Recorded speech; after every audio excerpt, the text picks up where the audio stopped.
Here we are once again. Floating somewhere between Earth and space, just trying to figure it all out. Got a hell of a lot to talk about here tonight, Space Fam, so I guess we better get right to it. As always, do not forget to buckle up those seatbelts. Otherwise, you might go floating off into that deep dark void, never to be seen again.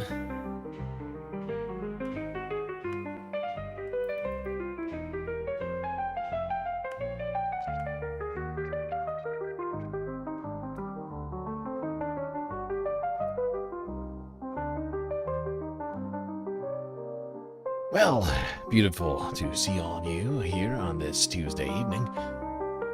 I hope you're doing well. A lot to talk about here tonight, but first some shoutouts.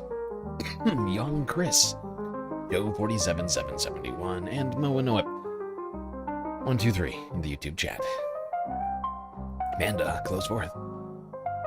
Hermit Horologist also here, Arvin Trevino, Orb, Rumor, Morden, Dinky, Gap. Reference frame. Arvin Trevino. Said that. Perfect Cell. Series. On Twitch. Well, like I mentioned, a lot of stuff for us to talk about here tonight. And, boy oh boy, it's already been a very busy week. It's only Tuesday. But Republican hypocrisy has hit a max. I don't think you can exceed the levels it's reached this evening. We're talking about all sorts of different kinds of hypocrisy. Hypocrisy around political violence. Hypocrisy around rhetoric. Hypocrisy around hypocrisy. And much, much more. Start in the United States.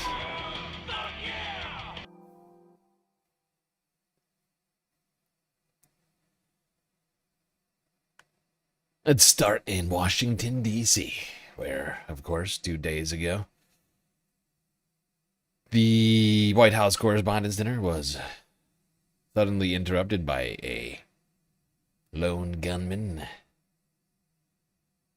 The mayor of D.C. confirming but there's no reason to believe anyone else is involved. On Sunday evening. We're here to provide you an update on the incident that took place tonight at 8:36 p.m. at the Washington Hilton at the site of the White House Correspondents' Dinner. At about that time, a sole gunman rushed a Secret Service checkpoint in a lobby at the hotel. Secret Service agents stopped the suspect. An agent was injured and transported to a local hospital where the agent is receiving care. The suspect is also transported to a local hospital where he is being evaluated. The president returned safely to the White House, as you know. We are so very thankful to members of law enforcement who did their jobs tonight and made sure that all guests were safe. We have no reason to believe at this time that anyone else was involved. There we go. Well, that was one of the initial press conference by DC officials. Janine Pirro did a lot of drunk yelling.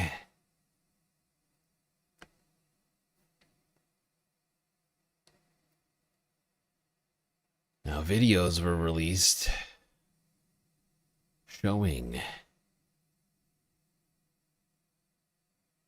the chaotic scene unfolding.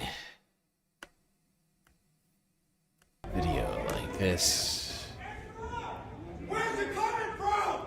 People in suits running and yelling. Stanchions flying. Watch out! Move!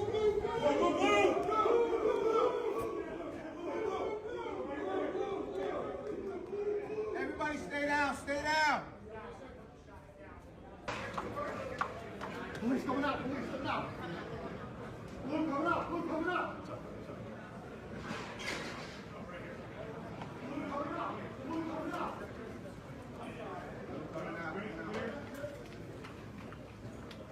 Blue. Deputy Comey, let me know that one was the main man. Oh yeah, gotta protect Doug Burgum. Get Doug out of there. Oh, get Doug out of there. Oh God, it's an important asset. Oh God, it would be a tragedy if something happened to Doug Burgum.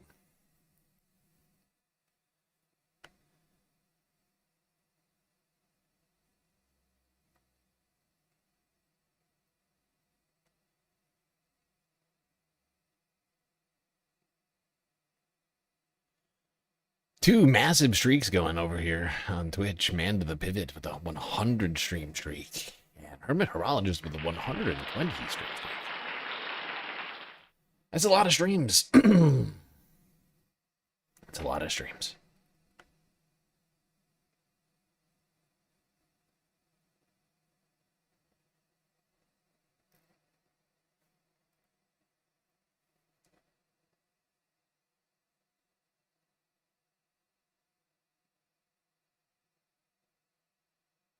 All right, let's go here to the Associated Press 2 days ago.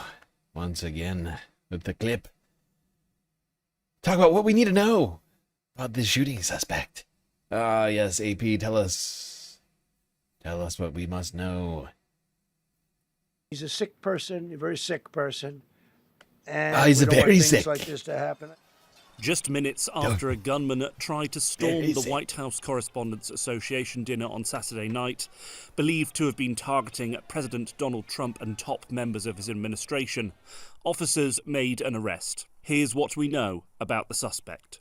While officials have not publicly named the suspect, law enforcement officials have identified him to the Associated Press as 31-year-old Cole Thomas Allen of Torrance, California. Social media posts that appear to match the suspect show he is a highly educated tutor and amateur video game developer. Acting Attorney General Todd Blanche said Sunday the suspect is believed to have purchased the 2 firearms he carried within the last couple of years. The suspect was believed to have travelled by train from California to Chicago, then on to Washington, where he checked in as a guest to the Washington Hilton Hotel, where the Correspondents' Association dinner was being held. Law enforcement officials who have examined the gunman's electronic devices and his writings preliminarily believe he intended to target administration members in attendance at the dinner. Yes, indeed. And on the previous stream, we went through the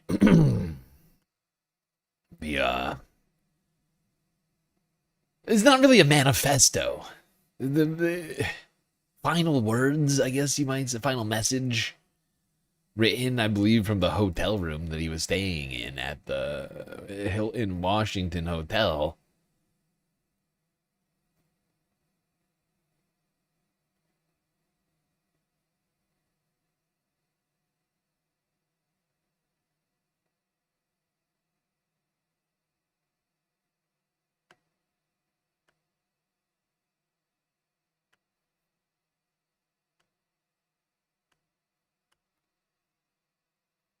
The man accused of opening fire at the White House Correspondents' Association dinner over the weekend referred to himself as a friendly federal assassin in writings that he sent to family before the shooting. Investigators are treating the writings, along with a trail of social media posts and interviews with family members, as some of the clearest evidence yet of the suspect's mindset and possible motives.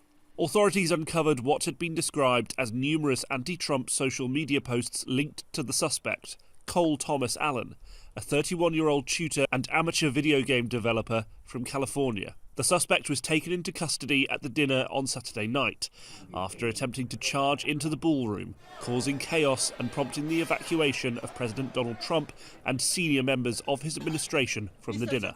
The writings by Allen made repeated references to Trump without naming him directly. They were sent to family members just minutes before shots were fired on Saturday night at the dinner at the Washington Hilton Hotel. It's interesting, to watch these guys who claim to love violence. I mean, I just want to go back a second. Where Cole was Thomas it? Allen, Where was a 31-year-old tutor and amateur video game developer from California. The suspect was taken into causing custody, causing chaos, and prompting the evacuation of President Donald Trump and senior members. Where was the warrior mentality from Pete Hegseth? He's over here. He didn't spring to action. You know, these guys claim to love violence, and then it's, oh no, it happens around them and they clam up. You know, it's fascinating. Why didn't he leap onto the tables and take out the gunman himself? Where's the warrior mentality, Pete?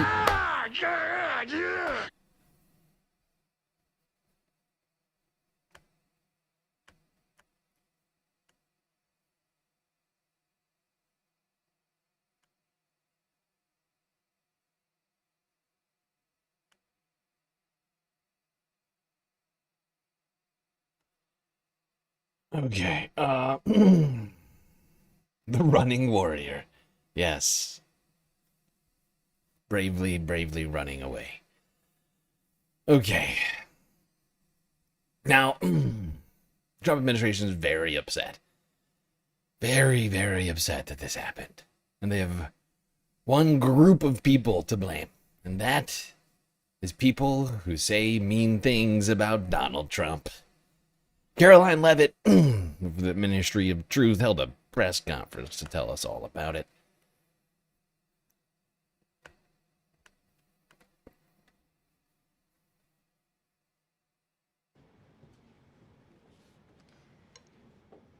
We can and we should have fierce disagreement in this country.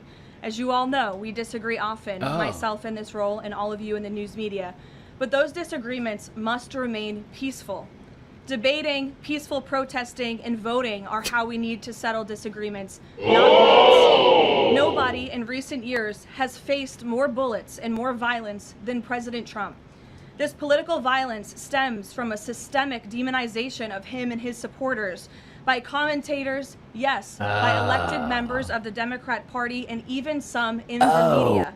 This hateful and constant and violent rhetoric directed at President Trump day after day after day for 11 years has helped legitimize this violence and bring us to this dark moment. Those who constantly falsely label and slander the president as a fascist, as a threat to democracy, and compare him to Hitler to score political points are fueling this kind of violence. The left-wing cult of hatred against the president and all of those who support him and work for him has gotten multiple people hurt and killed, and it almost did so again. Oh, it's the nasty left with their mean words. Oh, God. Calling him a fascist? Saying he's a threat to democracy? Comparing him to Adolf Hitler? Oh, God, I can't. I can't right now. Oh, it's so terrible. Oh, it's so terrible. Caroline's right. How dare we compare him to Hitler? That's what's causing the violence, is the words. Words cause violence, says Caroline. It's fascinating. It's fascinating. No more First Amendment, people. Not allowed to compare the president to Hitler or say that he's a threat to democracy, which he is.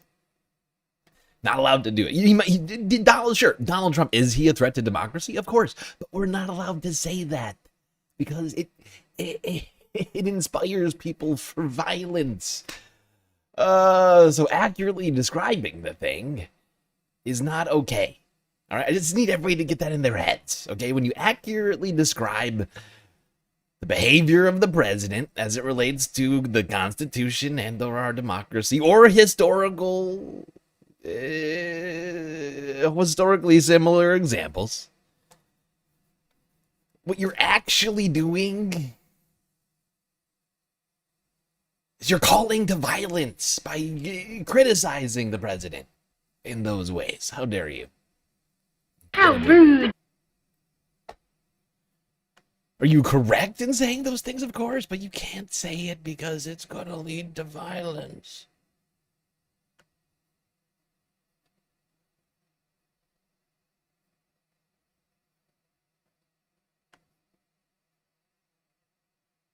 remind me.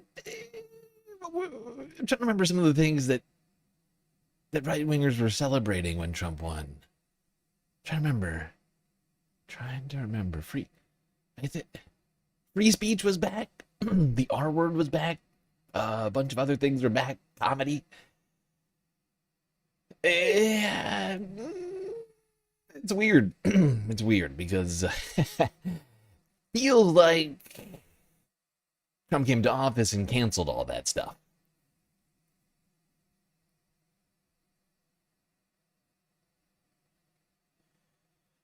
Now, one example of free speech, people online have been making the claim that the shooting was staged. A lot of people online have been suggesting that this shooting was a false flag. But Caroline Leavitt is still here to tell us that we're very stupid for thinking that this government would do such a thing. There are Americans in this country that believe that what happened Saturday night was staged. How does this White House tackle that with social media companies out there, whether it's X, Facebook, Instagram? How do they work with these companies to make sure that doesn't get out of control? It's certainly a good question, Aisha. I don't have tangible answers for you on what we're doing with social media companies, if anything at all. What I will say is it's very important to us that we get the truth and the facts about this case and any case out there as quickly as possible to dispel some of that crazy nonsense that you do see running rampant online. And I think the Department of Justice and the FBI thus far have done a good job of disseminating the truth and the facts about this alleged attempted assassin, the perpetrator in this case. So as far as we're concerned, just providing maximum transparency and hopefully people will believe the truth rather than the lies and the conspiracies that so hopefully people will just believe the truth. You notice her tone shifted really? Like, she's combative, right? Like, Caroline is constantly combative about stuff. Whenever she, like, in this one, she's like, her tone changes. Suddenly, she's so grave. She's like, oh, this is a horrible thing that they're doing. I can't believe they would say this. Ugh, the lies. This is a weird shift in tone. It's a weird shift from Caroline.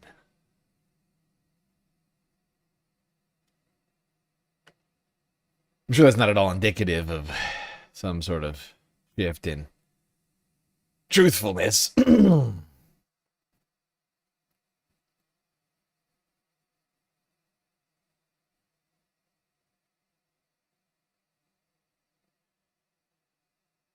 But there are a lot of rumors running around online right now. I'll say that much. We're not going to investigate them right now today. I don't have it in me for that. But a lot of rumors running around. And, I don't blame people. This is not the most transparent administration that we've ever seen. So I think it's understandable that people are struggling to believe anything coming from the Trump White House. It's really a problem of their own making when you think about it. They've peddled in conspiracy theories themselves time and time again. I mean, where to even start? Like, how many Trump, acolytes and or orbiters have been sued in civil court for the conspiracy theories that they've peddled? I'm just it is ludicrous. It's become normalized, but there is just a stupid number, right? There's just a fucking insane number of them that have been either named in lawsuits or had judgments. What do you? I just lost my fucking. What was the word I was just saying? Judgments levied against them for those conspiracy theories.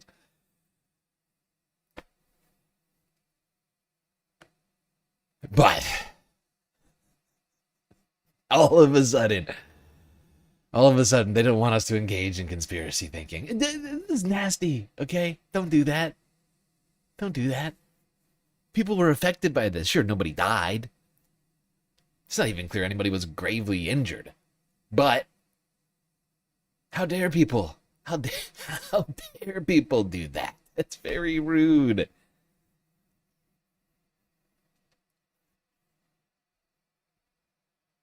Now, Cole Thomas Allen, the alleged gunman,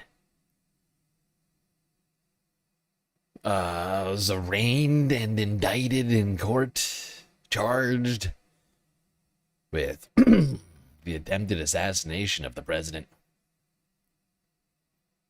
Here's the Associated Press from yesterday. Look, it's Janine. Cole Allen's journey of accountability in the criminal justice system starts today. Todd Blanche just indicated to you the charges. Those charges are only 3 charges that are in the complaint that has been presented in federal district court about an hour ago. There will be additional charges as this investigation continues to unfold. But make no mistake, this was an attempted assassination of the President of the United States, with the defendant making clear what his intent was. And that intent was to bring down as many of the high-ranking cabinet officials as he could. This is the kind of situation that we cannot tolerate. Washington, D.C. is not the place to travel to commit acts of violence. The Constitution and the laws of the United States permit us to register our views through our voices and our votes. What they don't permit is making your views known through violence, especially violence directed at the president. I love the people who are trying to disenfranchise people from voting are like, people, just stop getting so upset and just get out there and vote. It's fascinating, the shift in tone here. Because like for the last few months, they'd be like, oh, we need to tighten voting restrictions. People, get out and vote. People, look, you might be upset. Just get out and vote there. You do. If you just vote us out of office if you have a problem. Oh, God, if you have a problem with us, just vote us out of office. It's like, okay. All for that. But for the last, 6 years, you've either been telling us that voting actually is meaningless because it's rigged, or you want to disenfranchise large swaths of the country from voting. So it's just a weird shift. It's just a weird shift from them.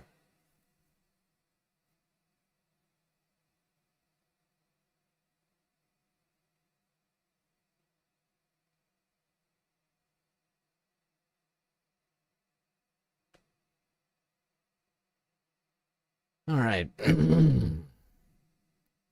Up next, MS Now from 2 days ago.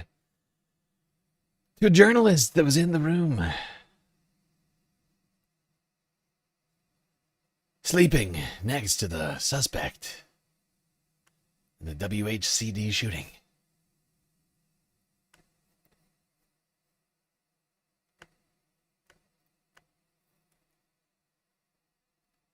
Questions are mounting over security protocols at the White House Correspondents' Dinner after last night's attack. New reporting from our colleague Carol Lenig reveals 3 specific issues with the evening's security: the checkpoint, the evacuation, and the venue itself. And both former and current law enforcement officials tell MS Now this has exposed worrisome vulnerabilities in the Secret Service's protection bubble around the president. Now we're hearing from a journalist who says he was staying in the room right next to the suspect at the Washington Hilton. Hugh Doherty, executive editor of Daily Beast, has a first-hand account out today titled, "I slept next door to the assassin in Hilton room 10235. This is a security fiasco." Quote, "How on earth could someone with a disassembled long gun check into a room at a hotel where the president..." Good morning / evening all. Good morning / evening all. Indeed, Omega Star. Thank you for the resub.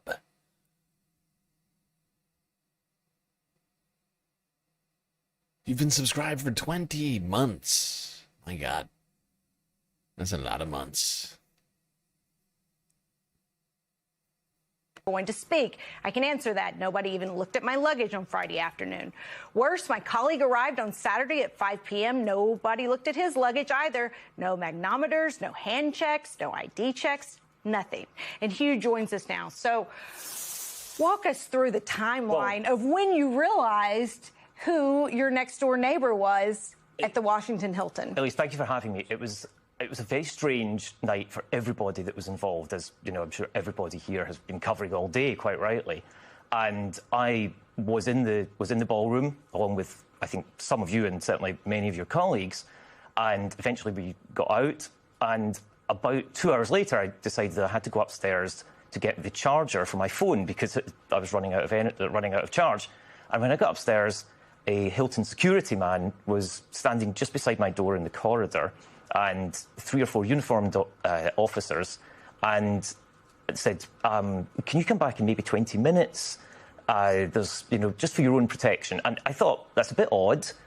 Have they got a protectee in there? Is there somebody in the next room that they've put in there for their safety and they don't want me there? And it wasn't that urgent, so I said, well, sure. I just wanted to get my phone charger and I'll come back. I went downstairs. There was a lot to cover that night, as we all know. And it was actually an hour later when I went up again. And by this point, far more law enforcement. And I spoke to the security, the Hilton security person again, and said, can I get in my room? And thinking, this does not look like I'm getting in my room. And he said, I can't really tell you, sir.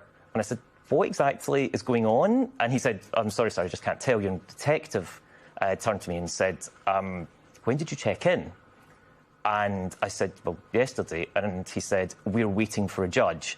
And obviously at that moment I realised if you're waiting for a judge, by implication, you're waiting for a warrant. Yes. And he said, and this will be an FBI crime scene.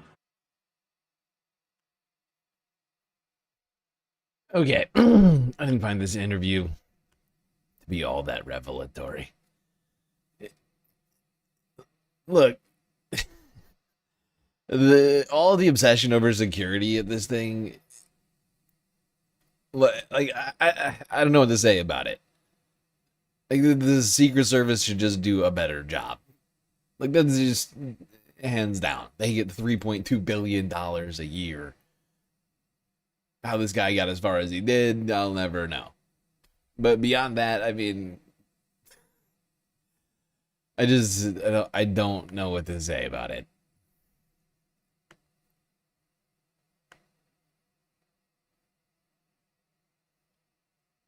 Like, clearly the Secret Service didn't do a very competent job. And everybody keeps wanting to talk about how great of a job they did. It's like, did they? I'm not sure they did. This was just one guy. This was one lone guy. Half-baked plan, it would seem. What if it was 3 guys? What if it was 6 guys? If there had been 6 guys running at that ballroom, we would have had, I think, a very different situation.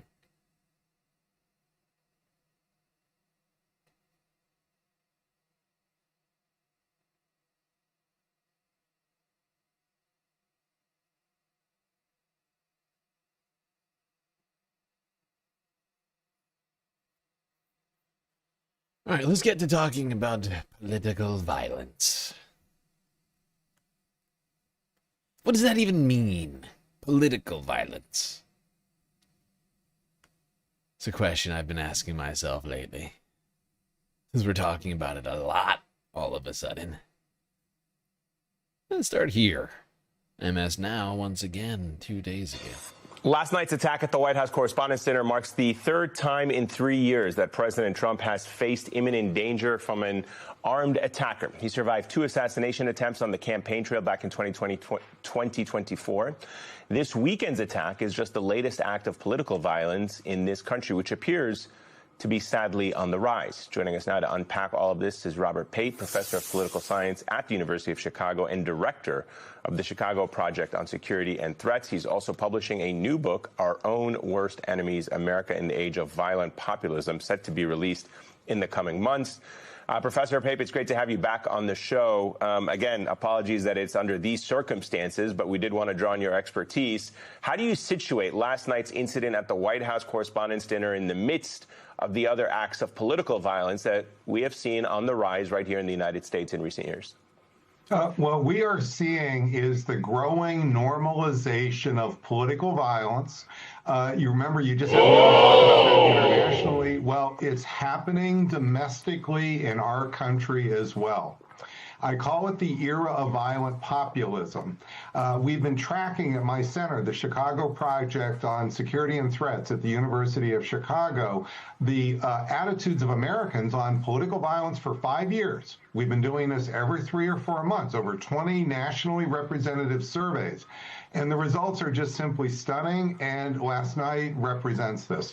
We have tens of millions of Americans who support the use of force, and by which we have focus group them, by which they mean things like assassination, the use of force to remove Donald Trump from the presidency. And we have on the other side tens of millions of Americans supporting the use of force to support the Trump agenda. So what you're seeing in the assassination of the Democratic leader in Minneapolis, Minnesota, during the summer, what you're seeing with Nancy Pelosi attack. Now, what I find fucking incredible about the way this guy frames it, I don't know this guy very well. I've seen him a couple of times here and there. I've always, I don't really enjoy him for whatever reason. And I find this sort of framing to be disingenuous, obfuscatory, it's... I think it's incorrect, the way to talk about it. Here's the facts. Here's the fucking facts, okay? I listen to a lot of media pundits out there, okay? Day in and day out. Morning and night. I'm listening to different media pundits across the spectrum, right? I do not see people on the left calling for the assassination of President Donald Trump. Okay? I don't see... Okay, I see you all want me to feed the puppy. I'm trying to talk. Puppy. Treat. There we go. Perfect.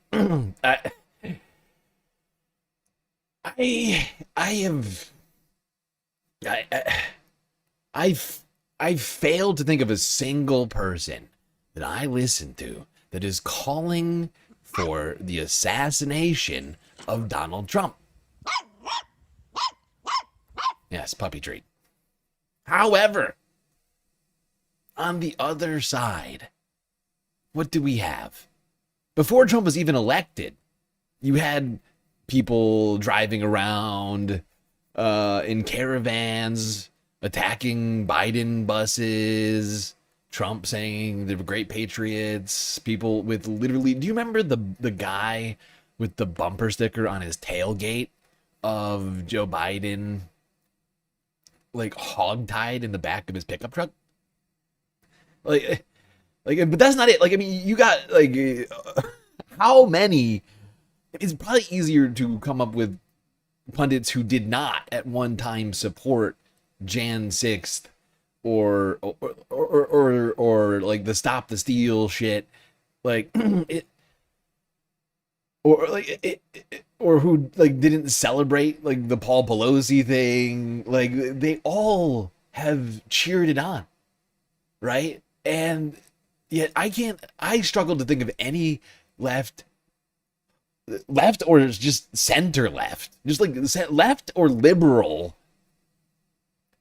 hosts, pundits, social media personalities who have glorified violence in any way. And it's crazy. It's crazy to me. Like, nobody is certainly calling for violence. But you had a litany of people doing just that. on Jan 6th. TPUSA literally bussed people to the event. Right, and at this point, like, TPUSA, I mean, is getting special presidential, like, treatment, right? Like, I mean, it's insane. Like, we're being told by the people who tried to do an insurrection that we've had too much political violence. And it's out of control.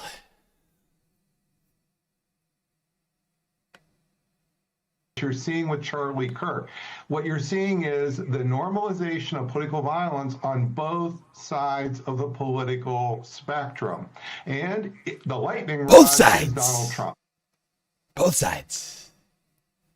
Both sides. Good people on both sides. On both sides. No, I disagree with this. I disagree with this. Are there some people? Obviously, there are some people on both sides, but it's not in the same way.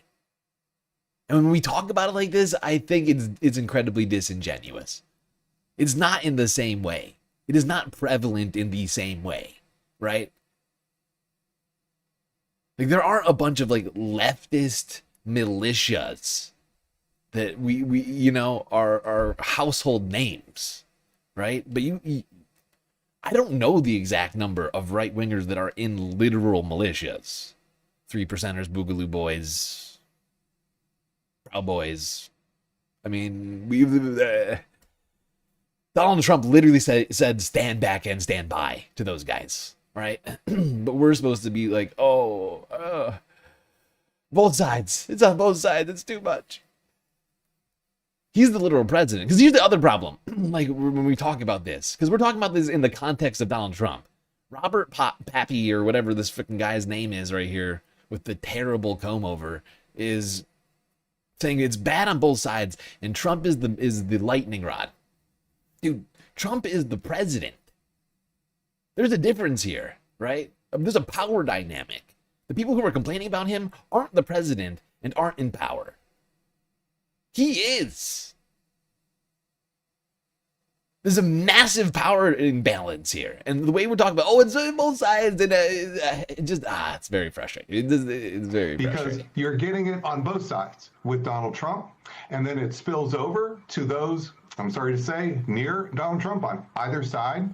And this is so important to understand because we're heading into probably the most dangerous midterms in our lifetime. That's what my opening section is called in the book, the most dangerous midterms in our lifetimes. The war in Iraq will make this even worse, but it was already heading gotta get that plug in there. Kirk.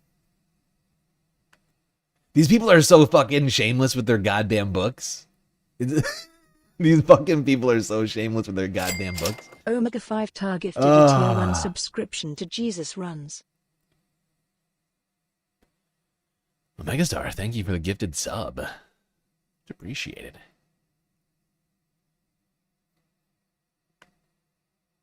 Operation Midway Blitz, the deaths of the ICE killings of those civilians in Minneapolis. What you are seeing, unfortunately, could spiral. And this is really important that we take an opportunity now, if we can do it. And that's why I appreciate you letting me on the show, because we have a moment here, a brief moment of a few days, where it's quite clear this assassin, would-be assassin, wanted to get Trump and Trump's entourage and administration. This means if we could have Hakeem Jeffries reach out for a conversation, if Donald Trump could respond and actually have that publicly together to mutually condemn political violence, say we should put all that energy into voting. Yes, we're going to have these gigantic disagreements. No, we can't be perfect in our What world is this guy fucking living in right now? He thinks Donald Trump is going to come out and condemn political violence? What was that? Hype train started. A rogue hype train. Thank you. That's weird. not the only person who thought that was really delayed. Like, there was no donation there. It just started a hype train out of the blue. Okay. WSNT_me just cheered 200 bits.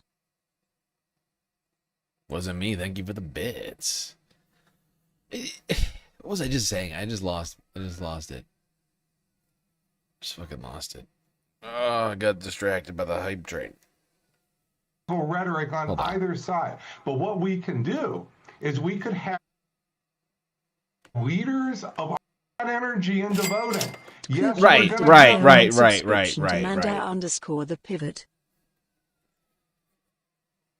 Omega, thank you for the dono. Manda, enjoy the gifted sub. WSNT_me gifted 1 subscriptions to the community. Good God, wasn't me gifting a sub as well. There's some serious hype happening on Twitch right now. Early in the stream, only 45 minutes in, we're getting some serious hype going on.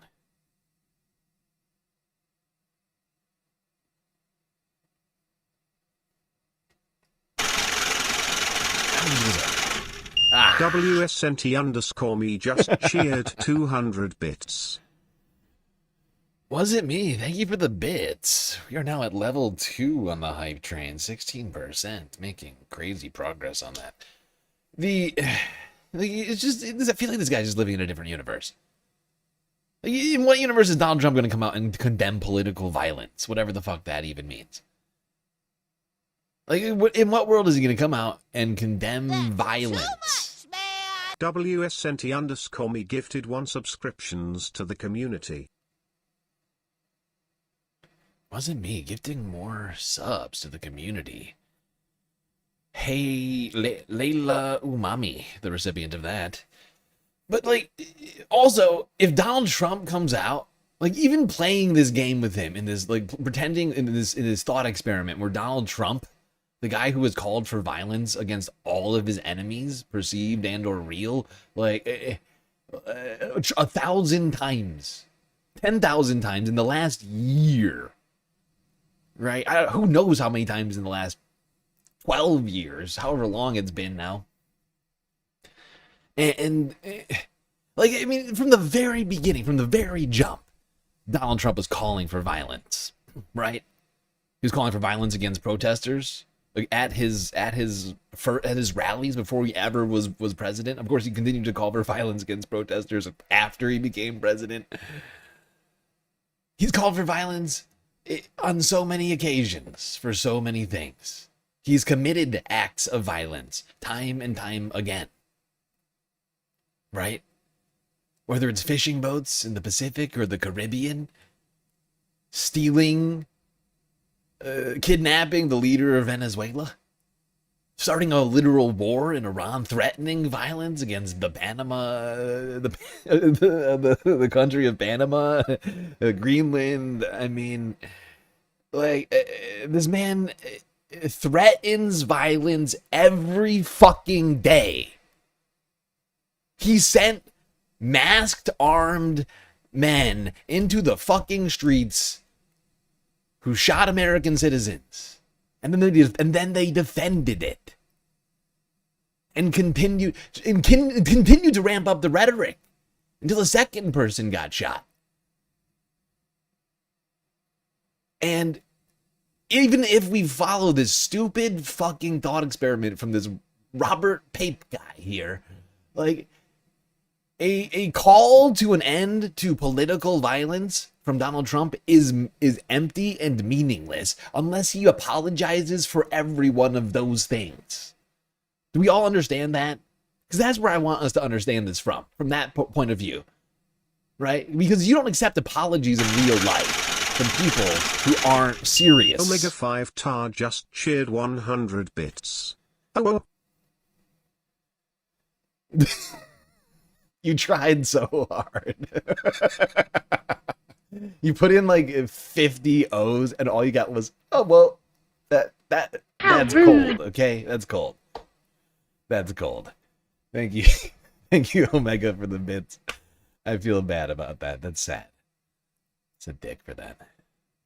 Honestly, the robot is always he's constantly going rogue. I don't really control him. We don't pay him enough to you know. But like, I think that's where we need to start from on all of this, because in real life, you don't accept apologies from people who don't mean them, right? I'm assuming this. I could be wrong. Maybe you do. Maybe you are a rug and everybody just walks all over you in life, and in which, if that's the case, I encourage you to stop doing that.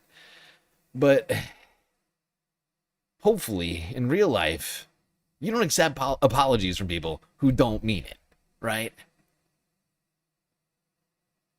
And we shouldn't accept that from the president either.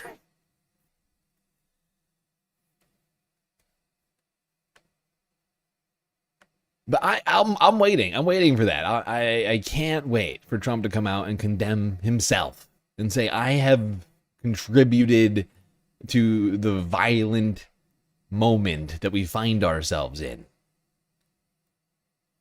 by weaponizing and militarizing immigration forces and sending them out onto your streets to terrorize you. I'm sorry for, you know, like, do you see what I'm saying here, though? Do you see how this is never going to happen? And it's his fault. Because whether we want this to be the case or not, Donald Trump, as the president of the United States, sets the tone. He sets the tone for the rest of the country. I hate to say it, but it's true. He is in the most powerful office in the land.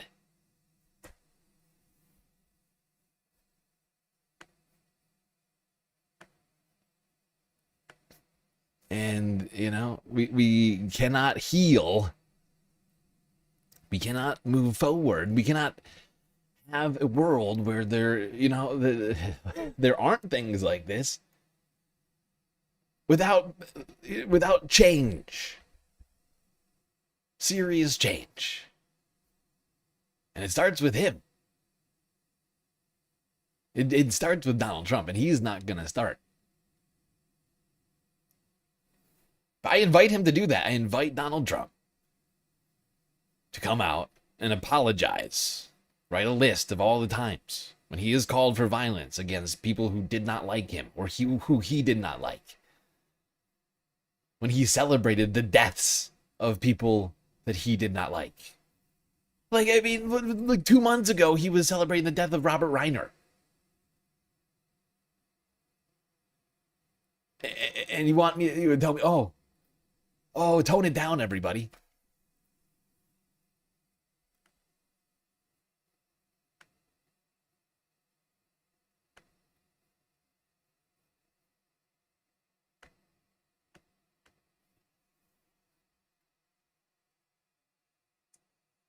This is Democracy Now!, democracynow.org. I'm Amy Goodman. As we continue to look at Saturday's shooting at the White House Correspondents' Dinner in Washington, we're joined by the journalist and author Jeff Sharlet, professor of English and creative writing at Dartmouth College, has been tracking the rise of political violence in the United States.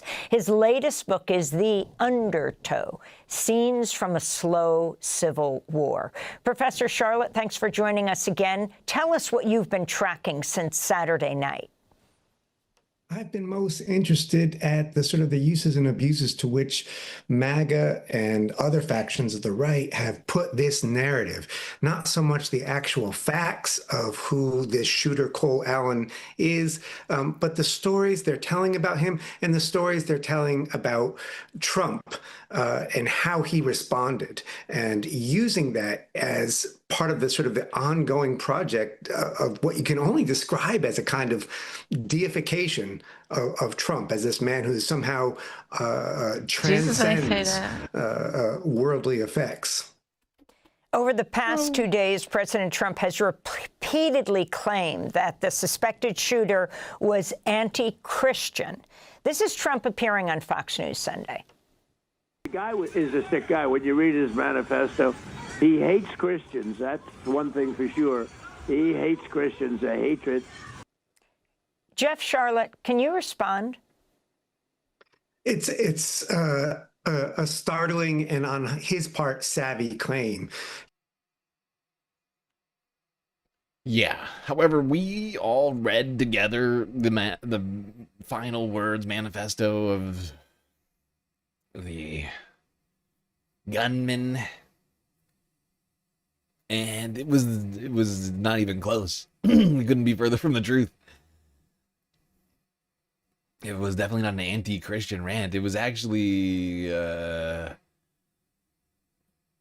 rather long-winded justification via Christianity for his acts, which I found to be a strange twist.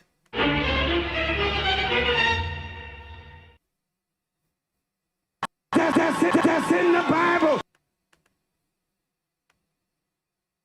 Of course, had access to what we believe to be, it's not even really a manifesto, it's just a statement of intent by this man, Cole Allen, and was able to characterize it as anti-Christian, which was then picked up across right-wing media and across as well as legacy and mainstream media, declaring this as an anti-Christian attack. So when you come to read the document itself, it's kind of startling to see that, in fact, Cole Allen understood his mission in very explicitly Christian terms, and not just Christian terms, but terms familiar.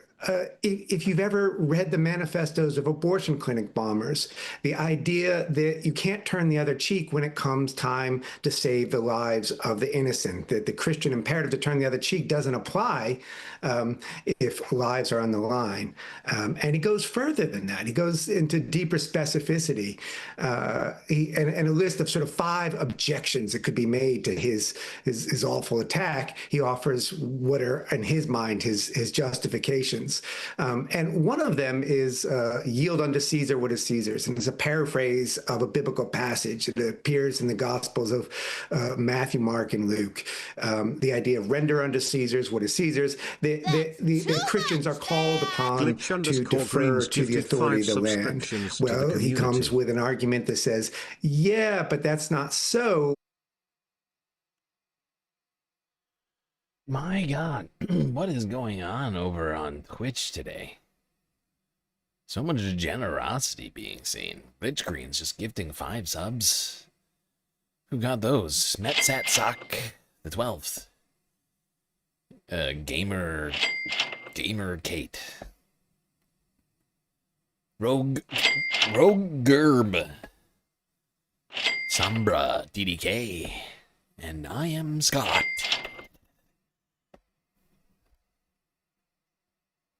Incredibly generous Glitch. Thank you. We're not going to have much of a goal to get through here once we start that. But we're not even an hour in. The Christians are called upon to defer to the authority of the land. Well, he comes with an argument that says, yeah, but that's not so when the leaders of the land are breaking the law, because the land, the Caesar there stands for the law of the land. And since these administration officials are, in his mind, breaking the law, as they are in fact, that he sees this as justification. This is almost the exact same justification used by Vance Bolter, the assassin, the far right, the fascist assassin in Minnesota who killed state legislatures. This is much the same rhetoric that you'll find in the old language of the Army of God, the militia that would have. Yeah, Vance Bolter.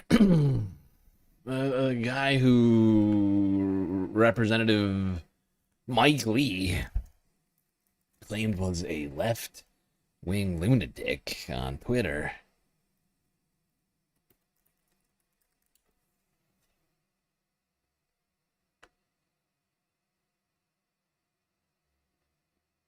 If I recall correctly, where is it? Where's that post? I can't... Fucking based Mike Lee can never stop tweeting. It's impossible to find any, like, a specific tweet of this guy. Jesus Christ. Abortion clinics. He's turning it to different ends. But the last thing you can say is this is anti-Christian. In a Sunday opinion piece in the Sydney Morning Herald headlined, "America's Burning with Political Violence. It's a fire that Trump keeps stoking," a former White House staffer, Corey Alpert, writes, quote, "Political violence has risen sharply over the past decade, more so than at any of the 5 moments in U.S. history where a sitting president has been shot, leaving 4 dead and 1 gravely wounded. Donald Trump has been the leading accelerant of that rise, throwing fuel on the fire at every opportunity." Professor Charlotte, can you respond? Yeah, I mean, it's indisputable, and it's in fact the point that far rightists and fascists make themselves, pointing to the number of assassination attempts he survived, which is either 3 or 4 or 5, depending on how you count it, and they can debate amongst themselves. But I think what it points us to is we're losing the usefulness of the term political violence. The better term is violence. As you open the show, what do we call? This is violence. This was attempted murder, and we can oppose it plainly and simply as that. What do we call the boat strike with which you open the show that was barely reported yesterday? Exactly. And this is, I can't find the exact tweet, but this is an article from the Minnesota Reformer. Senator Mike Lee. Oh, right, he's a fucking senator. Good God. Can't believe this man is a senator. Senator Mike Lee takes down ex-posts after widespread criticism.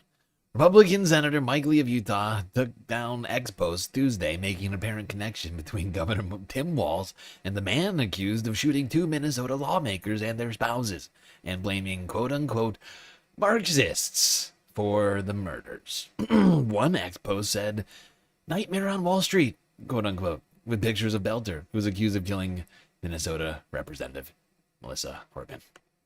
So, I mean, I know this is like reverse celebration, but he's basically, this guy rushes to celebrating that this is like some leftist Marxist fascist, so you can get clicks on X.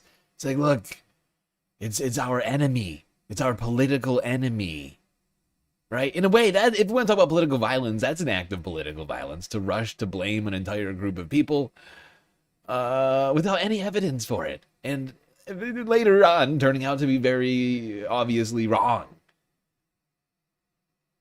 A fucking sitting senator. You shouldn't be able to do that.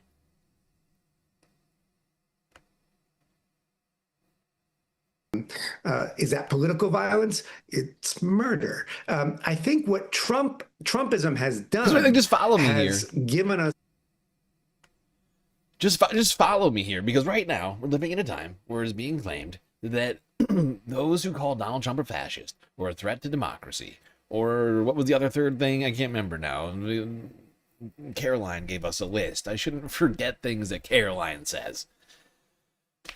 She's the ministress of truth. It would behoove me to remember her Precision of words. language, please. But we're being told that you can't call Trump. You can't criticize that guy, because that's a call to violence. So what do you call blaming all leftists for an act of violence or multiple acts of violence? Because what you're basically saying is criticizing somebody, calling somebody a threat to democracy, right? Which in this society, we fought for, right? In the past. And I think that's basically what they're trying to say is, if you're a threat to democracy, it's a call to violence because America's fought for that in the past. Even though it's just an accurate description of what Donald Trump is. But the fact is like, if you accept that premise, then you have to accept the premise that blaming somebody for acts of violence, ongoing acts of violence, because he was posting this shit before the guy was ever caught. This guy is basically, if you accept that, then you certainly have to accept that Mike Lee, the senator of Utah, was calling for violence against leftists and Marxists which in their minds, of course, and in the deluded minds of a lot of Republicans, just means Democrat. Right? Socialist, Democrat, was the same word to a lot of these deranged idiots out there. Right? So is him blaming an active shooter situation on leftists and Marxists? Is that not a call to violence? If you accept the other premise, you have to accept that. I'm just saying, logically speaking. A spectacle politics that has gotten us far past. We're hearing all these cries, we mustn't normalize political violence. That ship has sailed. It is normal. As evidence, you can see the number of people who are boasting online, well, I didn't really pay attention to this. I was watching something else. I was out being normal. This idea that this is just the humdrum, the boat strike doesn't need to be reported, the shooting in Indiana, as you mentioned, barely reported. It's just the weather. And I think that is the spectacle of Trumpism. And Trump knows that weather is good for fascism. And what about this issue of gun violence? You just heard Congressmember Khanna calling for a commission on political violence. Where does the Like, everybody follows me on this, right? Because those words are, in fact, interchangeable in the Republican MAGA brain. Right? We understand this? I feel like we do in this society. But, like, how, just really quickly, like, what does the word socialist actually mean to you, right? And I'm talking more to the Republicans right now, listening, conservatives listening right now. What does that word mean to you? Because I have heard it interchangeably used with Democrat, just like milquetoast, neoliberal Democrat with zero aspirations for socialism and or communism as communist and or socialist. Like Barack Obama. Like, does anybody actually believe Barack Obama is a Marxist, socialist, Leninist? Like, because that's exactly what they were all calling him back when he was president, right? Or Kamala Harris. Does anybody actually believe Kamala Harris is a fucking communist? Because that's what we've heard over and over again. It just means Democrat. It just means you're a Democrat. You can be anywhere from Chuck Schumer to fucking Che Guevara. Okay, that's a communist. Availability of guns, whatever shooters' political views are, fit into this story. Communist. You know, whatever the number, the latest number is 450 million. Obama's to the left of guns Marx. in civilian hands in the United Exactly. States. It means nothing to them. Guns so readily available, such powerful guns. We know this is true in situations of domestic violence. If there's guns in the house, they're more likely going to be used, and there's going to be murders committed. If there's guns there, someone is going to take whatever logic, whatever grievance they have, and apply a gun to it.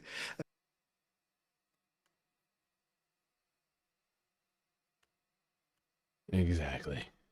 As Sam said a couple of weeks ago, being called a lib from the 90s to the early 2000s was the same as someone calling it communist. You know, I think I remember him saying that. That's absolutely right.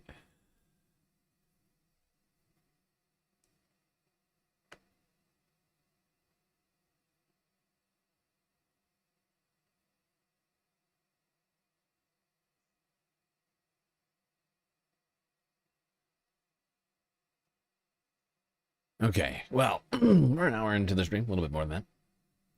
Going to start a galactic content goal. Unfortunately, we can't do that via Super Chats since we've been demonetized. But you can contribute to it on Twitch with bits, power-ups, subs, gifted subs. Prime subs. Got Cash App and PayPal. And, of course, Patreon.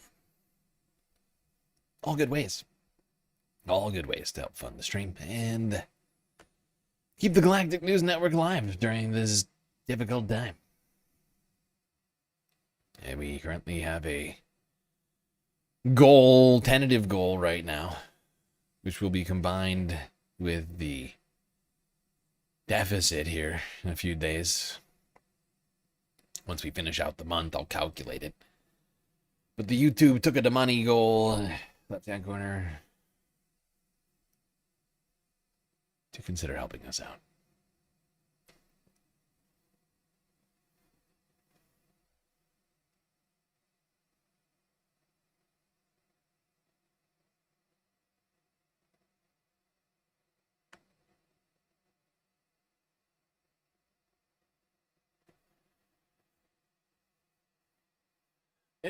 Yeah, no, I agree with what's being said in chat about the lib marker. The only reason I'm even talking about this is about because we're talking right now about political violence. This term is being bandied about a lot right now, and I just wanted us to like get down to the same page here. In this context.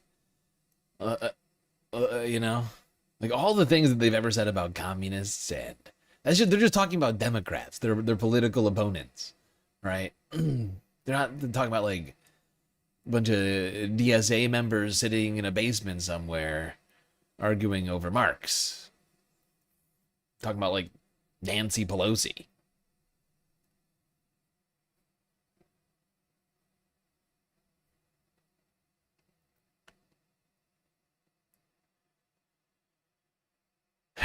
Talking about like Nancy Pelosi or some wine mom down the street.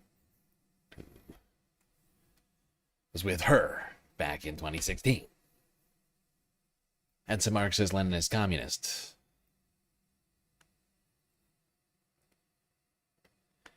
But it's interesting to see the right all of a sudden very concerned about political violence. I gotta say. I can't wait to see them start, condemning themselves for all of the things that they have supported. And or that their leaders have supported.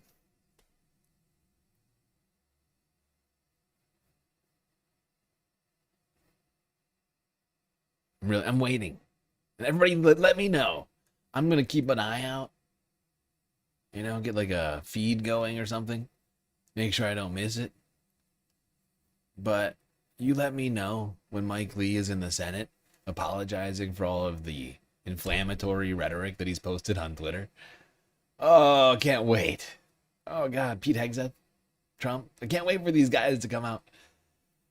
So you let me know because I want to watch that live. I'm going to want to watch that live with all of you.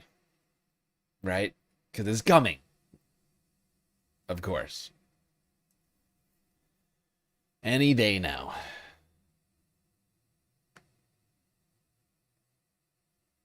Can't wait for people like Lauren Boebert or Marjorie Taylor Greene or any of these other psychopaths to come out and condemn themselves and say, for a long time, I said a lot of very stupid and tasteless things that were clearly insightful and wrong. And I supported people who did things that were wrong or incited to violence. And I was wrong for doing that. And you should be ashamed of yourself for having that thought.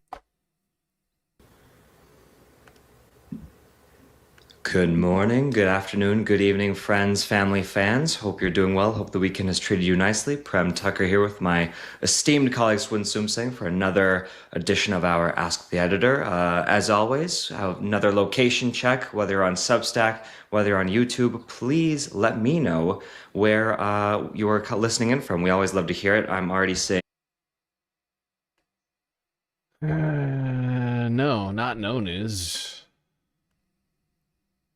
We got news. The news is we're not remonetized. We're going to have to wait 3 months to reapply. So for the next 3 months, we won't have super chats or super stickers or memberships. We may never get them back. I have no fucking idea. We got a response from them. They said, "Oh no, we looked at it. You're definitely a low effort. You're definitely a low effort, inauthentic dickbag. Mass producing content." Malta, Ireland, Iceland, Portsmouth in the UK, Nashville, California, Virginia, Alabama. Let's keep it coming. I always love to hear it. Hope you're doing well wherever you are. Swin, how are you doing today?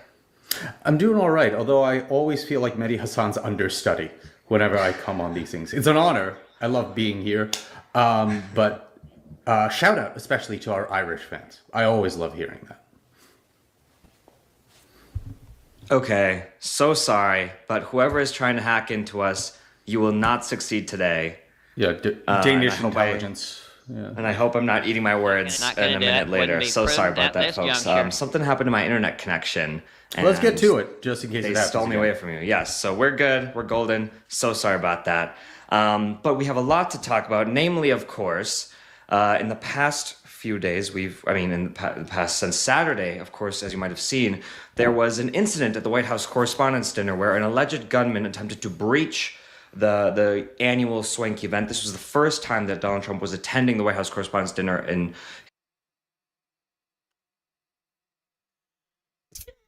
Who is Corwin Chelway? Did a single racist person try a shot at Obama? In my mind, we went decades with no presidential assassins, and now it's open season, says Corwin. Yeah, Corwin, let me point you to this article on Wikipedia. Security incidents involving Barack Obama. Barack Obama, the 44th president of the United States, was involved in multiple security incidents, including several assassination threats and plots, beginning when he became a presidential candidate in 2007. So before he even became president, somebody tried to kill this guy. Secret Service protection for Obama began after he received a death threat in 2007 while serving as the junior United States Senator from Illinois and running for president. This marked the earliest time a candidate received such protection before being nominated. The earliest such time that a candidate needed protection before being officially nominated. Security was increased early for Obama due to fears of possible assassination attempts by white supremacists or other racist groups. Huh. That's it's weird. It's weird how a single Google search took me to direct evidence contradicting what you just said, Corwin. It's like almost zero effort needed to be done to disprove what you just said. You're a moron. Presidencies. And since then, we've seen a lot of reactions from the right, even the center in America, regarding how exactly this happened and what it means for America. What exactly have we been seeing, Swin, since this alleged gunman tried to breach the Correspondents' Dinner on Saturday? Well, basically the entire upper ranks of the conservative movement and Republican Party in the United States have been blaming the Democratic Party and liberals in this country for what happened. I mean, this was entirely forced. Don't say zero effort. A Google search is maximum. You're right. I take it back. You're right. I take it back. A Google search is maximum effort. It's very rude of me. Well, I don't think either of us or anybody listening or watching here expected anything different. Donald Trump, Senator Rick Scott, the head of the Republican National Committee, the list goes much longer than all that. They're all saying this is liberals' fault. The Democratic Party wants Donald Trump and other Republicans and other Trump administration officials dead. That's their claim. And they're fueling attacks and incidents like this because of the rhetoric that the Democratic Party is using, because they keep telling the American people that Donald Trump and his policies are fascistic. I mean, they always do this, and they've been doing it in a rather torqued up way ever since the Butler assassination attempt on Donald Trump's life. I mean, Prem, before we go to me, I want to hear more about what you think about this, because you have been thinking a lot about this lately, and we have thoughts on this effort to try to pin the blame on people like everybody from Chuck Schumer to Hassan Piker is responsible for these things, apparently, according to the Republican Party. Yes, so a few things. First of all, before this gets clipped in any sort of way, I want to be very clear that I'll speak for myself, and I believe I speak for everyone here at this table, we don't condone political violence. We think it's terrible any time that happens. No one should feel threatened to participate in public life. Square one, no matter who you are, where you identify politically, that is where we are operating from. Now, On just the basic question of blame, of course, the biggest thing that we're seeing right away is this false equivalency. Of course, we saw many different news anchors, including one anchor at CNN who was asking Representative Jamie Raskin about whether Democrats bear some sort of blame for this because of the way that they say Donald Trump is a danger to this country. If a congressman cannot rightly describe the impacts of someone without being accused of inciting violence, I don't know what to say, because the bare minimum is to rightly point out that Donald Trump and all of his allies, all of his cabinet members are some of the most vicious insiders in this country. I mean, you can arguably call Donald Trump the insider in chief. And so for a member of the opposition party to simply, I mean, as we talk about all the time, Democrats barely do anything in response to the violence that this administration acts on this entire planet, let alone this country, to just... Yeah, no, it's out of control just how much the right glorifies violence. And yet they have to go digging. They have to go digging and pouring through to find things that they can cherry pick and clip and be like, oh, look, this is a call to violence, when like 99 out of 100 times it actually isn't, and it's taken out of context. When there are just troves of Republicans, just examples of Republicans behaving and or saying things, behaving in ways and or saying things that would lead others to maybe become violent, right? Like, didn't Lauren Boebert literally do a commercial of her shooting a sniper rifle at her opponent? It was like a dummy or something. _1989 On like a bale of hay. subscribed for 7 months. It's not Democrats' Never fault seen a for the Democrat shooting do at the something like that. correspondents' dinner. Thank you, Paige. It's not Democrats' fault for the shooting at the... See, this whole time I was thinking it was, and now you've explained it to me. Whew. I'm staying in the race.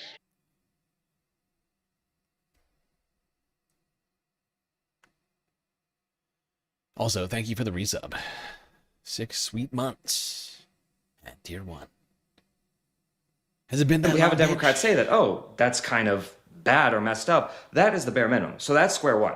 Secondly, in much of the political violence episodes over the past few decades, one could actually argue that much of it comes from as a product of dangerous rhetoric from the right, no less. But at best, it's mixed. It's a very mixed bag. Of course, some of the alleged assailants against Donald Trump in the past have had very mixed backgrounds. One of them, of course, was in fact a registered Republican.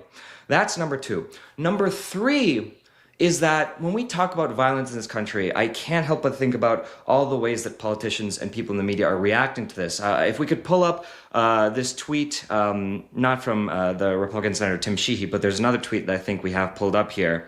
If our team can pull it up. Yes. So this is someone, one of our press colleagues, who after the correspondence dinner, they say that, or amid their experience, they note how when they approached the dinner, they saw these people outside who were, protesting. Some of them, of course, had, a bit more violent signs, death to tyrants, death to all of them. Again, I'm not condoning any messages here, but there were protesters outside. Death to tyranny, I should say, is...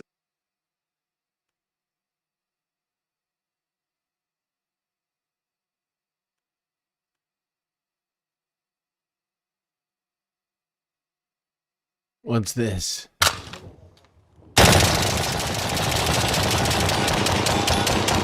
Striking fear in the hearts of liberals everywhere, folks. Oh, weird. Striking fear in the hearts of liberals everywhere, says Eric Trump. Sorry, no, not Eric. That's Donald Trump Jr. That's Donald Trump Jr. right there, everybody. Striking fear into the hearts of liberals everywhere after shooting an automatic rifle. Is that calling for violence? I'm just wondering. Is it for a friend? Just wondering. As the son of the President of the United States of America.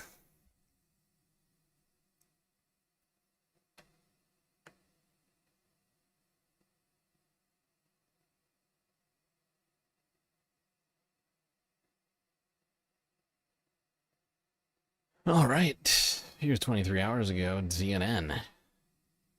To a debate. Is the White House right to blame Democratic rhetoric for violence? Oh, God.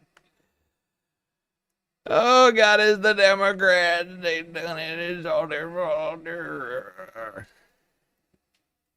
It is sort of this uniquely American moment that we have a violent act with a gun, with a person who's clearly deranged. Then there's the partisan finger pointing.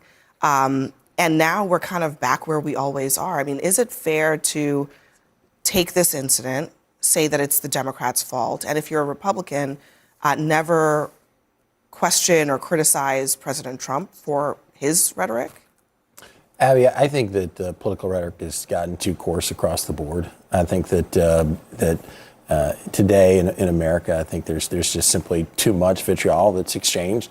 But I do think it's reality that there's been 3 assassination attempts on this president's life in the last 2 years. And I think that there has been a heightened amount of rhetoric that's been coming out of the left in recent days. And so I think it is appropriate for us to ask everybody to begin to bring the coarseness down. Look, I certainly agree with Mark on this, but we also have to keep in mind that the President of the United States has been using very divisive rhetoric for a long time. But I'm hoping that we can have a reset here. I mean, it is bad on both sides. Everyone needs to chill and realize that there is more that unites us in this country. People, these guys, everybody needs to stop talking about this like it's like completely out of the blue, right? Like, I can't remember the name of the guy who did it, but like some dude shot like an entire clip at the White House when Obama was president, right? Among the numerous other threats against his life, like we just talked about. Like, so like talking about this like it's some like anomaly is disingenuous. It's not. It's America. Huh? Isn't this America? I'm sorry, I thought this was America. And divides us. I was very happy to see President Trump on Saturday evening when he gave a press conference strike a very conciliatory tone. I'm hoping that will continue. It feels like some of his surrogates today have been on TV very on message in a way that is not helpful. But both sides just need to come together and realize the more divisive rhetoric that comes out of the left and the right, the more people are going to be in danger. Oh my God. They keep saying it. They keep saying it like it's the same thing. Someone named for me the well-known leftist militia. Someone named for me the well-known leftist calling for violence. Because nobody's doing it. From the center left, from the neo-libs to the communists, I'm not seeing anybody calling for this. Like, literally nobody is calling for this. People are calling for action, as in, like, activist action in the streets and at the ballot box. I'm not seeing anybody calling for violence. Not Hassan Piker, not Jake Tapper, not Don Lemon. Nobody is doing it. Zatayo's not doing it. The Majority Report's not doing it. Who's doing it? Breaking Points? Breaking Points is calling for violence? Well, I mean, they were like as center middle as you can get, because you have like a bunch of like Republicans over there too. Like, I just don't understand. What are we talking about? They keep saying leftist violent rhetoric from the left. Who's doing it? Name one fucking person. One. That's what I want to hear from some one of these talking heads. They keep talking about the left. Name one person, please, so that we can fact check this claim. Because I am concerned as a person of the left. I don't want us to be associated with this. I don't want people to think that we are just a violent group of thugs. But nobody can do that because there is nobody. It's just the vague idea of leftist violence that's scary. That's what they're just the thought of it, the concept of the plan. That's what scares them. Oh, that's as scary as literal right-wing militias armed to the teeth, literally trying to do an insurrection. That's the same thing. You know? having people like TPUSA busing people to that insurrection, that's the same thing as leftists calling Donald Trump a threat to democracy. That's the same thing. It's the same thing. It's so wildly... it's max hypocrisy. It's where we're at right now. Okay? That's where we're at. That's why I'm bringing it up. I never talk about hypocrisy because it's just so played out, and Republicans are so hypocritical all the time. I thought we would just plateaued, but we actually somehow, like, we've now raised the bar. Now the people who've been like calling for political violence are claiming everybody else. It's everybody else now. It's not us. Not just rhetoric. It's actually policies. We have a president who likes conspicuous cruelty. We saw it in how ICE was operating on the streets. It is why he wants to bring back Alcatraz. It is why he wants to bring back...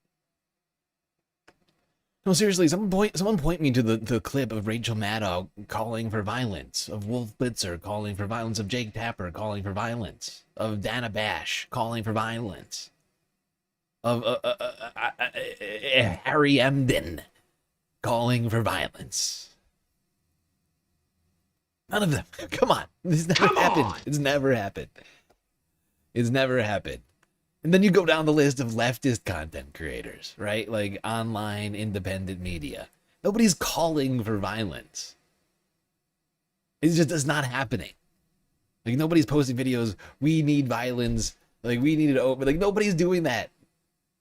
I can't think of a single instance of anybody with any kind of like even slightly sizable following or less than sizable following even that is doing that.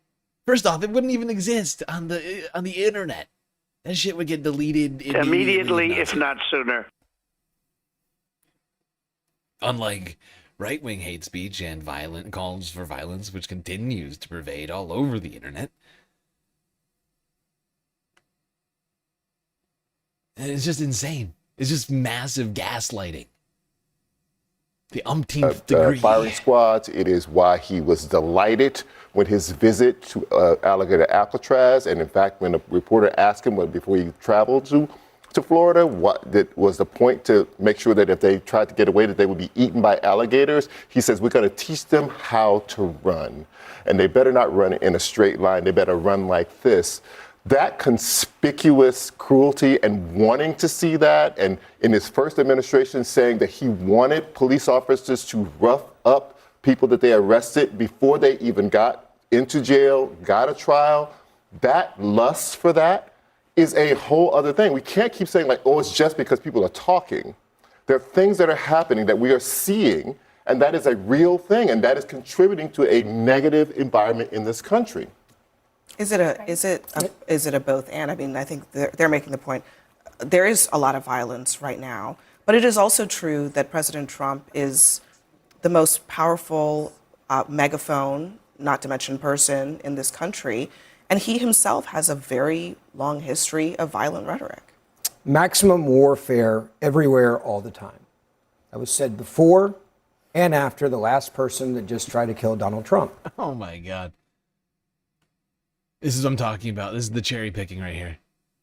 This is the cherry picking. We're going to have more people try to kill Donald Trump if we don't stop. I just started talking about this. You're okay. I'm quoting Hakeem Jeffries, the leader of the Democratic Party. Let me actually play Hakeem Jeffries in context. Just listen to this. Hakeem Jeffries just this month, said, we are in an era of maximum warfare everywhere, all the time. Donald Trump and Republicans launched this gerrymandering war. We are in an era of maximum warfare everywhere, all the time. And we're going to keep the pressure on Republicans in every single state in the union to ensure at the end of the day that there is a fair national map. Governor Josh Shapiro said heads need to roll within the administration. People have been disappeared in the community. American civil rights have been violated. None of this is acceptable. Heads do need to roll, certainly within the administration. So the reason I stopped you is because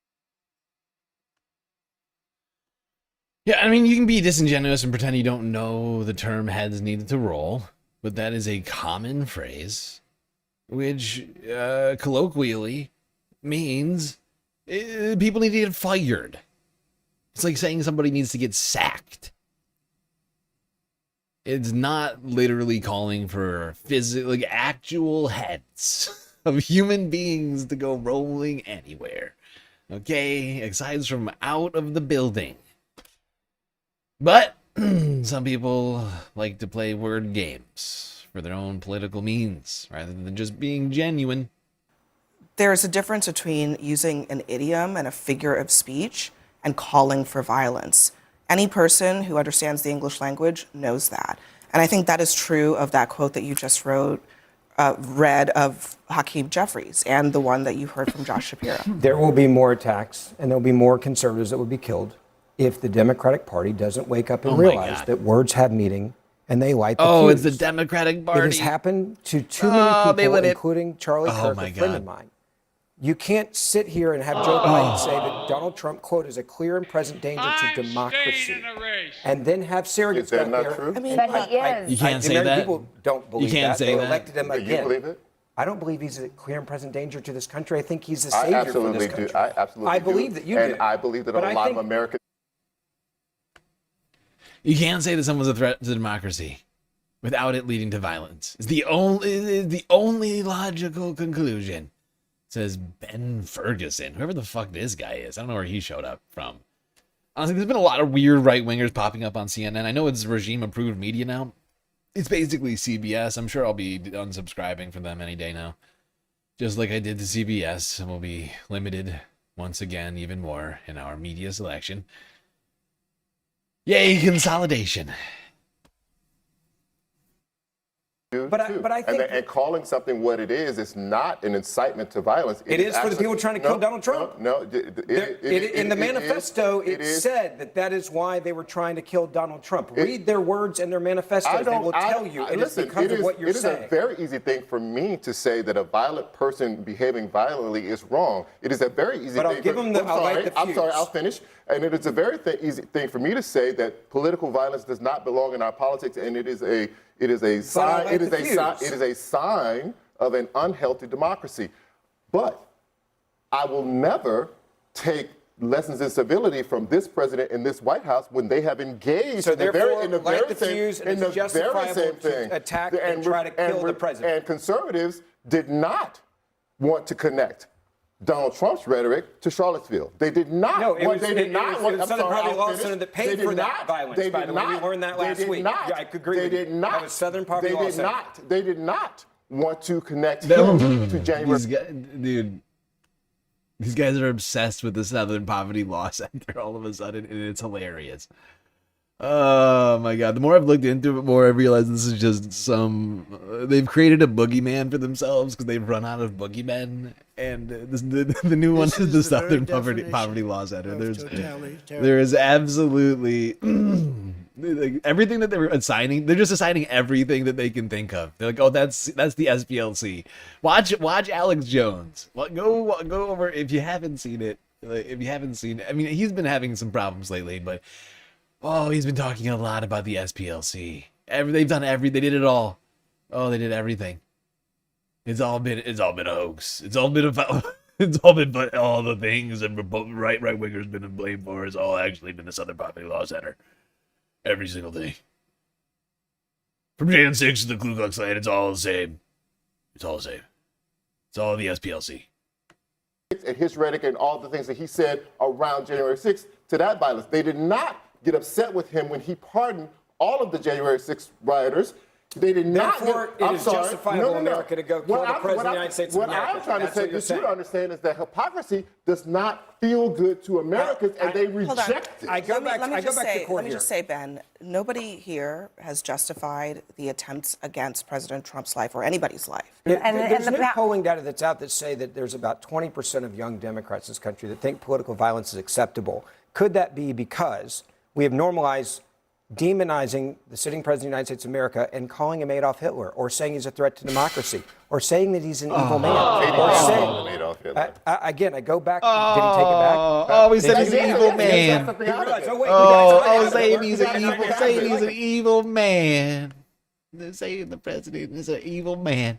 It's nasty. It's terrible. Oh, it's so rude and nasty. How could you say it? Is that everybody is like these people have amnesia or something? I know this fucking asshole is old enough to remember the presidency of one Barack Obama. You say, calling people evil is wrong? Really? It's fascinating. It's fascinating because I remember one. I mean, all sorts of people. I mean, the person I think of immediately is Alex Jones again. But like, oh my God. Like, how many Republicans were calling Barack Obama the devil? It is Satan incarnate. The Antichrist. The beginning of the rise of the Antichrist. Oh, but calling people evil, you can't do that. That's not fair. You can't. Oh, it's not right. Oh, God. You imagine what happens if you call somebody evil or nasty? Oh, the ramifications of words. Please. If I had a payoff out of it, I would... Like, the snowflakery that is going on here is incredible. It really is. The people who were like, "Oh, we need free speech. We need Mr. President Trump because we can't post on Facebook about COVID." Oh God, I can't do it. Oh, we're being repressed. We can't say the R word on stage. People boo us when we do comedy sets. It's just like, what happened? What happened? What happened to the love of free speech? What happened? I thought this was America. Huh? Isn't this America? I'm sorry, I thought this was America. I mean, this is why they will never stop trying to kill Donald Trump, because there is no bullet that can be shot at him that somehow is not justified by the left saying, well, somehow it's Donald Trump's fault. Well, look, he's the one again, that said things in the past. They are going to face. try to kill him forever if y'all keep this up. I will say this until I'm blue in the face. No one. You're gonna try to kill him forever with words. What a fucking Karen. Oh, listen, they're gonna try and kill the great supreme leader with words forever. And they're never gonna stop. They're gonna keep saying words. Oh, those nasty Democrats. They're gonna keep trying to kill him for absolutely ever. With words. Justify any violence against President Trump. Abby, and so I think that with all making due those generalizations, with all due respect, making those kinds of generalizations only coarsens the dialogue that we're trying to have. And look, if your argument is that if your argument is that the totality of the circumstances are simply what is being said about Donald Trump, that Donald Trump is a threat to democracy, whatever. Let me just play this. This is Caroline Levitt. She's accusing Democrats of what you're accusing them of, and then listen to the rest of this. Senator Elizabeth Warren, President Trump is making the country look like a, quote, fascist state. Senator Adam Schiff saying President Trump using a dictator playbook. Senator Ed Markey calling President Trump a dictator, saying that this administration's actions are authoritarianism on steroids. We're living in a fascist state. It all comes out of the White House. Crooked Joe Biden, the worst president in the history of our country. There's a radical left Marxist, communist, fascist. She's a Marxist. She's a fascist. Comrade Kamala Harris. So look, the point is that it's not that Donald Trump is responsible for violence against those people. The point is that it's not enough to explain the moment that we are in. It's just, did he call her a fascist? Did she call him a fascist? Because that is happening on both sides of the debate. There is more that is contributing to where we are as a country, and it is bad. It is unquestionably bad. And if we fail to actually address the root causes, we are going nowhere. We're not resolving this. Yeah. I mean, we all understand Donald Trump loves to wield his power and threaten violence against anybody who doesn't do what he wants. We see it in the way that he deals with foreign leaders and with the way he deals with people in the country. Threatening violence against protesters. Using the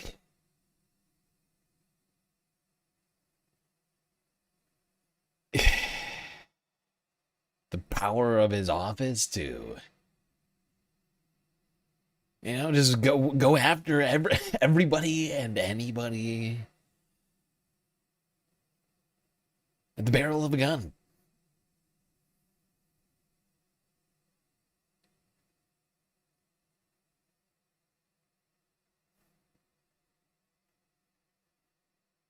Wait, I lost my... Oh, there we go.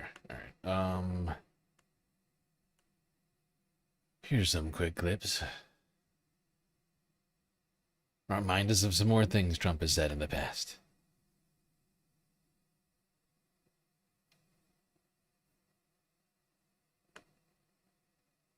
I certainly don't incite violence. Knock the crap out of him. Like to punch him in the face. I don't condone violence, and I don't talk about violence. I would have done well, but I would have been boom, boom, boom. I'll beat that. I don't know if I'll do the fighting myself or if other people will. Maybe he should have been roughed up because it was absolutely disgusting what he was doing. If you see somebody getting ready to throw a tomato, knock the crap out of him, would you? Seriously. Like to punch him in the face, I'll tell you. Try not to hurt him.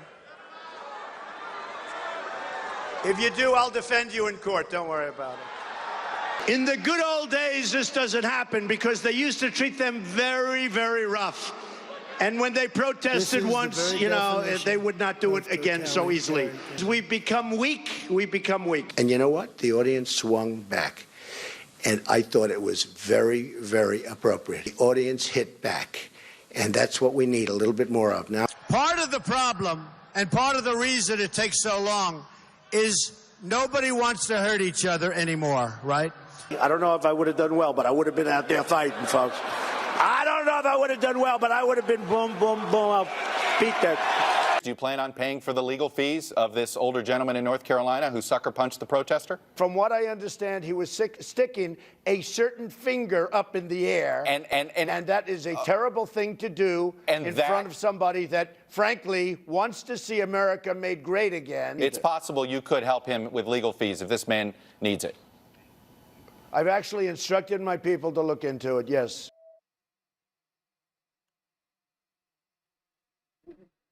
Everybody's got to turn down the rhetoric, okay? Got to turn down the rhetoric. No more political violence, everybody's saying it. Very nasty Democrats are the reason. All those nasty, nasty Democrats. It was really interesting watching Caroline Leavitt go out to the podium today in the briefing room and give a lecture to Democrats and the media on how they need to be the ones to tone down the rhetoric. Meanwhile, there is no one in this country that is more responsible for violent, hateful rhetoric than the president himself, and nobody's words matter more than the president of the United States. And so then to watch immediately him just not even take a full 24 hours to call for civility and unity in this country after a very scary, traumatic event that affected people on both sides of the aisle, folks in the media. He chooses to immediately go after this CBS reporter for just simply citing the words of the manifesto. And then on top of that, him and his wife decide to go after a comedian for a joke that was told days prior to the dinner. And so whether you like Jimmy Kimmel or not, we have a First Amendment in this country, and it protects speech that you dislike just as much as it protects speech that you agree with. And so I think that it's not surprising at all to see how the White House responded to this incident, because this really could have been a moment for them to actually want to bring down the temperature if they cared about that, but they obviously don't, as evidenced by how Trump talks about Democrats and the left and the media. I have a list here, actually, of some of the words he's used to describe the left. He has called them scum, vermin, terrorists, radical, lunatics, demonic, communist, evil, garbage. I'm not done yet. The enemy of the people, enemy within, treasonous, lowlives, fascists, Marxists, communists, and I could keep going. Those are just He did have a list. I was reading. some examples. And on top of that, it's not even just the words that he uses. When we look at what is going on with political violence in this country, Trump, when he had a moment to say, hey, the attack against Paul Pelosi was wrong, what did he do? He mocked it, and so did other Republicans. They made light of an attack on Nancy Pelosi's husband when she was the target. He celebrated the deaths of Rob Reiner, who him and his wife were murdered by their son. He praised the death of Robert Mueller, his perceived political enemy, someone who was simply doing their. I didn't even watch this one yet. I usually watch most of these ahead of time, but I didn't even watch this one yet. I threw it in here while the stream was going because I got it in my feed. I happened to have looked down at my fucking phone. I'm glad somebody else remembers that. It wasn't that long ago. Trump was celebrating the death of Rob Reiner, of a Hollywood film director. Not even I mean, yeah, did he contribute to Democrats? Sure, but like the way in which Trump celebrated his death on social media is it was despicable. He's got zero. I mean, when it comes to everyone else, he has zero fucking concern about violence. But whenever it happens around him, it's like, oh my God, can we tone it down, please? And it's the hypocrisy has truly hit the peak. It truly has, because Republicans are coming out and they're just playing along with it. Like, they haven't been also like on board for every time Trump does call for political violence himself. Or when he does acts of political violence, or when people do acts of political violence on behalf of the president, they love it. They fucking love it.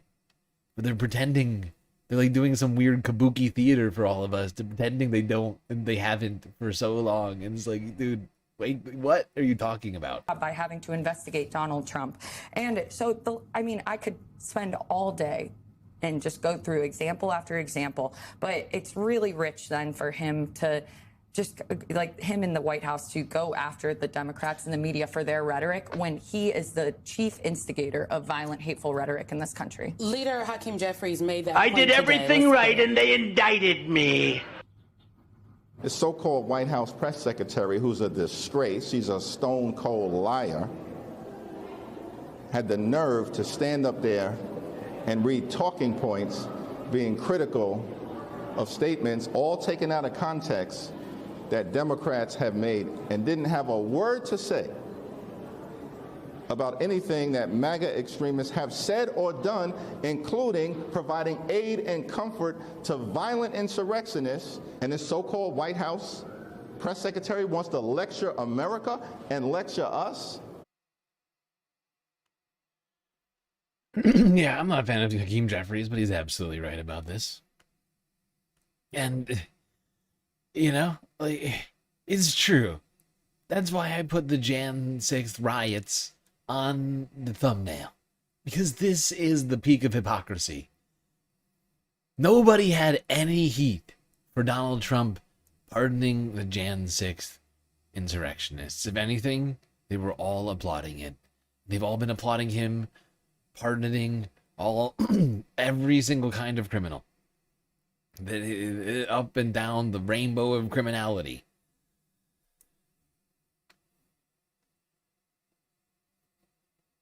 But when it comes to the Jan 6ers, where was the massive, oh God, how can we let these people who violently tried to overthrow the election, where was that? Where was that call? No, it was nowhere. It was crickets.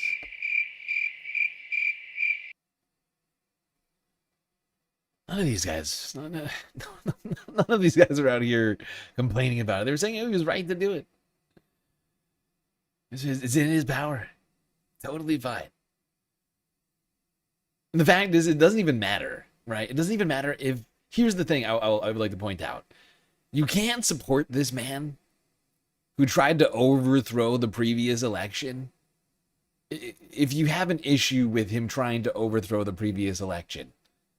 Okay, like you can't separate yourself from that one thing and be like, I support everything but that. Like, I know Scott Jennings tries to play that fucking game and is disingenuous garbage. You don't get to do that. You don't get to say, I support everything but the insurrection. It's like, that's kind of a big thing. And I don't think you get to separate those two things.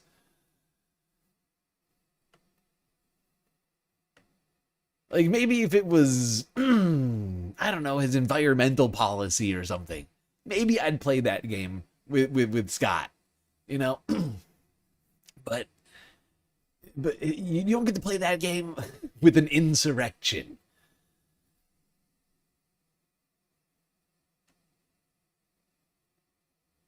And he literally did a speech at the insurrection, right? Like what? Like 2 blocks from the actual Congress building? Like, not far. And said, we're gonna go to the Capitol and we're gonna fight like hell. We're gonna go to the Capitol and we're gonna fight like hell.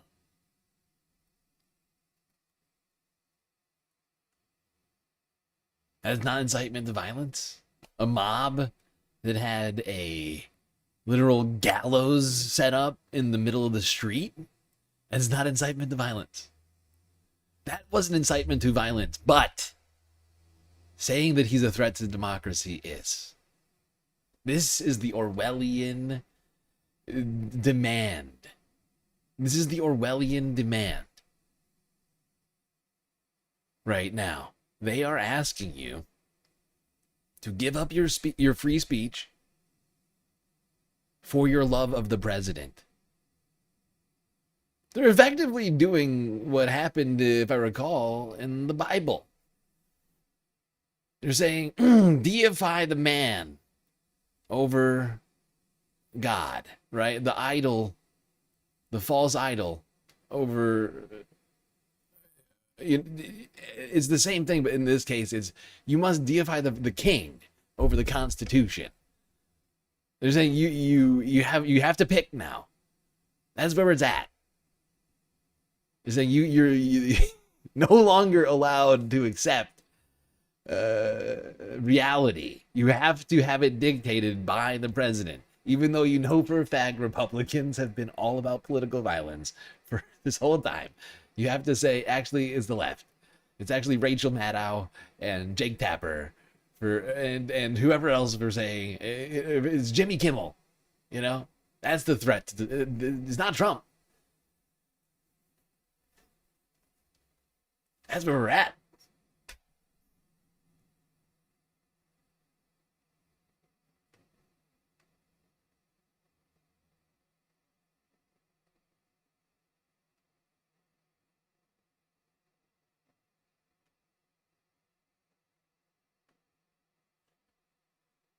I mean, they're demanding no criticism of Trump.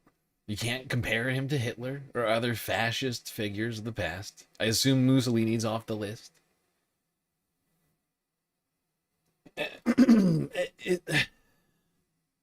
They're demanding that you recapitulate, that you change your speech. And maybe you don't personally have any criticisms of the president. Maybe you're one of our lurking conservative MAGA viewers. But then I would just like you to think about a world in which Donald Trump is not the president. Someone else is the president. Just go back in time. Pretend Barack Obama is president. And you're no longer allowed to call him evil. You're no longer allowed to compare him to the devil or Satan. Say he's the rise. He's the rise of the beginning of the rise. The beginning of the rise of the Antichrist. You're not allowed to say that. You can't say he's from Kenya. You can't say. I mean, I have issues with you saying all of these things. That one especially. I mean, but nobody was threatening to put people in jail for saying that. Barack Obama wasn't threatening to take away people's shows for saying those things. I just want you to think about in a world where your government is coming out and saying, I'm trying to think of, who was Barack Obama's? It's been so long. The only person I could think of as being Barack Obama's White House spokesperson is Keegan-Michael Key. And I know that's wrong. But like, Barack Obama, I'm trying to, hold on. Who was it? I can't remember this.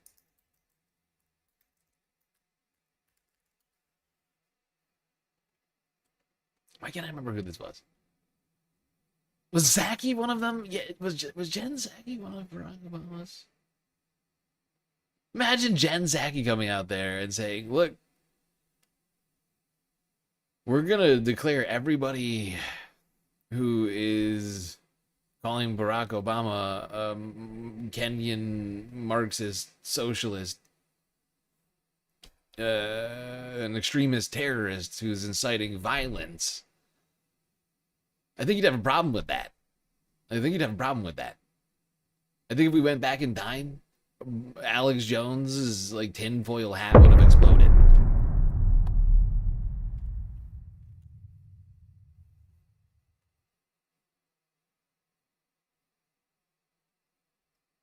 The reactions to all of this have been fascinating, really. For more on this, the Humanist Report. The White House Correspondents' Dinner shooting turned out to be so much funnier in retrospect than I initially realized. And to be clear, I'm not saying that violence is funny. I would never say that. I'm saying that the situation and subsequent reactions were humorous in a Twilight Zone sort of way where everyone seemingly snapped and collectively lost their minds all at the same time. And I can't help but laugh at that because it almost feels like we've entered a new timeline because of that incident. But before we talk about the discourse about that particular shooting, let's go back to the incident itself, because I still can't believe that Caroline Leavitt said this before the event took place. There will be some shots fired tonight in the room. Turns out she wasn't wrong, and people were joking about that clip, asking, well, what did she know? That's an incitement but then to this violence. moment happened on Fox News. I mean, if we go by everything that's being said right now, like saying heads will roll, saying the shots will be fired around the president, that's an incitement to violence, Caroline. That's the same. It's the same.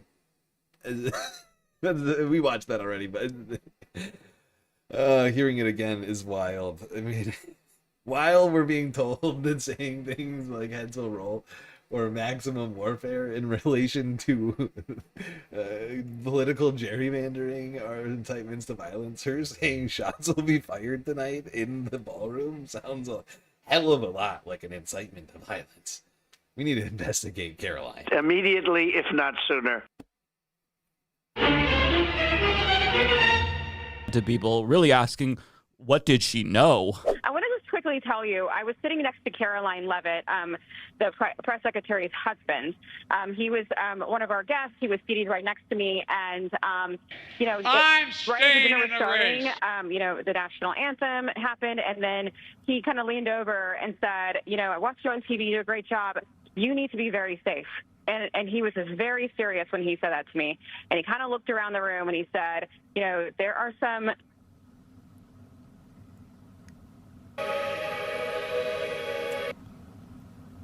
Sounds like we lost Aisha's phone there. And this happens, by the way, especially when you have so many people attempting to utilize the same cell service at the same time. I'm sure that's exactly what happened. But that fueled more speculation about whether or not the incident was staged or a false flag, which isn't too far outside of the realm of possibility, given how Russia reportedly told Viktor Orban to stage an assassination attempt before his election to improve his failing approval ratings. And since Trump literally lies about everything already, it's not beneath him to do something like this to improve his own approval ratings. Now, I personally don't think that this is the case or need more evidence to confirm that that is indeed the case, but I do find it funny that most people think that it was staged. And Trump's team isn't helping with that perception. As this person points out on Twitter, look at these people. They're all just smirking. These are not "I just survived a mass shooting" smirks. These smirks tell a completely different story. Perhaps a story of an epic prank they all just pulled off. But to be fair, nobody who was there really seemed to care, with the exception. Yeah, seriously, the more I look at this photo of, this is not a guy in warrior mode. What in the fuck? What in the actual fuck, guys? Like, this is Pete Hegseth, the Secretary of War, We changed the name of the department for him and his love of war and the warrior mentality. He said it 1,000 times over and over. He loved warriors. We need warrior mentality. Where is I assume that you'd see all photos. The more photos I see of Pete, the more disturbed I am. Because I assume that he would have whipped out like a jar of grease and like smeared it under his eyes, turned his tie into like a headband. He'd be like on top of a table, dual wielding, akimbo, like, and just like screaming, protecting the president with his life.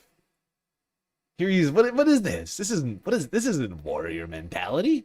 This is a guy attending a boring dinner party mentality. What the fuck is this? Ridiculous! Shooting smirks. These smirks tell a completely different story. Perhaps a story of an epic prank they all just pulled off. But to be fair, nobody who was there really seemed to care, with the exception of Wolf Blitzer. He seemed to be really shaken up by the event. But everybody else didn't really seem to care. I say this because right-wingers were angrily tweeting about how members of the press kept taking entire bottles of champagne. But I, for one, think that that's a G move, and I would probably do the same thing myself because it's right there. Look, the fact that the Pete didn't look like this. All right, this is what I'm imagining when I say Pete should have had his, like, you see what I'm saying here? Tied around the head, mud on the face for camouflage, so that he doesn't stick out. And shirtless probably. I'm just disappointed entirely by that display. No warrior mentality at all. Awful, really awful. Weak. It was already paid for. Why not? But side note, how did we get so many details wrong about this story when it was a room full of members of the press? I mean, CNN's Caitlin Collins reported that the shooter was confirmed dead, and we all thought that he was dead when he was in fact not shot dead. And Caitlin was there. Like, did she not think maybe I should just like peek around the corner to see if there's a body before I report this? I guess not. So even with the room full of journalists, they can't get the most basic details right. But that aside, I have to talk about other things that are just downright bizarre and unexplainable about this event. So as you can see here, they rushed out J.D. Vance after they heard shots fired, and then only after they've made sure that the vice president was safe, that is when they came back for Donald Trump. And then his geriatric ass fell down, and remember this moment because we're going to come back to it. But while this is all happening, Stephen Miller was pictured here escorting his pregnant wife out, hand on her titty for some reason. And then over the top right corner here, you can see that there's a man in a tuxedo just watching from the sidelines, which led people to wonder if Secret Service let Donald Trump watch the chaos unfold after they escorted him to behind the curtain because, like, why wouldn't they if they didn't care about him in the first place? Like, why wouldn't they just let him watch? But if you look at this video shared by Twitter user HustleBitch, they've adjusted the contrast and they zoomed in. And when you get a closer look, you can kind of see. Jesus Christ, Stephen. Does Stephen have no... Oh, my God. Have some goddamn decorum, sir. Hand off the titty. Don't be creepy. The glow from a bald man's head, even though it does look like Trump initially. And you can see that before it cuts to the Hustle Bitch logo. So thank you, Hustle Bitch. So it's unclear, though, who that is, but it doesn't appear to be Trump, in my estimation. Although, in... Hey, I'm going to stop Mike there because I'm going to go back. Here's the thing about this photo, right? Like... It could be a bald man's head. I'm not saying it's not. It's guaranteed not to be 100%. It's like it's not even real. Like, like what are we talking about here? There's a glow from a bald. Oh no.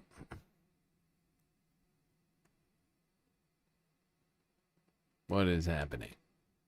It's just the horizontal stream on YouTube. What is happening? Oh, we're back. What the hell was that about? Why did that happen? That's really weird. That's really, really weird. Yeah, are we back? We're back? Everybody good? Okay, good. Okay, good. Just a reminder, everybody, we're an hour into the Galactic Content Goal Timer. I know we can't see it anymore, but I'm keeping track. I am keeping track for us. And we've been doing incredible, making huge progress on that. Thank you for the puppy treat. TRF. Oh shit, my phone's gonna die. But we're like 70% of the way through the goal. 70% of the way through. You can donate. Do that on Twitch, bits, power up subs, gifted subs, prime subs, Cash App at PayPal, and of course Patreon. Anyways, I don't know what everybody missed, but what I was saying is because of the depth of the photo, the subject, where the subject is in the frame of the picture, and Donald Trump's insane hair and the lighting, you can't say definitively that it's not him. Because these subjects here in front of us, Steve Miller grabbing his wife's tit, is the thing in focus. The front, as you go back, you're gonna lose. There's gonna be blur. There's gonna be image blur. It's also in a shadow with an overhead can light in Trump's hair, and Trump's hair, right? Like his hair is not even real. Like it does weird fucking shit. I can't say definitively that that's not Donald Trump. It looks a hell of a lot like him too, and that's the thing. But who knows? My estimation, although in an interview with 60 Minutes, he explicitly said that he wanted to watch. So there's that as well. He kind of addressed the JD Vance leaving before him situation and his fall, but he just wanted to make sure that nobody thought that he actually fell. Didn't really care about Secret Service prioritizing JD Vance over him. Just don't think he fell, please. You see the security moving quickly, within seconds, grabbing the vice president by his coat, lifting him up, bringing him out. Then the counter assault comes in. Took 10 seconds for them to flank you, Mr. President, and then 20 seconds to get you out. Longer than that. It looked chaotic. At one point, you were down. What was happening? Well, what happened is it was a little bit me. I wanted to see what was happening, and I wasn't making it that easy for him. I wanted to. I saw somebody count it down. I think it took over half a minute for them to even get by his side. I think 10 seconds is being very generous to the Secret Service.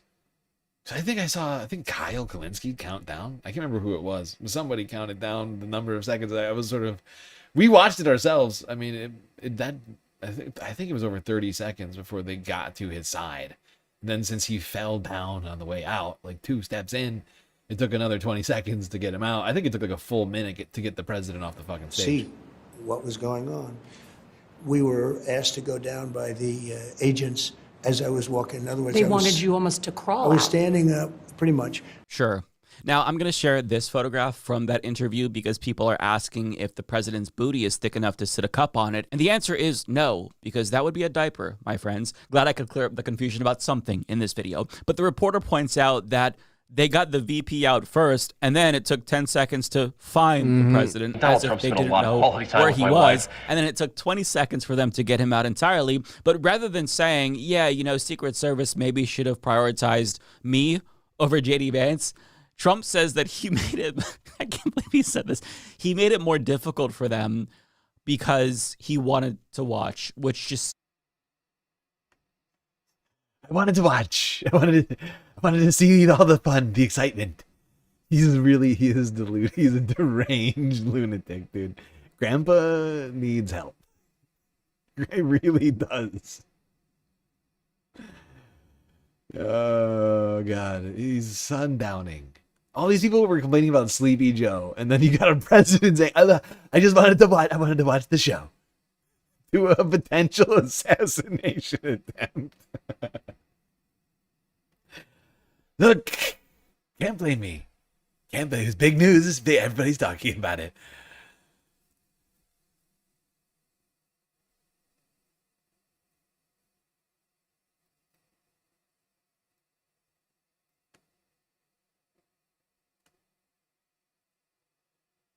Let's see some of the other reactions. I want to paint a broader Ben picture Stiller. of the evening as a whole before we come back to that moment in the interview, because while that commotion was taking place at the White House Correspondents' Dinner, actor Ben Stiller tweeted, "Got it done."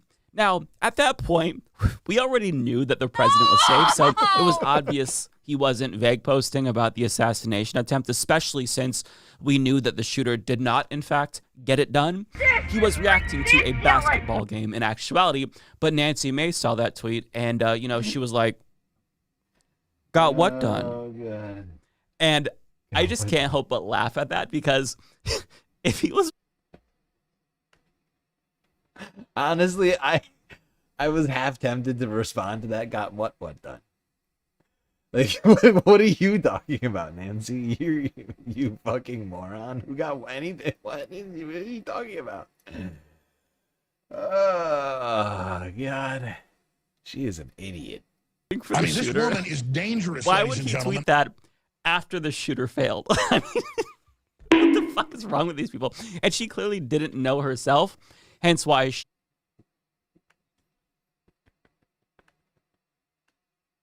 How do you, like, I mean, seriously, though, what does that mean?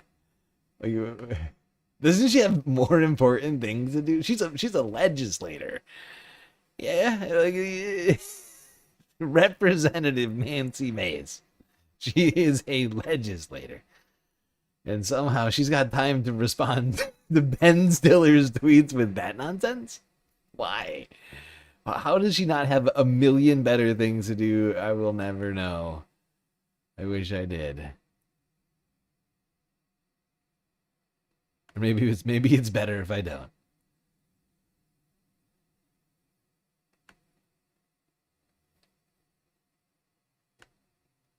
One more here from Michael.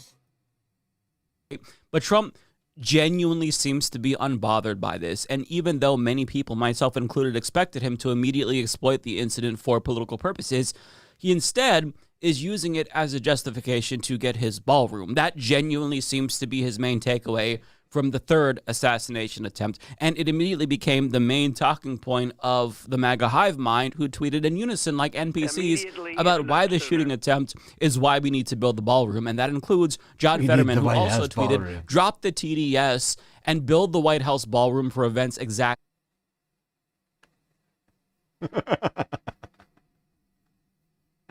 This guy has lost his fucking mind. Oh my God.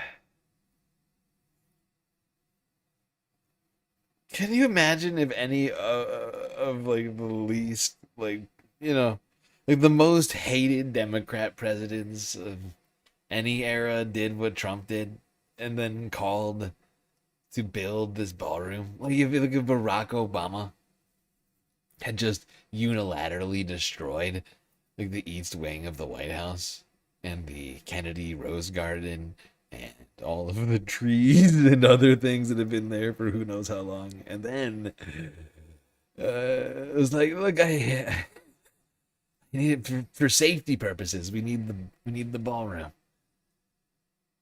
It's only $300 million.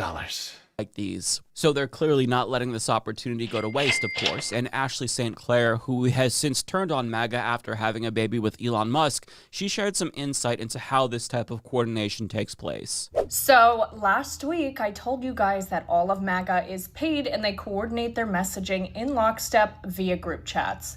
And what do you know? All of these people came to I just like to point out to everybody that initially he was just saying that everybody wanted the ballroom, and that was the reason that they were doing it. Eventually, that morphed into other things and claims about security.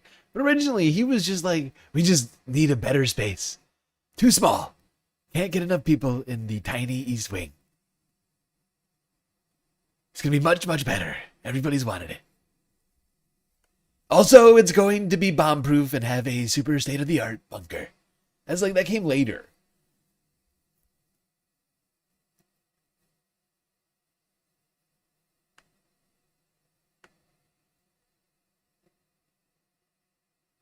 All right. We move on from the White House Correspondents' Dinner situation. But we are going to do one more clip about the White House ballroom and all the Republicans demanding it.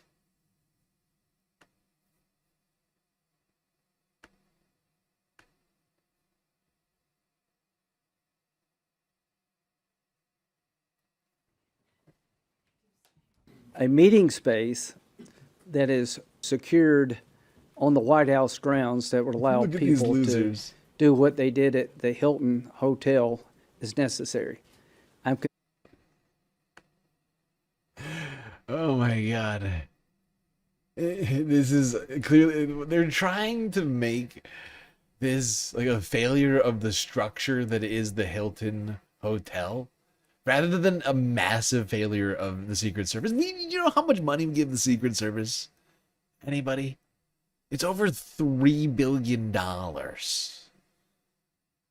They have a over $3 billion budget every fucking year. They could have installed a THAAD missile battery at the fucking Hilton if they wanted to. They could have locked the whole thing down. They didn't do it. They failed. It's not a result of us not having a monstrosity, a gilded palace, a palatial ballroom for Trump. Like, it's not because we don't have that. It's because the Secret Service didn't do their job. They didn't protect the president. Okay. They didn't do shit. If there had been a presidential ballroom adjacent to the White House, the guy would have never gotten in. We're going to introduce legislation that would authorize $400 million to be spent to secure the president. Wait, what? Wait, whoa. I'm sorry. We've been getting told by Donald Trump now, this whole time, from the day that they just decided, without telling anybody, to destroy the White House, that it was already paid for. We were told by Donald Trump from the very, very beginning of this, just my friends are paying for it. It's my pet project. All my friends are paying for it, so don't worry. Not a single dollar, American taxpayer dollar, will be spent.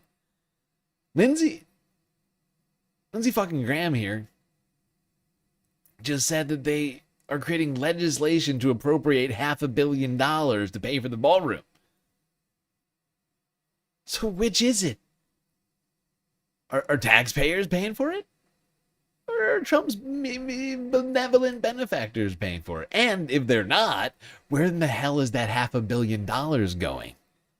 Lindsay, I'd love to know that one. What in the hell is going on here? There's an old saying in Tennessee, I know it's in Texas, probably in Tennessee, that says, fool me once, shame on you. If fool me, we can't get fooled again. Wow. Everybody needs to see that clip. Absolutely everybody on the planet needs to see that clip. There is now legislation being proposed by legislative leaders to use American taxpayer dollars to pay for the Epstein ballroom. Are you still talking about Jeffrey Epstein? This guy's been talked about for years. Epstein ballroom paid for by tax dollars.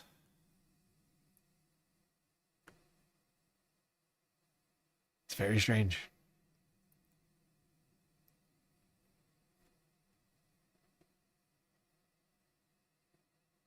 sort of the exact opposite of what we've been told is going to happen. You think people would hold Trump accountable rather than...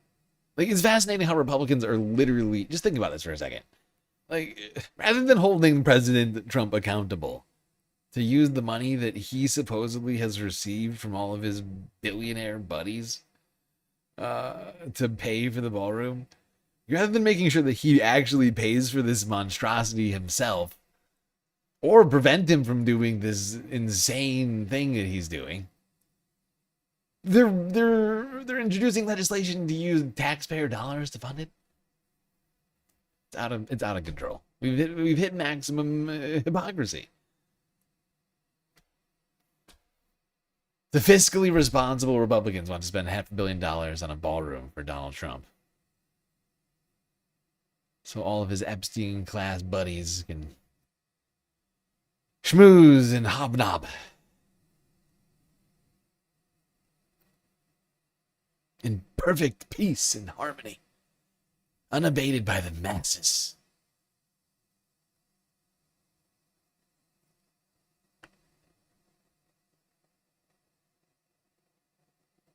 Meanwhile, Trump DOJ is apparently bringing back firing squads for no apparent reason. Just for the spectacle of it, I guess. Just the violent spectacle of it. The people who want to tone down the rhetoric are bringing back firing squads. Just let that sink in for a second. Everybody tone down the rhetoric. So there's been a striking announcement by the Department of Justice today. It is expanding the methods of execution for federal death penalty cases to include death by firing squad. Right now, 5 states. There you go. That's all we need from CNN on this one. We're not going to go. There you go. Donald Trump calling the Trump administration calling to bring back the death by firing squad federally, while simultaneously calling for people to tone down the rhetoric. Everybody tone down the rhetoric, or we will shoot you. A what now?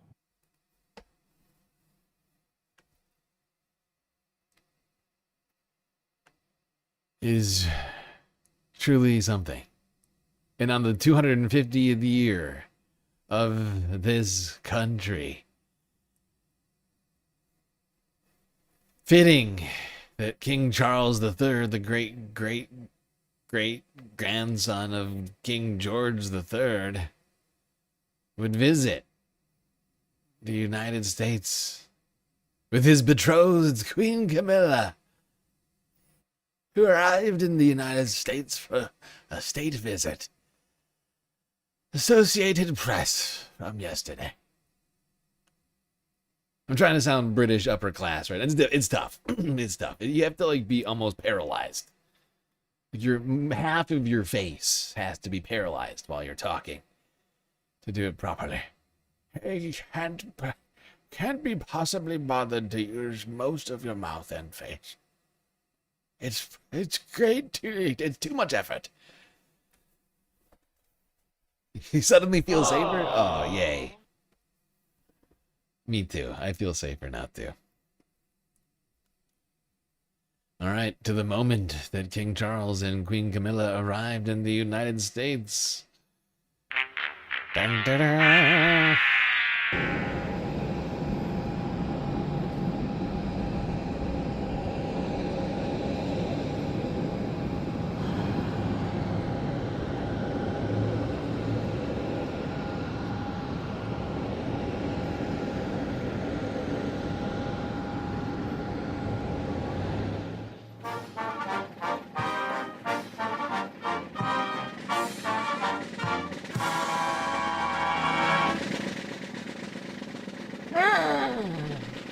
Great to see you. A pleasure, no, truly. It's a very long handshake, you know. Maybe the longest handshake I've ever received. Please let go. Good to see you back. Oh, there's a great stairwell we got here for you. It's not the best, actually. I've seen much better steakhouses in my day. Oh, curtsy. See, now this is what you should have done, madam. Curtsy rather than a forceful, unnecessary handshake. Oh, children. And this is Scott and Barbara. They're possessed. Oh, really? You're possessed, you say? Fascinating. I hope you get better soon. See you next time. Hey, don't try to possess me now.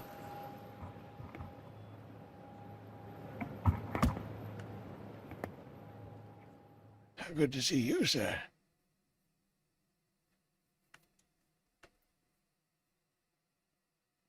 How's my King Charles?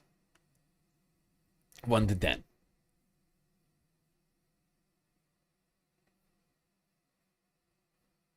I'm doing my best, okay?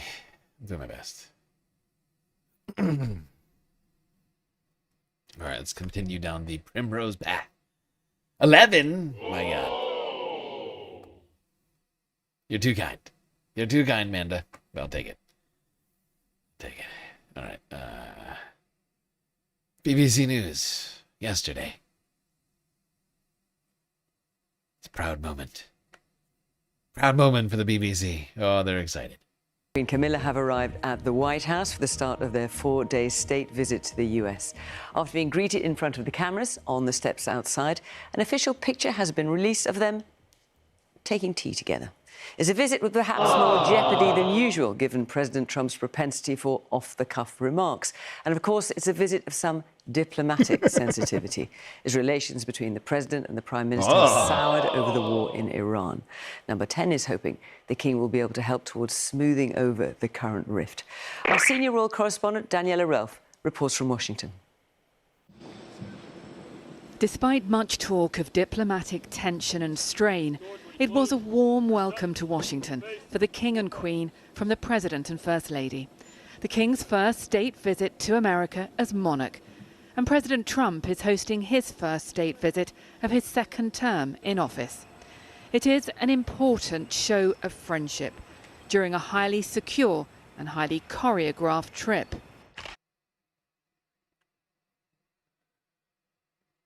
Okay, I've ran out of tea. I'll be right back. And there was even time for an afternoon tea and chat before the ceremonial aspects of the visit kick in tomorrow. Earlier, at Andrews Military Air Base, the King and Queen arrived, greeted by officials from the British Embassy and the White House, many of whom have been working on the diplomatic sensitivities of events over the next few days. On paper, it is the most difficult state visit of the King's reign. The attempted attack on President Trump on Saturday night has further charged a challenging trip. But security reviews have led to only minor changes to the King and Queen's programme. When the President visited Windsor in September, security concerns meant he didn't leave the castle walls. Every event happened away from the public, within the safety of a royal residence. The plans this week for the King are not as restricted, and from his host, there has been reassurance. The White House grounds are really safe. This area of not very many acres, it's really safe. I just realized I had some sort of like Pavlovian response to like them watching them drink tea and realizing I was out of tea and being like, now I need tea. I wanted somebody else drinking tea, now I need it. And he'll be staying here now. I believe he's going to a couple of other locations because he's here for a few days. And he's a great guy. They called and they are so looking forward to being here. Over the next 4 days, the King and Queen will carry out a series of engagements. The key moment will be tomorrow, when the King addresses a joint meeting of Congress, and then in the evening joins the President at a glamorous state dinner at the White House. On Wednesday, the King and Queen will be in New York, where they'll visit the 9/11 Memorial. And then an official goodbye from the President and First Lady. Oh, no. On Friday and Saturday. Oh, no. What have I started? Oh, God, the tea jokes. The tea jokes are coming. In our grave, we teed you up for it. Good God.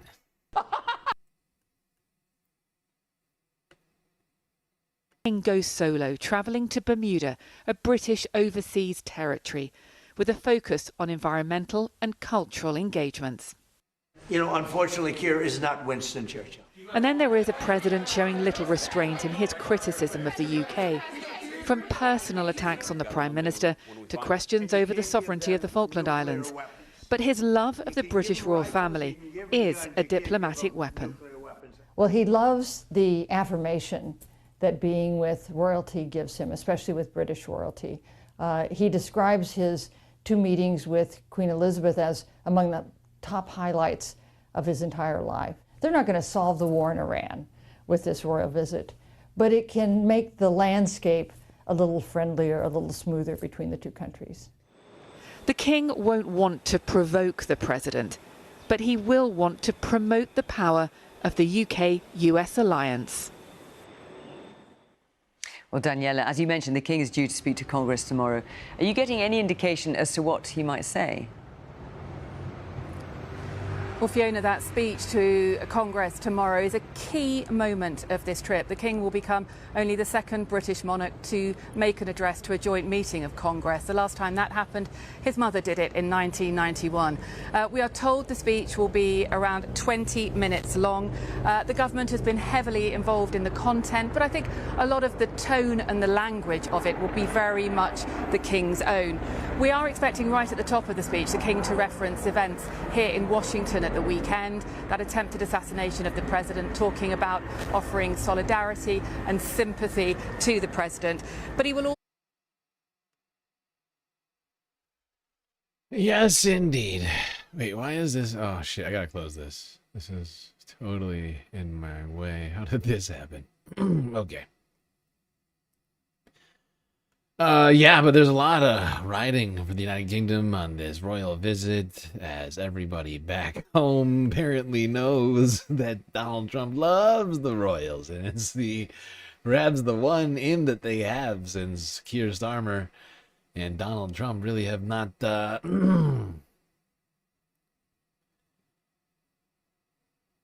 I'm sorry, I just lost my train of thought because I'm looking at these are these name tags on the ground? Are you telling me that...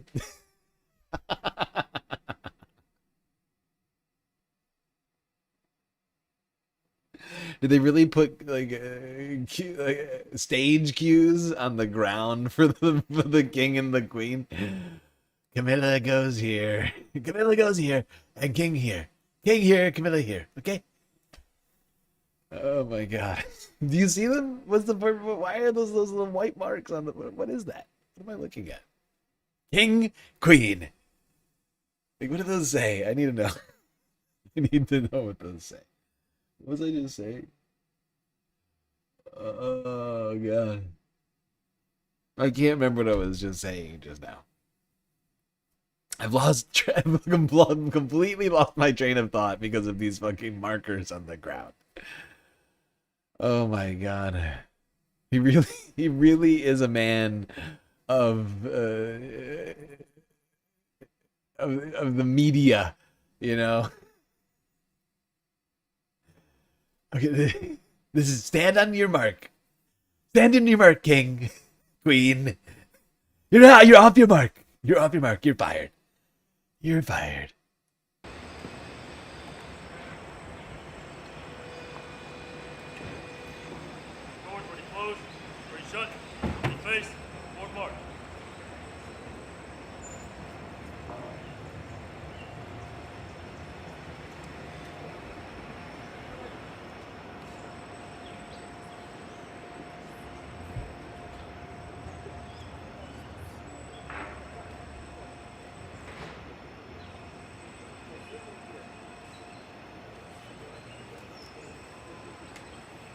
Oh, right. I remember what I was saying.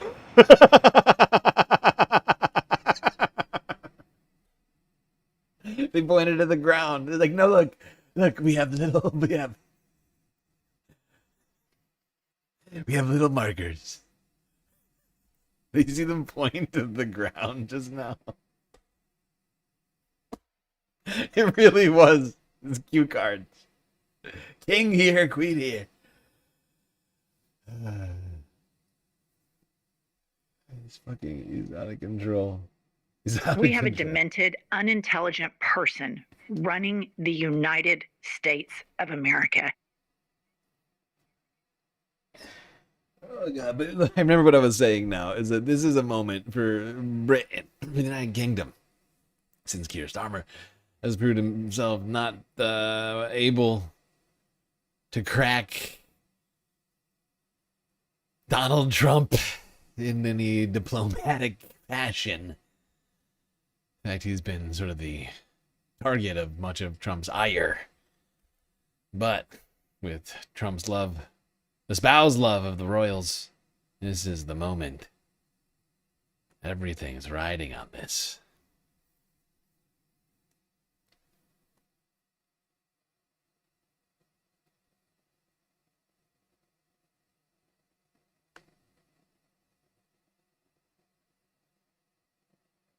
Now, we will get to that speech from King Charles, which was fascinating. But I want to get through the whole day. It's been a full day of all of this. A little bit more than that now. Staying with the BBC. Talk more about this royal visit. I'm being repressed! Hello, it's Adam in the newscast studio. It's Joe Pike in Westminster. Do you know what? I feel a bit lonely sat here on my own without an audience of 200 newscasters sat around the place watching. But let's increase the number of people here because we're also joined from the US by the BBC's royal correspondent, Sean Coughlin. Hello, Sean. Hello, lovely to hear from you. So we're recording this bit of this episode at 6:30 on Monday evening. What time is it where you are, Sean? It is now coming up to 1:30 here. And when do we expect the King and Queen to actually land on American soil? Yeah, well, in a couple of hours, they'll be descending from a blue sky and landing into a political storm. So we're looking out for them and we're looking forward to their arrival. And Sean, the security story that's unfolded around the president over the weekend, has that interacted or impacted on the royal story that we're about to start covering? Well, I think it was already going to be a pretty complicated trip with all the political backdrop to it. And this adds another layer of difficulty and possibly raising the stakes even higher. And I imagine what would have been intense security will now be raised to whatever a notch higher, and that the bubble that they will operate inside, the security bubble, will be made of some sort of reinforced titanium or something to keep everybody out, and the public might not get to see very much, but hopefully we'll be able to get inside that bubble and see things for you. And have any of the officials who Oh god, they were so excited over here at the BBC for this visit. They're positively glowing about it.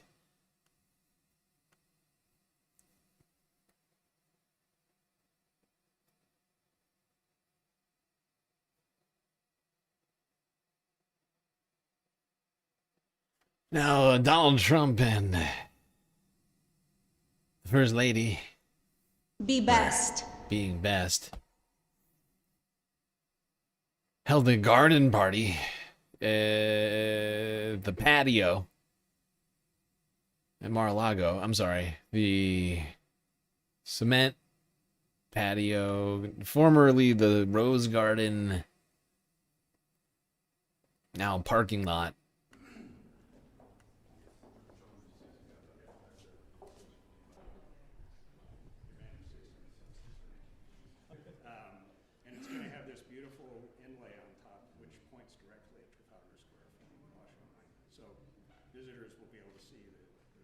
We got some docent in here telling the king about. Come on.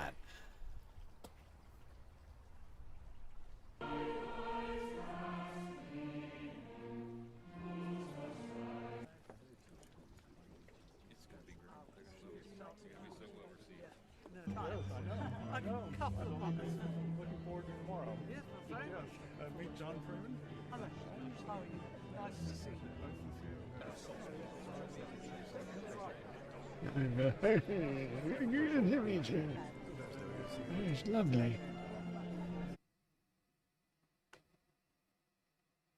Jesus fucking Christ. Look at Stephen Miller being fucking. Look at this. Why does Stephen and his wife look at Stephen's looking so creepy at the king right now. He looks like today he looks like less like Nosferatu because of the smile. He looks like Dobby or something. He looks like a house elf. But then look at his wife. Look at Katie behind him or whatever her name is. Look at the look the side eye look she's giving him right now. This is a hilarious picture. Oh my god, hold on. I need this picture for later for my own purposes. What is up with this? What is going on here? What the hell is going on here? What is your plan for the king, Stephen? Get away from him. Don't be creepy.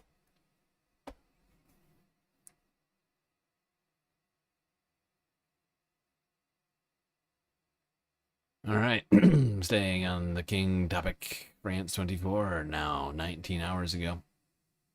Timing is going to be important here as we get through these. Just so you know, it will come up. Because, well, you'll see. The king with a mission to, as the official phrasing puts it, reaffirm and renew then that special relationship. Well, let's analyse that with our international affairs commentator, Doug Herbert, who's with me here on set. I mean, Doug, let's face it, it's a pretty tricky visit this at a very tense moment, would you say? Yeah, it's not me saying it. Half of Britain, literally 49% of Britons were surveyed last month by YouGov, just as this visit was being announced. And what did they say about it? Well, almost half, 49%, said they wanted it canceled. They don't think their king, their monarch, should have anything to do with a president that is seen from Britain as erratic and unpredictable, and perhaps ready to fire some humiliating salvos across the bow at their monarch, at their head of state.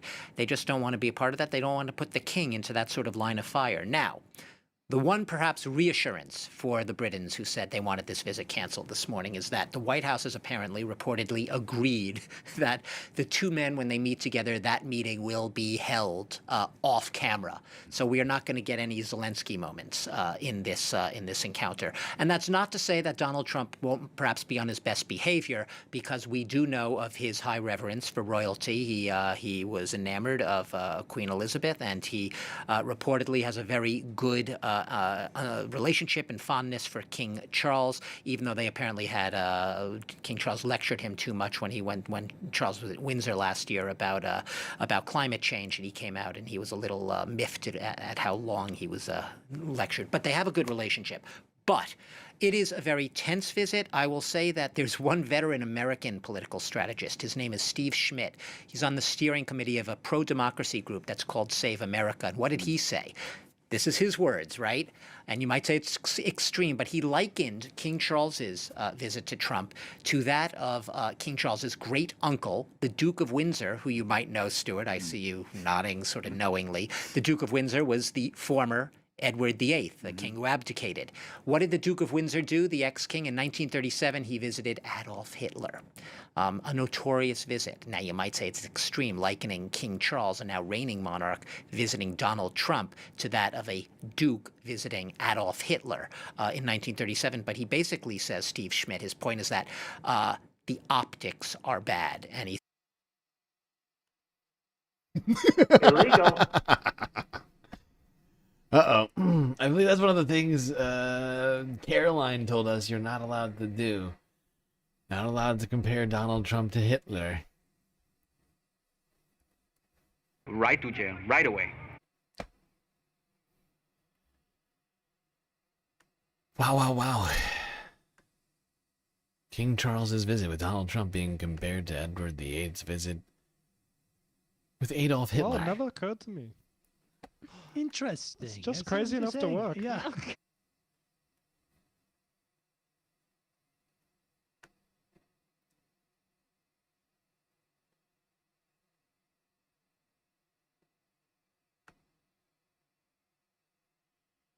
All right, let's keep going here. 16 hours ago, BBC once again on their beautiful monarch's arrival in the United States. King Charles is expected to call on countries to stand together to defend democratic values when he addresses Congress later today.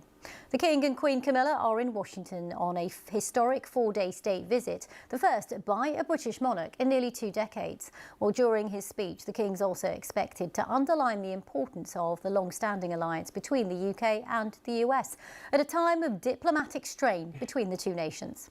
Well, our senior royal correspondent Daniela Ralph begins our coverage with this report from Washington. As far as UK-US alliances go, this one was looking pretty friendly. The presidential hosts greeted their royal guests at the White House. There were no signs of a troubled diplomatic relationship.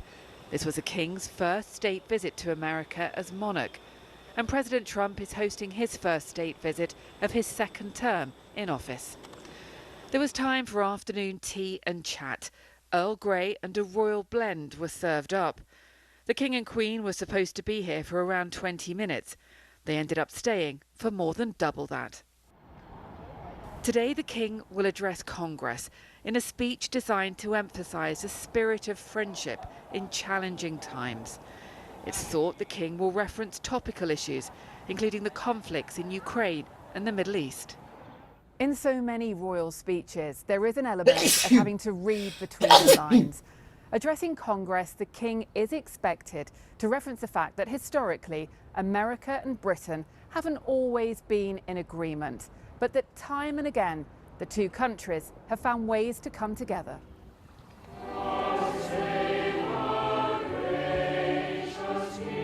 At the British Embassy came the familiar territory of a garden party.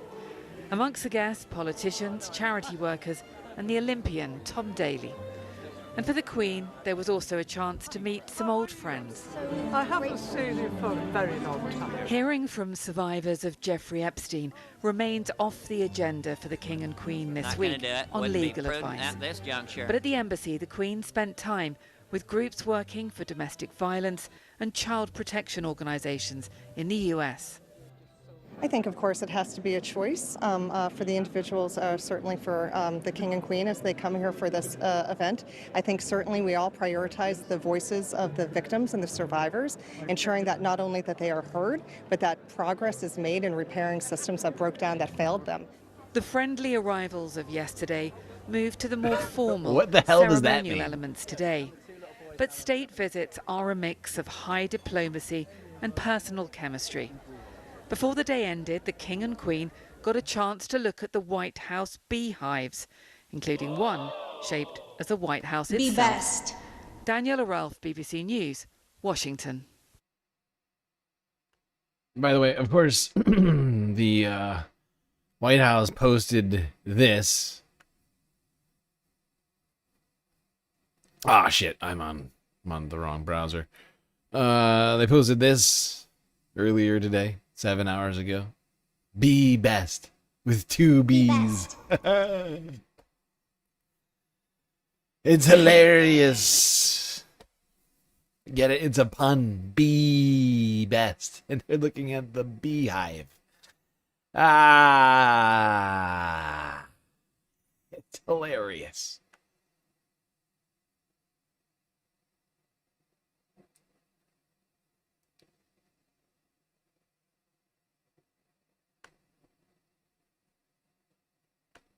Get more on what we can expect through the day. Earlier, India McTaggart, the royal correspondent at The Telegraph, joined me in the studio.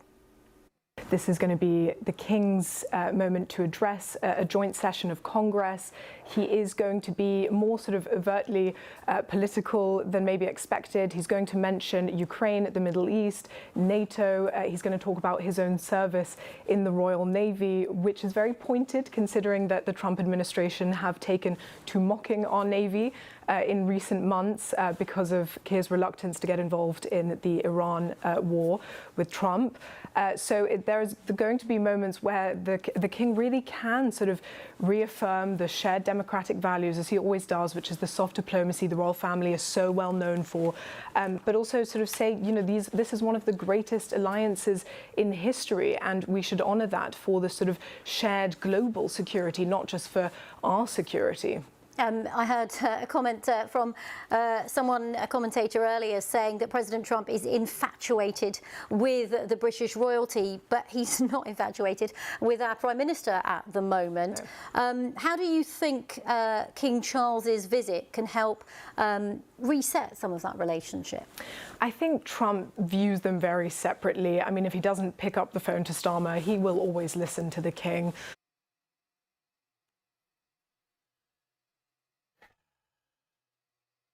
Today.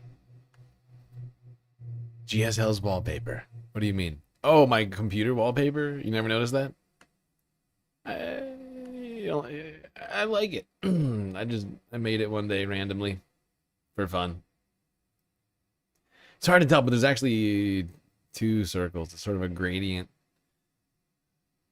diffuse to black. It's just hard to tell. I tried to make it sort of almost not noticeable.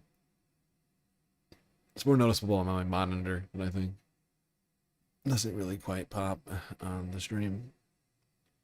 But it's really for me. But yeah.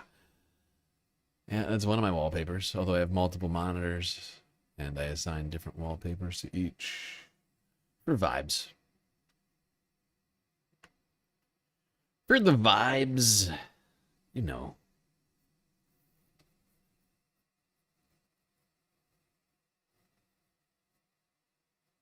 Honestly, every time I look at it, I want to fix it, but I have too many other things to do because the GNN is off center. It really bugs me, actually. Like, it's a real failure. I feel like every time I look at it, like, oh, you really did a terrible job.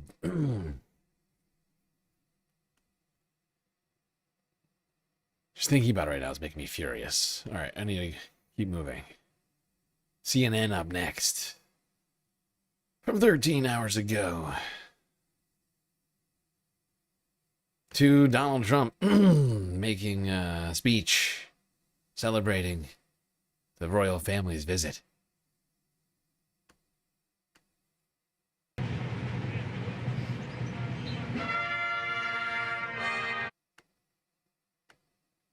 That's why you keep your project files with the exported picture. I mean, I could easily go find it. It's somewhere in my archive, but I have no idea where. It would take me so long to find it. At least in that particular one. Usually I'm better at like keeping all of the different like individual things. That one I just made one day really fast because I wanted a wallpaper. I just really wanted a wallpaper that was GNN themed and sacrificed a number of things for speed.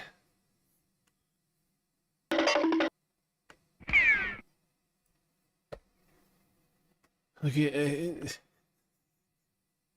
I already know what this is. This is the fucking national anthem with Trump fucking saluting again rather than putting his hand over his heart like a man who doesn't know what to do, who one day saluted and has kept saluting ever since because people called him out on it. Right? Like, is that not what we're looking at every single time we see this? Can we accept that together? That every time that we see Donald Trump saluting during the national anthem is because he did it accidentally one time because he didn't know that that's not what you're supposed to do. And then people called him out on that. And he said, no, I was doing it on purpose. And then kept doing it every fucking time ever since. Right? Because he has no humility and he can't admit when he's wrong. So he just kept doing it. No, actually, this is what I meant to do. I think it's much more respectful.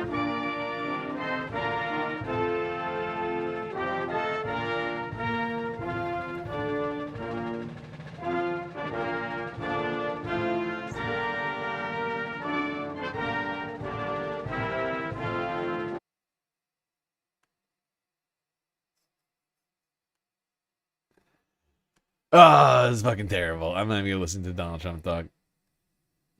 Screw this guy. All right, no, we'll listen to a little bit of it. He's just such an idiot. He drones on for like 30 minutes. By the way, they have to walk to a different stage where he gives the speech. Completely different stage. Photo op. This one. I don't know what is. These people are out of control. You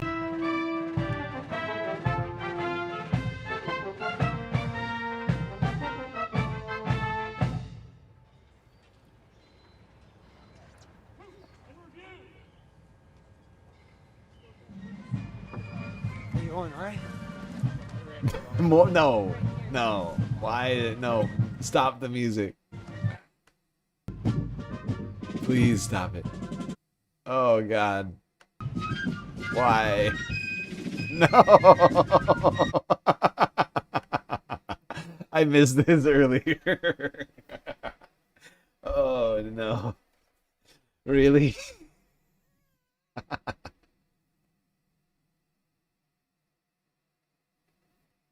We got a Revolutionary War reenactment marching band. Oh God damn it.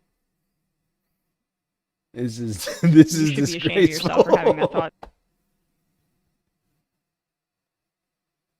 Although it's both hilarious and disgraceful at the same time. Why do we need this? Why do we need this? They went in, they were going for multiple minutes. Like 10 minutes of this. This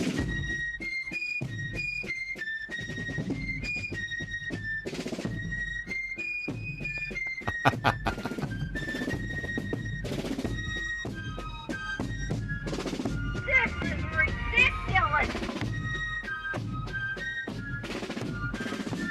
ridiculous. And Trump's standing there for the whole thing, dude.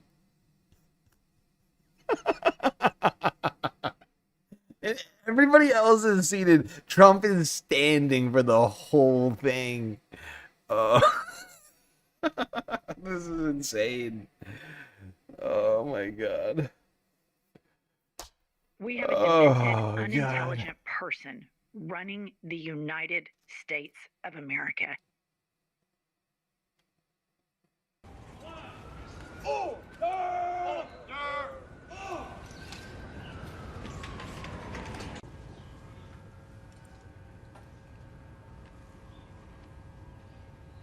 Are they done? I can't. I'm falling asleep. Can't tell. Are they done? Hard to tell. Hard to say. Oh, wait. No, not done. See, I knew it. I knew it. Not done.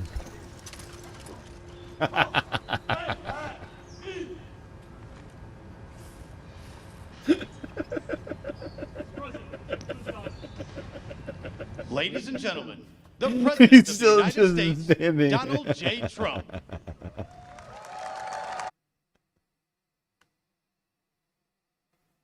And he's still standing. It's just amazing. Oh God. He's like, I think maybe I can't. Hard to tell. Maybe they're done. Nope, not done. Not done. I knew it.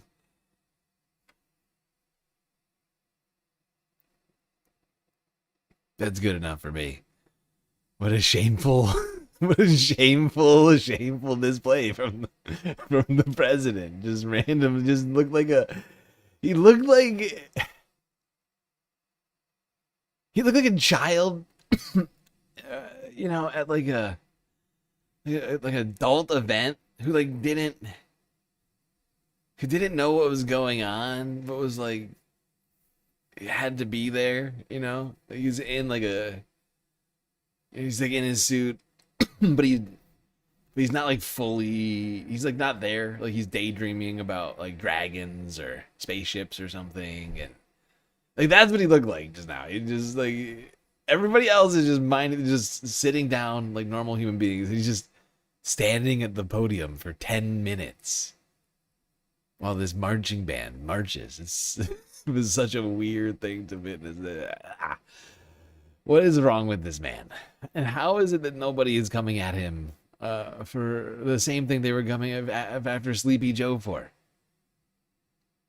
How can anybody look at that and not be just like this guy? Nothing. It's unbelievable. I'm sorry. I'm getting distracted. I need to stay focused. Can't talk about this all night. I'm staying in the race.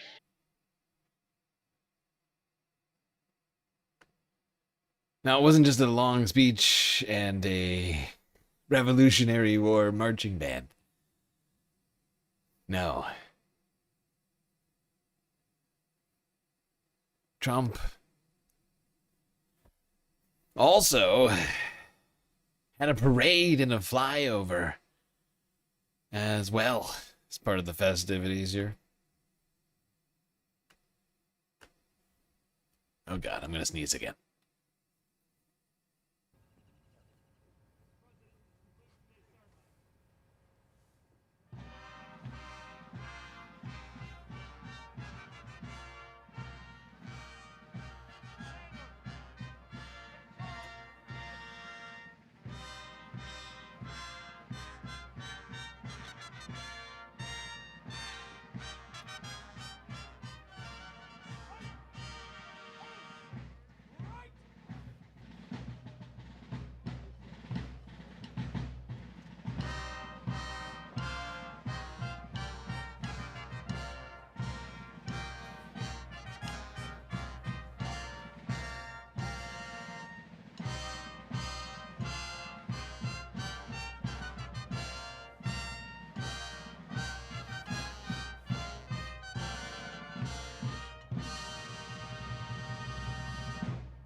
God, our country is so lame. I gotta say. Oh, God. Fucking tin pot dictator. This is what this is. It's a banana republic. And, like, the more that it becomes a dictatorship, the more that our, like, symbols of freedom become just utterly laughable displays of, like fascism. Like, come on.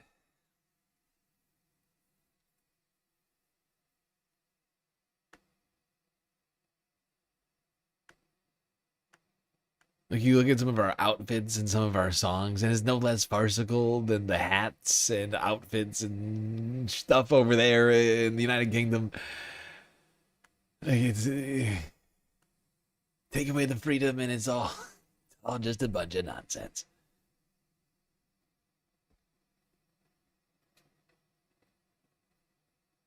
We do have jets, parades. I love that we did a military parade for the arrival of the king, just to prove that we won, like a bunch of petulant children. Just in case you forgot, we won that Revolutionary War.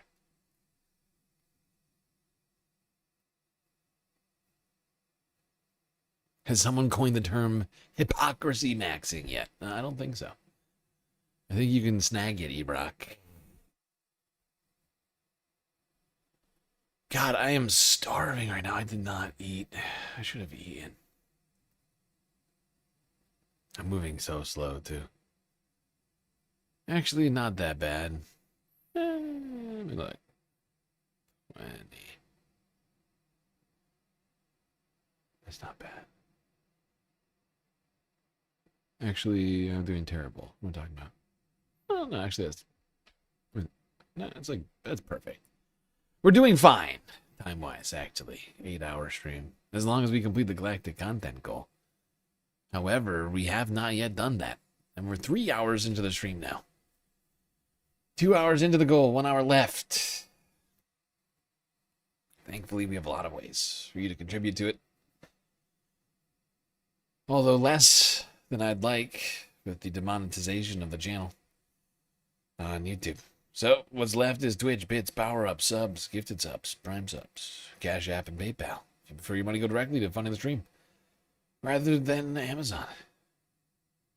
And, of course, Patreon, where for the low price of $3 a month, you can become a galactic patron.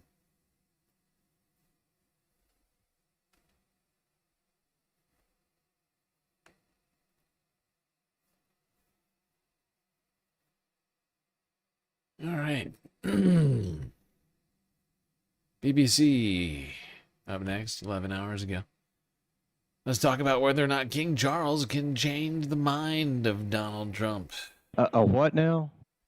Hello and welcome to the Global News Podcast from the BBC. I'm Nick Miles and I'm joined by our diplomatic correspondent James Landale. James, the King is in the United States. Many people have said he's going to be walking a diplomatic tightrope. What's at stake? Well, relations between the United States and the United Kingdom at the moment are not great. There are disagreements over the war in Iran, over the future of the NATO military alliance, how much support Ukraine should have in its defense against Russia's full-scale invasion.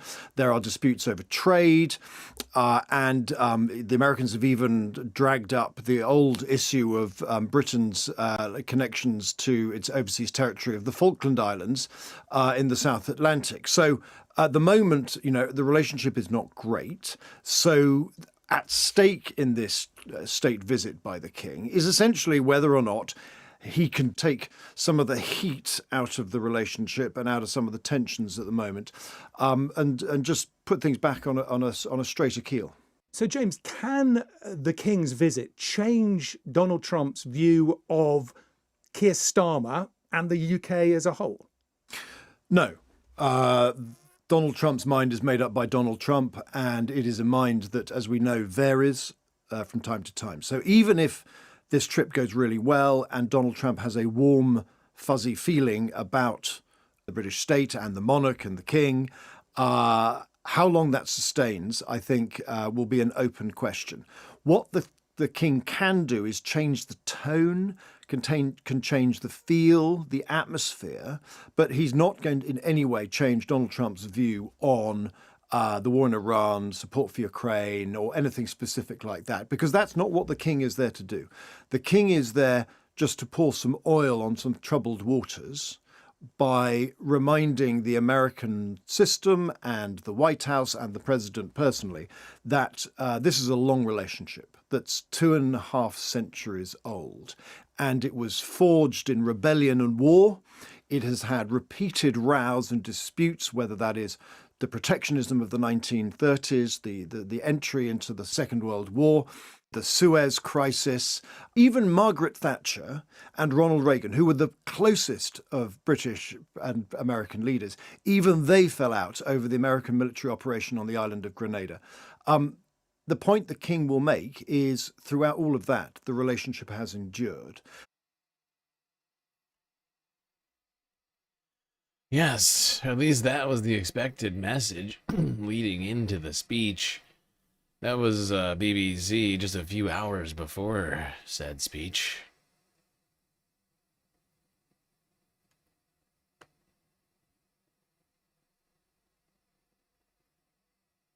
Okay. Now back to the White House, where got a couple more clips from the festivities. The royal presidential welcome. Thank you very much, everybody. What a beautiful British day this is. Beautiful really British is. day.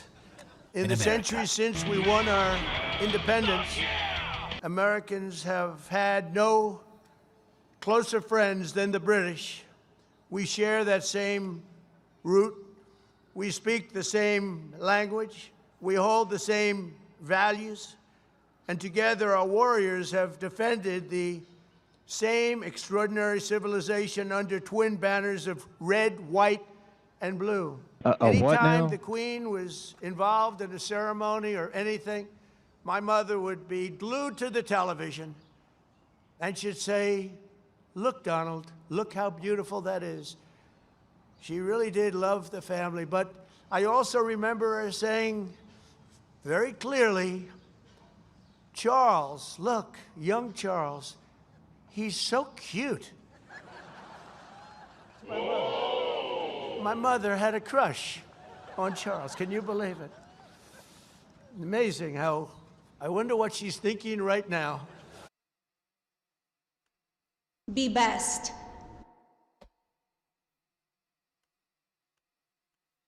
There's Donald Trump saying that his mother had a crush on the king, and saying that we have the same values as a monarchy. A fascinating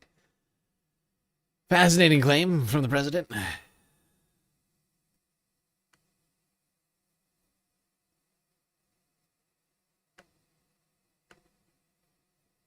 Now let's see how Melania and the Queen got along in the cement garden.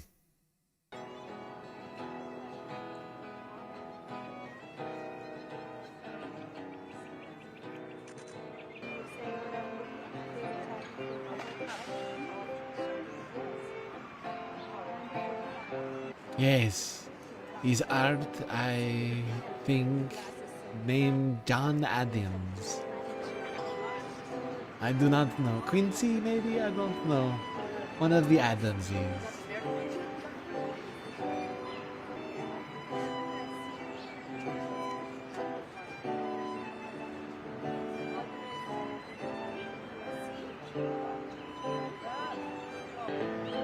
Look at the beautiful bust.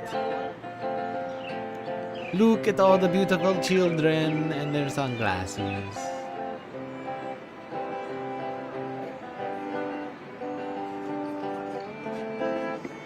Oh, so great and so good. Look at us, we're like two queens. Hanging out with the beautiful children. Not selling them to Jeffrey Epstein anymore. Because he's dead. Are you still talking about Jeffrey Epstein? This guy's been talked about for years.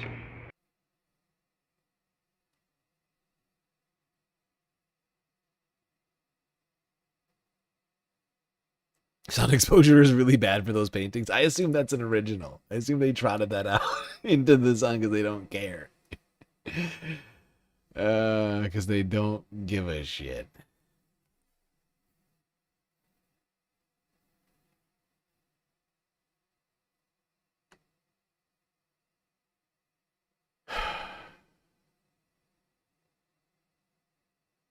All right. Last clip before we go to the speech of the king. France 24, 10 hours ago. Charles on a mission. Can the King's state visit salvage US-UK ties? I'm being repressed!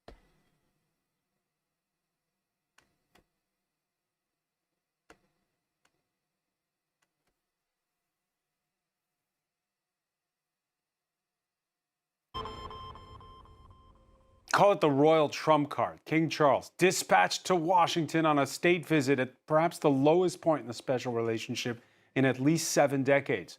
We'll ask if catering to Donald Trump's enthusiasm for the British crown can dispel the bad blood over tariffs, the war in Iran, repeated jibes by the U.S. president to make Canada the 51st state, Canada a Commonwealth member whose head of state happens to be the same Charles III, invited to address Congress and feted at a state dinner.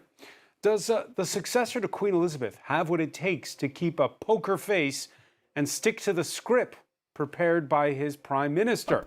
Oh, good All it face. takes is a hot mic or a raised eyebrow for the media covering the 4-day visit to go into overdrive. Then, of course, there's the matter of the king's brother, the There's former not Prince that. Andrew, who's been criminally indicted. There is that. Are you still talking about Jeffrey Epstein? The same Epstein files revelations that brought down UK ambassador to the United States, Peter Mandelson. Coincidence of the calendar has Keir Starmer's ousted chief of staff testifying on the day back in London over the bungled vetting that led to the appointment of a former Labour Party insider whose nickname was the Prince of Darkness. Mandelson's reputation was no secret, yet he was appointed anyways. Why? Well, to please Donald Trump. Today in the France 24 debate, we're talking about Charles on a mission. With us, he's made the trip from London to New York. I guess you could say Tom Sykes is on a mission, European editor-at-large for the Daily Beast. Thanks for joining us.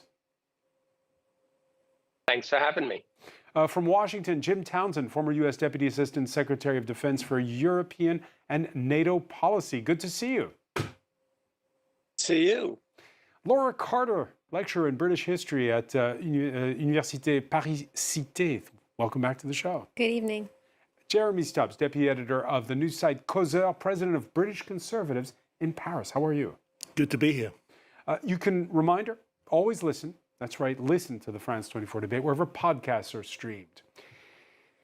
I've always wanted to live in Buckingham Palace. Donald Trump adding 3 exclamation points to his post on Truth Social as he linked to a Daily Mail article that claims common ancestry with his guest on the day at the White House and a few drops of rain on the parade ahead of the state dinner, and the King's speech didn't stop the president from addressing the crowds, Tom Sykes, and Trump stating that his mother had a crush on Charles.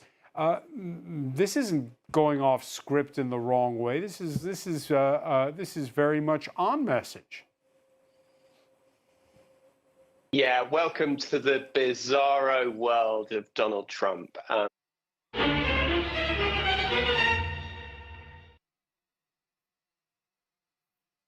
Is it the Daily Beast? I think it is the Daily Beast. Okay. Good enough place to wrap that one. Moving along to the speech of the King. King Charles III.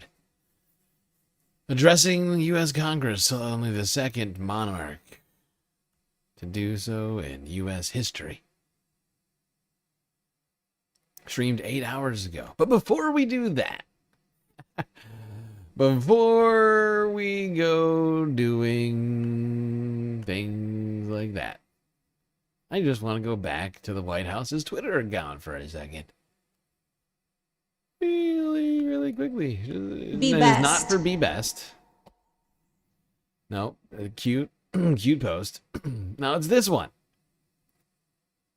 Posted 10 hours ago, over 10 hours ago now. 2 kings. 2 kings. Not just one, 2. Because, of course, I also am a king. 12 million views, 115,000 likes, 20,000 retweets. Now, here's a question for everyone. Are we allowed to call this post a threat to democracy? A president of the United States calling himself a king? Is that not a threat to democracy? A man who thinks of himself as a literal king, the thing that we supposedly fought against? This guy's great-great-grandfather had a real big problem with him. 2 kings! Not 1, 2. Because I am a king. They say no kings, but actually, I'm a king. 1, 2. Follow the rich white man. Just want this to sink in for everybody here. This was posted before the speech by the White House official Twitter account. Over an hour. Let's see what these freedom lovers, how these Mr. freedom lovers Speaker, responded. Their Majesties King Charles III and Queen Camilla.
I'm glad some people agree that, yes, Trump is an imminent threat to democracy.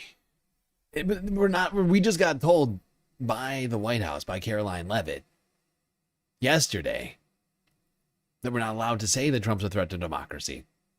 Even when he calls himself a fucking king. Even when the president of the United States calls himself a king, while standing with a literal king, you can't say that that's a threat to democracy, because that's a call to violence, apparently.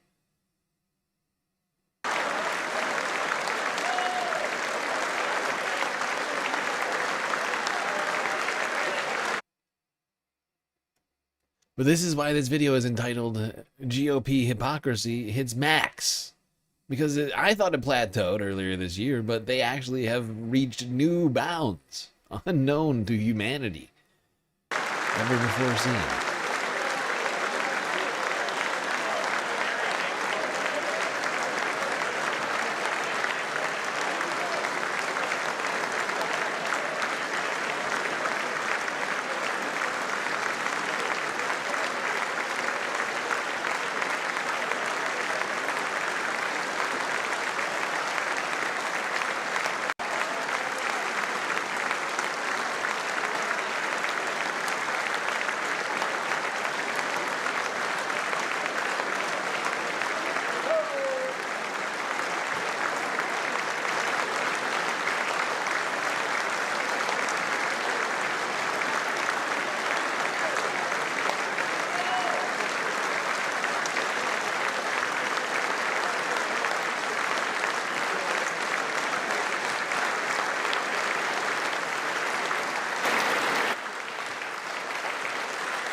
Members of Congress, I have the high privilege and distinct honor of presenting to you His Majesty Charles III.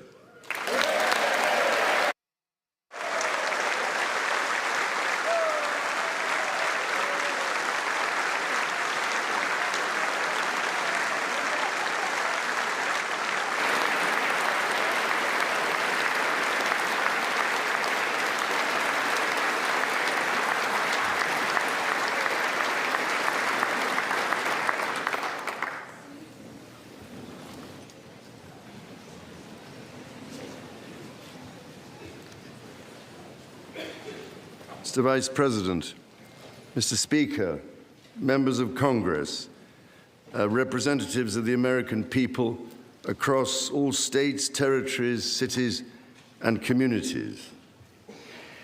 I would like, if I may, to take this opportunity to express my particular gratitude to you all for the great honor of addressing this joint meeting of Congress, and on behalf of the Queen and myself, to thank the American people for welcoming us to the United States to mark this semi-quincentennial year of the Declaration of Independence. And for all of that time,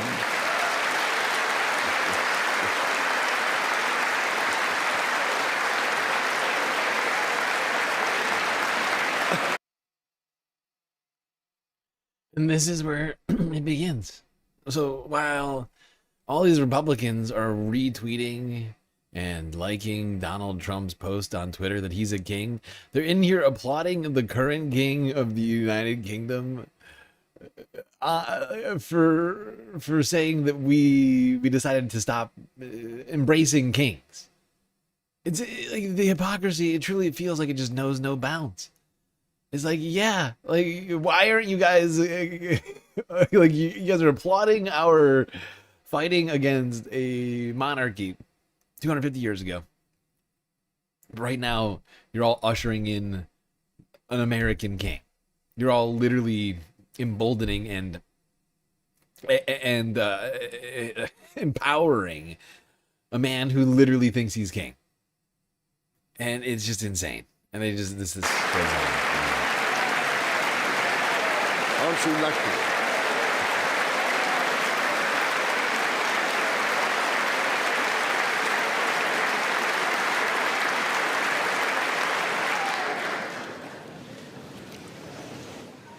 And for all of that time, our destinies as nations have been interlinked. As Oscar Wilde said, we have really everything in common with America nowadays, except, of course, language. So, ladies and gentlemen, we meet in times of great uncertainty, in times of conflict from Europe to the Middle East, which pose immense challenges for the international community and whose impact is felt in communities the length and breadth of our own countries. We meet, too, in the aftermath of the incident not far from this great building that sought to harm the leadership of your nation and to foment wider fear and discord. Let me say with unshakable resolve, such acts of violence will never succeed.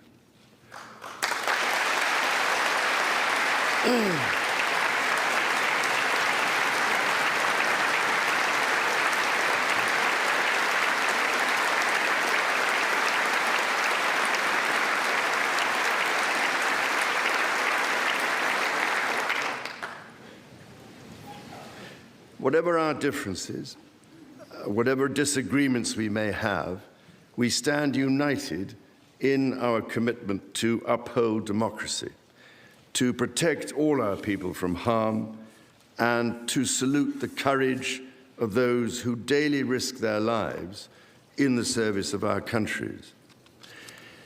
Standing here today, it is hard not to feel the weight of history on my shoulder, because the modern relationship between our two nations and our own peoples spans not merely 250 years, but over 4 centuries.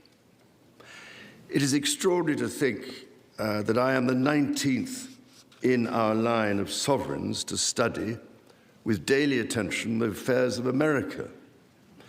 So I come here today with the highest respect for the United States Congress, this citadel of democracy created to represent the voice of all American people to advance sacred rights and freedoms. Speaking in this renowned chamber of debate and deliberation, I cannot help but think of my late mother, Queen Elizabeth, who in 1991 was also afforded this signal honor and similarly spoke under the watchful eye of the Statue of Freedom above us. Today, I am here on this great occasion in the life of our nations to express the highest regard and friendship of the British people to the people of the United States.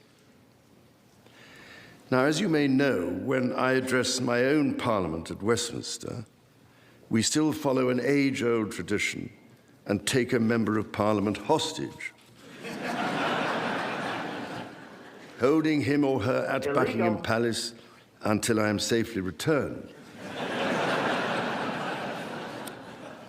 These days, we look after our guests rather well, to the point that they often do not want to leave. I don't know, Mr. Speaker, if there were any volunteers for that role here today. As I look back across the centuries, Mr. Speaker, there emerge certain patterns, certain self-evident truths from which we can learn and draw mutual strength. With the spirit of 1776 in our minds, we can perhaps agree that we do not always agree, at least in the first instance. Indeed, the very principle on which your Congress was founded, no taxation without representation, was at once a fundamental disagreement between us, and at the same time a shared democratic value which you inherited from us. Ours is a partnership born out of dispute, but no less strong for it. So perhaps in this example, we can discern that our nations are in fact instinctively like-minded, a product of the common democratic, legal, and social traditions in which our governance is rooted to this day. Drawing on these values and traditions, time and again, our two countries have always found ways to come together And by Jove, Mr. Speaker, when we have found that way to agree, what great change is brought about, not just for the benefit of our peoples, but of all peoples. This, I believe, is the special ingredient in our relationship. As President Trump himself observed during his state visit to Britain last autumn, the bond of kinship and identity between America and the United Kingdom is priceless and eternal. It is irreplaceable and unbreakable.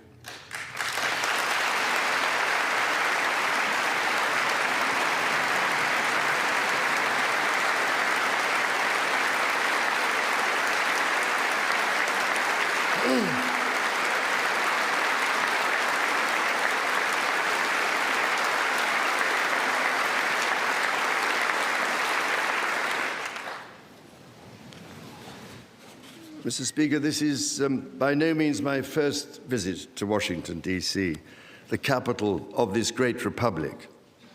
It is, in fact, my 20th visit to the United States and my first as King and head of the Commonwealth.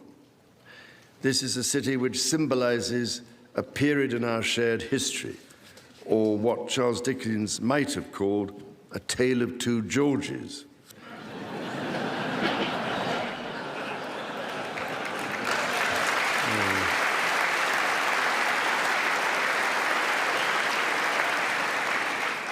The first president, George Washington, and my 5 times great-grandfather, King George III.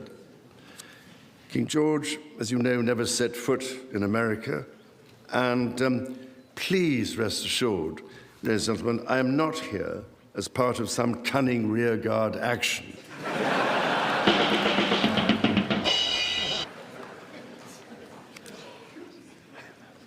The founding fathers were bold and imaginative rebels with a cause.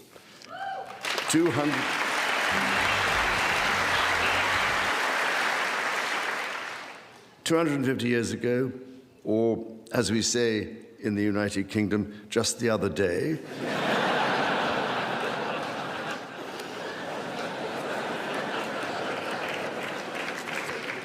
they declared independence. By balancing contending forces and drawing strength into diversity, they united 13 disparate colonies to forge a nation on the revolutionary idea of life, liberty, and the pursuit of happiness. They carried with them and carried forward the great inheritance of the British Enlightenment, as well as the ideals which had an even deeper history in English common law and Magna Carta.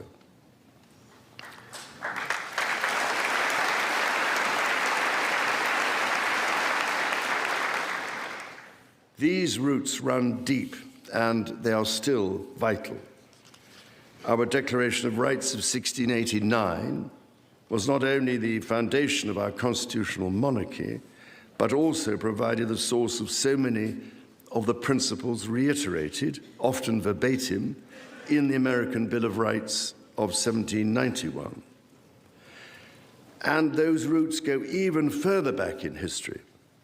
The US Supreme Court Historical Society has calculated that Magna Carta is cited in at least 160 Supreme Court cases since 1789, not least as the foundation of the principle that executive power is subject to checks and balances.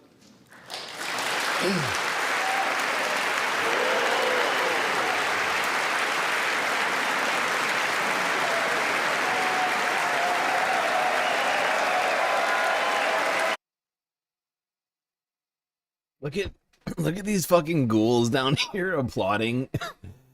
I mean, ignore the Democrats for a second, but look at Doug Burgum, what's her name? Chavez, the Reamer, Howard Lutnick, and fucking John Thune over here applauding. While they actively like tear down the thing that he's talking about. They're like, checks and balances, yay, we hate those. We've been trying to just let him do whatever he wants. Every single day we've been trying to let him do whatever the fuck he wants. But we'll applaud it. We'll applaud it right now since everybody knows we're supposed to.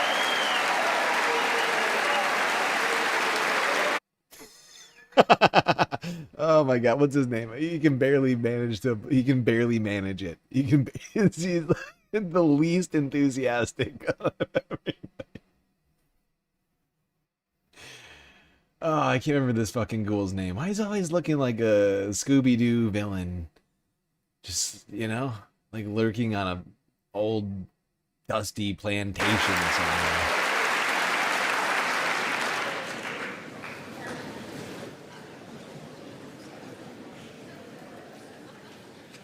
This is the reason why there stands a stone by the River Thames at Runnymede, where Magna Carta was signed in the year 1215.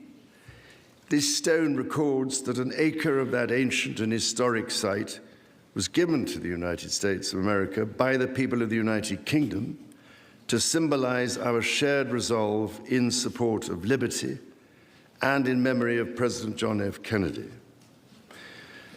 Distinguished members of the 119th Congress, it is here in these very halls that this spirit of liberty and the promise of America's founders is present in every session and every vote cast, not by the will of one, but by the deliberation of many, representing the living mosaic of the United States. In both of our countries, it is the very fact of our vibrant, diverse, and free societies that gives us our collective strength, including to support victims of some of the ills that so tragically exist in both our societies today. And, Mr. Speaker, for many here, and for myself, the Christian faith is a firm anchor and daily inspiration that guides us, not only personally,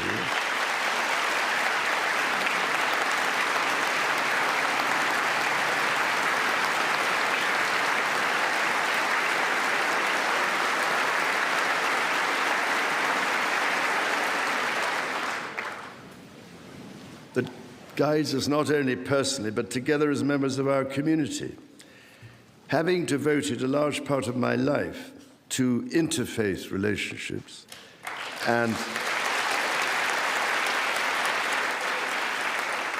greater understanding. Do they even know what they're clapping? It is that faith in the triumph of light over darkness, which I have found confirmed countless times.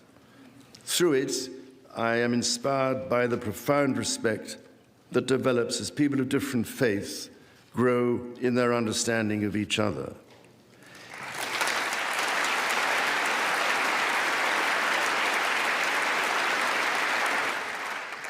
It is why it is my hope, my prayer, that in these turbulent times, working together and with our international partners, we can stem the beating of plowshares into swords.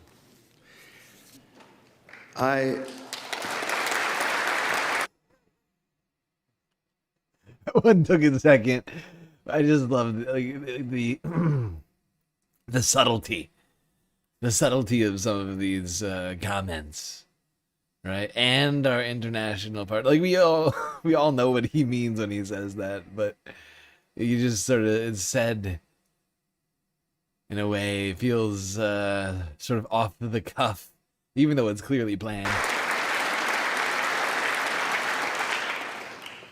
I am mindful that we are still in the season of Easter, the season that most strengthens my hope. It is why I believe with all my heart that the essence of our two nations is a generosity of spirit and a duty to foster compassion, to promote peace, to deepen mutual understanding, and to value all people of all faiths and of none.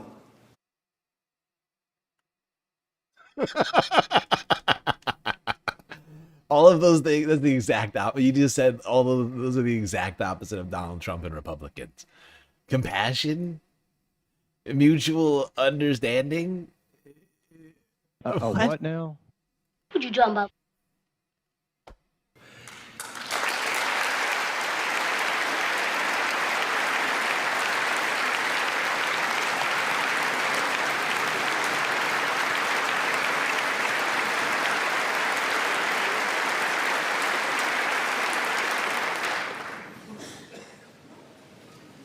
The alliance that our two nations have built over the centuries, and for which we are profoundly grateful to the American people, is truly unique.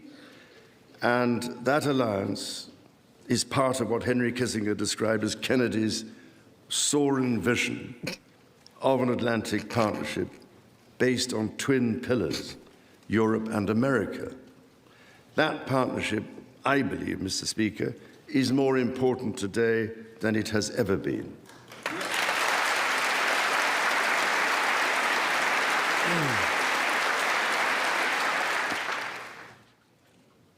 The first reigning British sovereign to set foot in America was my grandfather, King George VI. He visited in 1939 with my beloved grandmother, Queen Elizabeth, the Queen Mother. The forces of fascism in Europe were on the march, and sometime before the United States had joined us in the defense of freedom, our shared values prevailed. Today, we find ourselves in a new era, but those values remain. It is an era.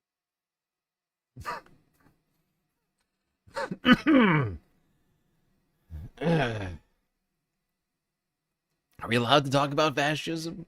Caroline Levitt just told us we're not allowed to talk about fascism. Now the king's doing it in Congress. Illegal. Right to jail, right away. But those values remain. It is an era that is in many ways more volatile and more dangerous than the world to which my late mother spoke in this chamber in 1991.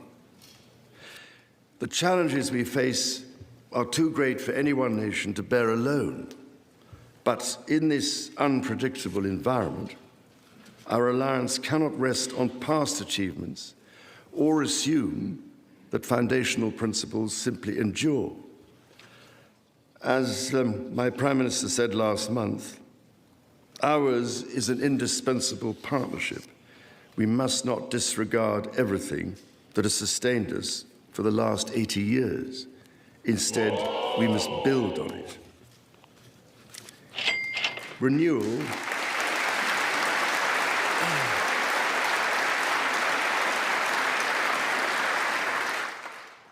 Renewal today starts with security. The United Kingdom recognizes that the threats we face demand a transformation in British defense. That is why our country, in order to be fit for the future, has committed to the biggest sustained increase in defense spending since the Cold War, during part of which, over 50 years ago, I served with immense pride in the Royal Navy, following in the naval footsteps of my father, Prince Philip, Duke of Edinburgh, my grandfather, King George VI, my great-uncle, Lord Mountbatten, and my great-grandfather, King George V. This year, of course, also marks the 25th anniversary of 9/11. This atrocity was a defining moment for America, and your pain and shock were felt around the whole world. During my visit to New York, my wife and I will again pay our respects to the victims, the families, and the bravery shown in the face of terrible loss. We stood with you then. In case you're confused, he's not talking about the Are you Epstein still talking victims. about Jeffrey Epstein? This guy's been talked about for years. He's talking about the 9/11 victims. He's not going to talk to, people Andrew might have, yeah, you get what I'm saying. It's unclear because there's a lot of victims that we're talking about. We stand with you now in solemn remembrance of a day that shall never be forgotten.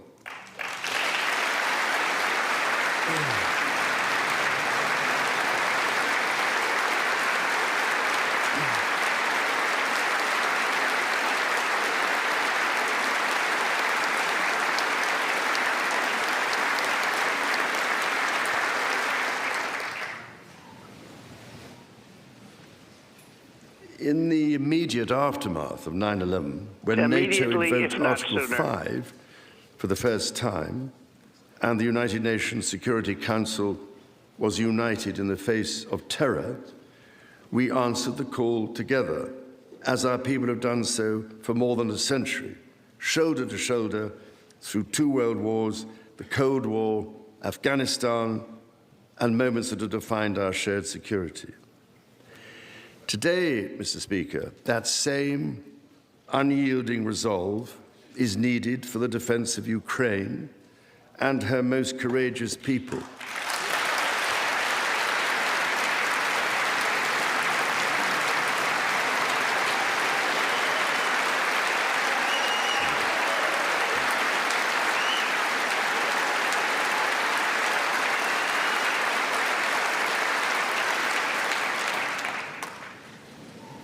It is needed in order to secure a truly just and lasting peace.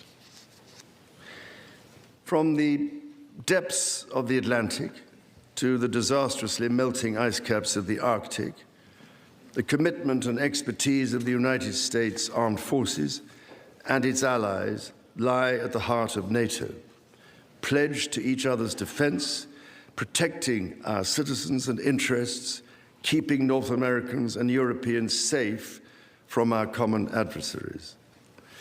Our defense, intelligence, and security ties are hardwired together through relationships measured not in years, but in decades.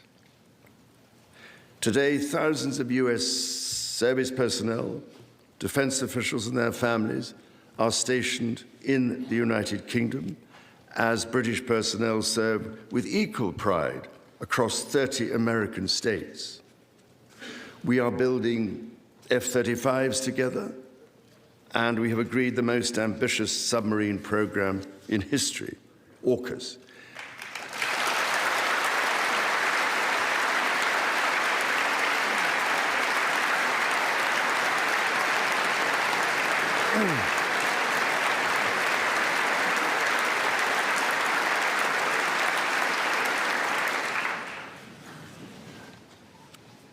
And we are doing it in partnership with Australia, a country of which I'm also immensely proud to serve as sovereign. We do not embark on these remarkable endeavors together out of sentiment. We do so because they build greater shared resilience for the future, so making our citizens safer for generations to come. Our common ideals were not only crucial for liberty and equality, they are also the foundation of our shared prosperity. The rule of law, the certainty of stable and accessible rules, an independent judiciary resolving disputes and delivering impartial justice.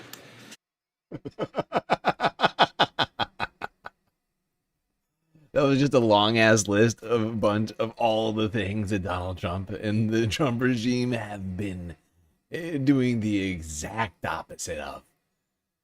What's the opposite of respecting? Dismantling? Denigrating? These features created the conditions for centuries of unmatched economic growth in our two countries. This is why our governments are concluding new economic and technology agreements to write the next chapter of our joint prosperity and ensure that British and American ingenuity continues to lead the world. Our nations are combining talent and resources in the technologies of tomorrow. Our new partnerships in nuclear fusion and quantum computing and in AI and drug discovery, holding the promise of saving countless lives. More broadly, we celebrate the $430 billion in annual trade that continues to grow, the $1.7 trillion in mutual investment that fuels that innovation, and the millions of jobs on both sides of the Atlantic supported across both economies.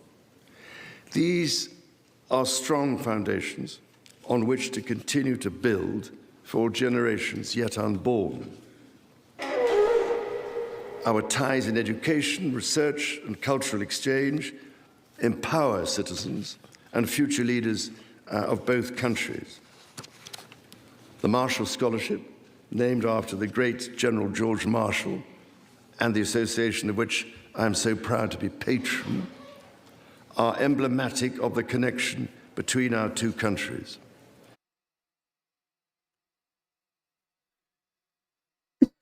He's about to say some more uncomfortable shit. Thank you for the follow, your brother Levi. Twitch, good to see you. Do I think that the Trump mob is intelligent enough to get Charles's message? Hard to say. Not broadly speaking. Some slice of them must be able to. Since its founding, more than 2003. But it's not clear to me that it's all intelligence based. I think it's literal, and there's a lot of people who are literally indoctrinated into a cult. It's a cult. And I think even smart people can wind up in cults for one reason or another. But, you know, like, he is a leader of personality who since the very beginning has been having, like, little, you know, like, mixers, basically, like, events everywhere he fucking goes. People, like, creating little groups as a result. Like, it's a whole thing, right? Like, it's a cult. And you have to reject the cult. You have to reject your whole friend group and all of these other things that you're benefiting from. You know, because that's the thing. It's like about cults. They always present themselves as having something for you, right? Even if it's not, even if you're never going to get that thing, like they always have a promise. Between our two countries. Since its founding, more than 2,300 scholarships have been awarded, opening doors for Americans from all walks of life to study at the United Kingdom's leading universities. So as we look toward the next 250 years, we must also reflect on our shared responsibility to safeguard nature, our most precious and irreplaceable asset.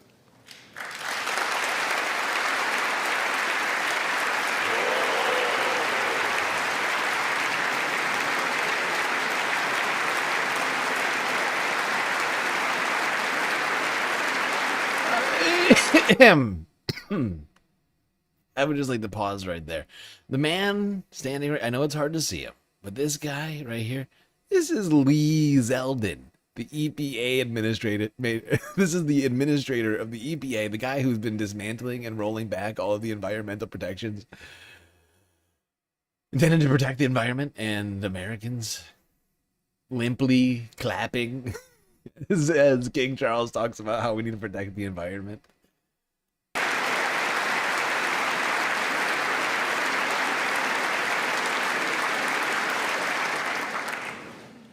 Millennia before our nations existed, before any border drawn, the mountains of Scotland and Appalachia were one, a single continuous range forged in the ancient collision of continents. The natural wonders of the United States of America are indeed a unique asset, and generations of Americans have risen to this calling. Indigenous, political and civic leaders, people in rural communities and cities alike, have all helped to protect and nurture what President Theodore Roosevelt called the glorious heritage of this land's extraordinary natural splendor, on which so much of its prosperity has always depended.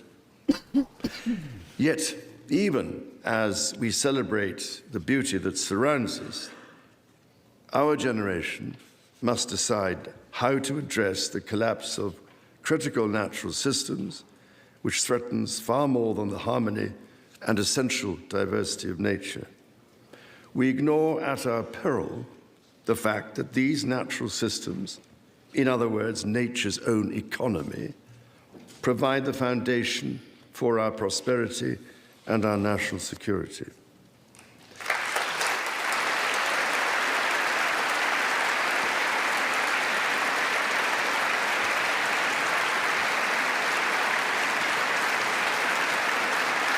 How sad Lee looks.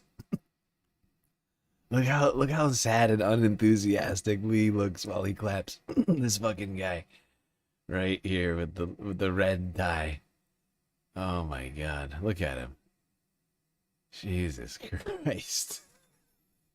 Republicans are so sad that they have to clap for environmental, like for anybody saying like anything even close to environmentalism. I'm sorry, what? You said what now? The Earth. Oh, what now?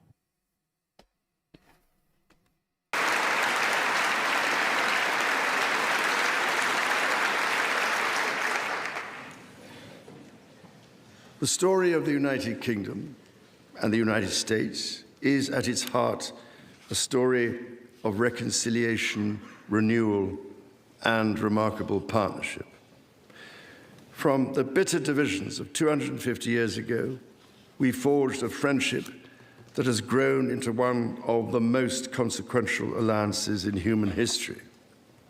I pray with all my heart that our alliance will continue to defend our shared values with our partners in Europe and the Commonwealth and across the world. And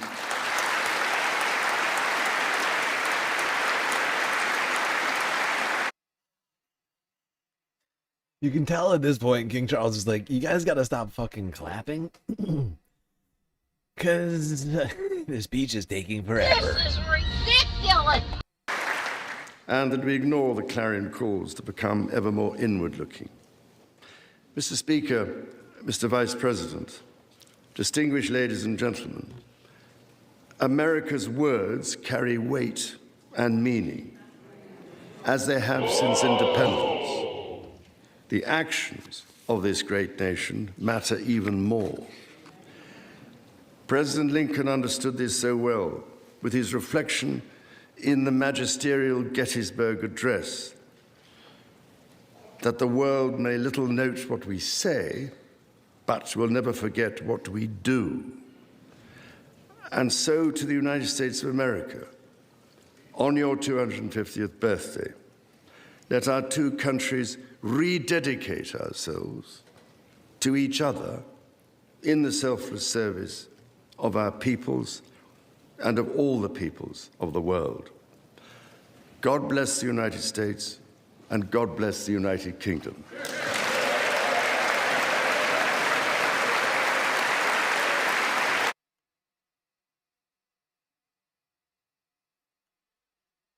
Okay, now we could have, I don't know, done clips of this, but I thought this was a fairly important speech for a number of different reasons. I mean, first off, it's only the second monarch to ever speak in Congress. Two, I thought it was a fascinating sort of break, dichotomy, sort of juxtaposition to the current leadership that we have. A guy who's capable of putting together at least multiple sentences without sounding like a completely deranged lunatic. As everybody here knows, I'm not a big royalist, you know. We don't follow what the royals do. In fact, considering how much news we talk about here, royal news is less than 1% of what we do. However, I also felt that this speech really sort of helped us with was sort of the culmination, or at least what I thought was going to be the culmination of the hypocrisy for today. But of course, the Trump administration knows no bounds on the hypocrisy meter. But you can see clearly Republicans clapping for things that they don't actually support, that they're actively fighting against, no matter how unenthusiastically in some cases, like Lee Zeldin.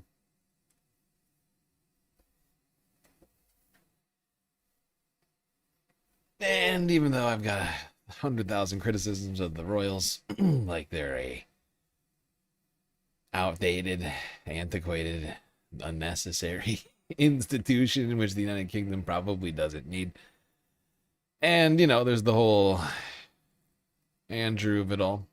Prince Andrew. Omega 5 Tar gifted a tier 1 subscription to lowercase 1388. Omega Star, thank you for the gifted sub.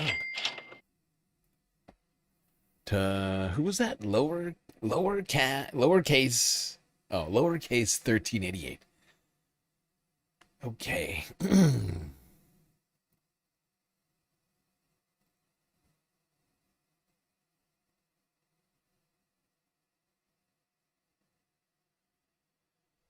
Not enough Tolkien quotes from His Highness.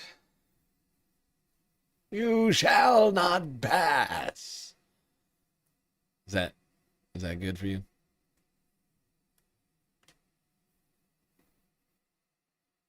I can't carry the ring, Mr. Frodo, but I can carry you.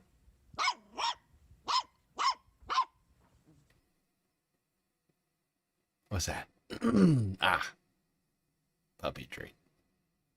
Okay. Never put the. Yeah, nobody can see it.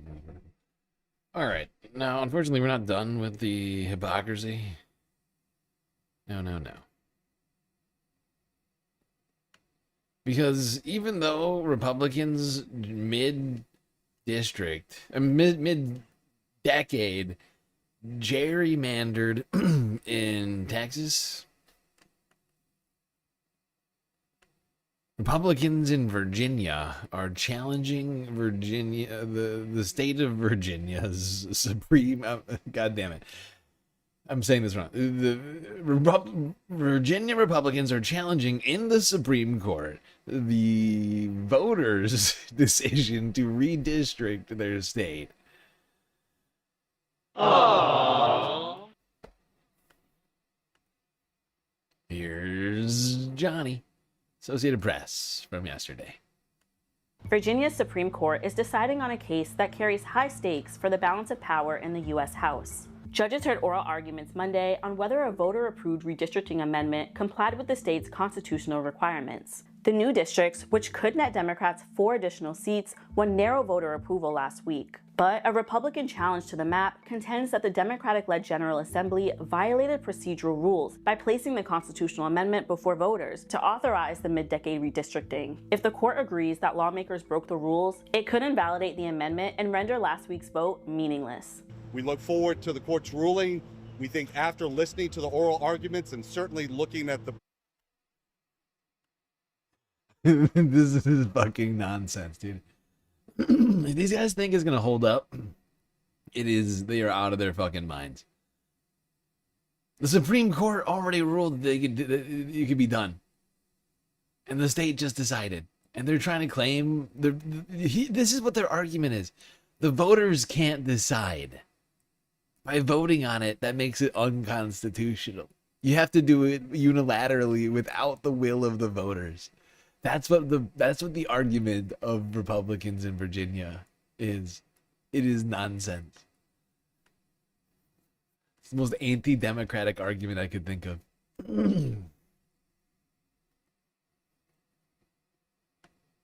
But they're very upset because they're going to lose all their seats.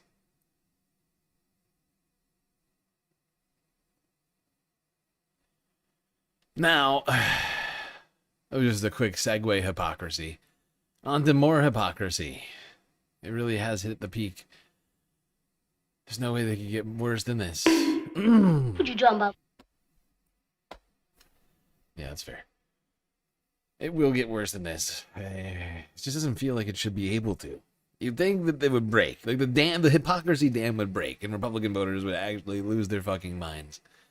And they would no longer be able to tolerate this.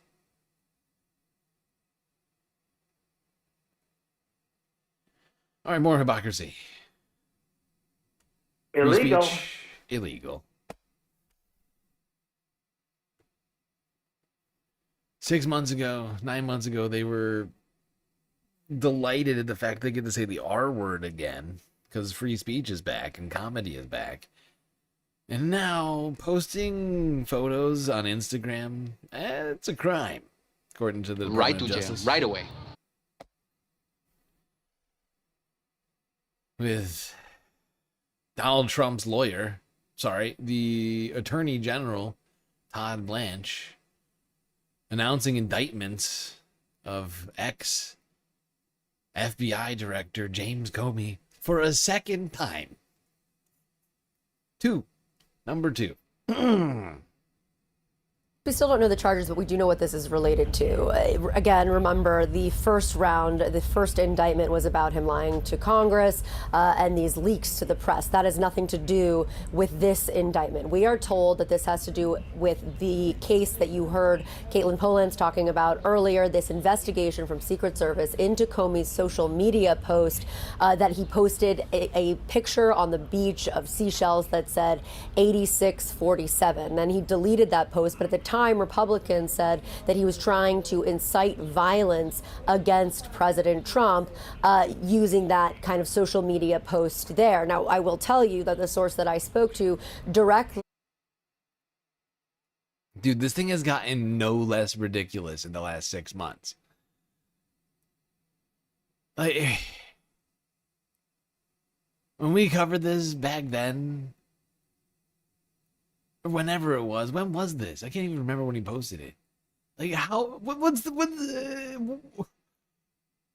statute of limitation on Instagram posts anyway? This is nonsense. A pile of rocks on the sand is somehow an indictable offense? Get the fuck out of here. Get the fuck out of here. These people do not want this smoke turned back around. People do not understand. I feel like they're too dumb to understand this. But if you get a leftist leader in charge of the government, a leftist government with the balls and the temerity of this current Republican government, and starts doing the exact same thing, there is so much actual shit to go after. There's so much actual shit to go after. The government only does 5% of it, maybe less. We can start down let's start with BitChute. Let's start with BitChute or 8chan. We start rounding up every single person who posts anything even vaguely problematic. Swastika, jail. Clanhood, jail. Militia talk, jail. Right to jail, right away. Correlated this to what happened on Saturday night, saying we've already seen all of this incitement of violence. We just saw it again on Saturday night. Not that these two things were directly related, but referencing. The U.S. doesn't do left GSL. Yeah, I know what you're saying, and I'm just posing a libertarian sort of the libertarian's favorite intellectual device, a thought experiment. You know, just trying to do a thought experiment for everybody, where the reverse of this happens to the other side of this equation. Because this is complete nonsense, and there's like actual like Nazis and Klansmen like running around posting on the internet all over the place. On Saturday night while talking about this indictment in particular and the case around this social media post. It will be interesting to hear what we hear from the Justice Department on this, if there is any kind of actual correlation talking about this incitement of violence. But it also comes at a point where we're hearing from this White House nonstop saying that this is all about political rhetoric, that the reason that there have been so many assassination attempts have been because of rhetoric against President Trump. Obviously, we know that rhetoric on both sides of the aisle has been increasingly violent in this political environment that we are currently in. But that is what we know so far about the current indictment against James Comey, that this is about that social media post, which at the time the Secret Service said that they were going to investigate. Kristen, thank you so much for that reporting. Kaylin Polance is with us now. So This is ridiculous. These people don't believe in free speech. If you support this, you don't believe in free speech, and you're an anti-American douchebag, okay? You're an America last garbage person, okay? I've decided I'm appropriating the term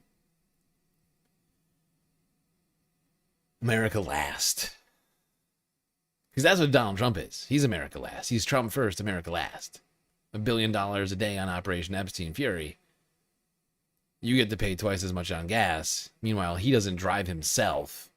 And his tank is filled with your taxpayer dollars. You bought his flags. You bought all of his, bought the hats and the sunglasses, the bumper stickers, the shit coins. It's your money. It's your money he's spending.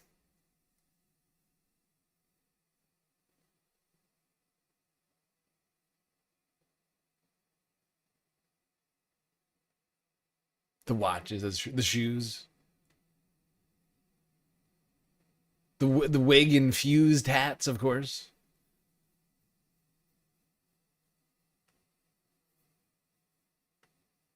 The flags. Can't forget the flags and the banners.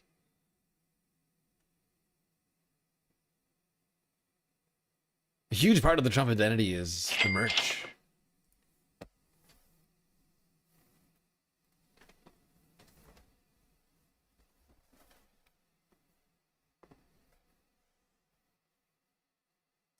All right, let's stay on this ridiculous story. Welcome to the NewsHour. Former FBI Director James Comey has once again been indicted by the Department of Justice. It's the second time the Trump administration has attempted to prosecute him. The indictment is connected to a post Comey shared last year on social media of shells spelling out the numbers 8647. The Justice Department argues that post is a death threat. While this case is unique, and this indictment stands out because of the name of the defendant, his alleged conduct is the same kind of conduct that we will never tolerate and that we will always investigate and regularly prosecute. 86, when used as slang, generally means to get rid of something, and Mr. Trump is the 47th president. The DOJ previously tried to indict Comey last year, accusing him of lying to Congress. That case was dismissed by a federal judge last year on procedural grounds. For more on today's announcement, we're joined now by our justice correspondent, Ali Rogan. So, Ali, what is James Comey accused of, specifically in this indictment? This grand jury accuses Comey of 2 felony accounts of threatening the president's life, which come with a maximum prison sentence of 10 years. There was also a warrant issued for his arrest. And just a few minutes ago, Comey issued a response via video. Well, they're back. This time about a picture of seashells on a North Carolina. All right, before James goes here, I just want to say something. You know, remember when Republicans and Donald Trump specifically were decrying Omega 5 targeted a tier 1 subscription to Sweaty Gopher. Omega, thank you for the gifted sub. Incredibly generous of you. So generous over there, Omega. How many's, are we there yet? I feel like we're really, really close to completing the goal. Very, very, very close. But we're 4.5 hours in, people. I would point this out. The timer's up. We're in super secret probationary galactic content goal timer countdown. Yeah, you get it. You get what's happening. Red alert. You can donate in many ways. Unfortunately, not YouTube, since we've been on an unfairly demonetized for inauthenticity. My inauthentic, mass-produced live streams, somehow.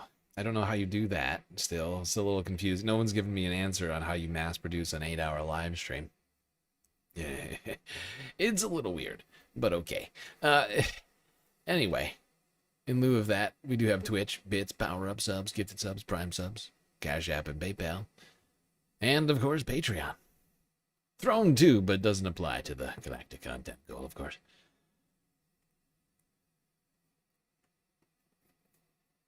What was I just saying? Oh, wait, no. What? Hold on. My brain just broke. What was I saying? I was saying something. Just a few minutes ago, Comey issued a also. Oh, right, lawfare. Remember they were decrying lawfare, witch hunt? It's a lawfare, witch hunt. It weaponizes the justice system against me. Very, very nasty. Very, very nasty. The Democrats, Merrick Garland, weaponized justice system. Like the guy did actual crimes, like in broad daylight, and now they're going after people, his enemies, for social media posts, for piles of rocks. He tried to steal an election and do an insurrection after the fact.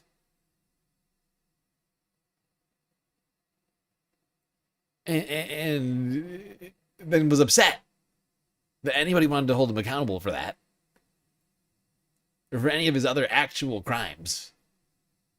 Right, the guy's been accused of like 1 trillion crimes, first off, like from before he ever became president, and then all of this other stuff. Like it's incredible. It's incredible that they can, even after he's actually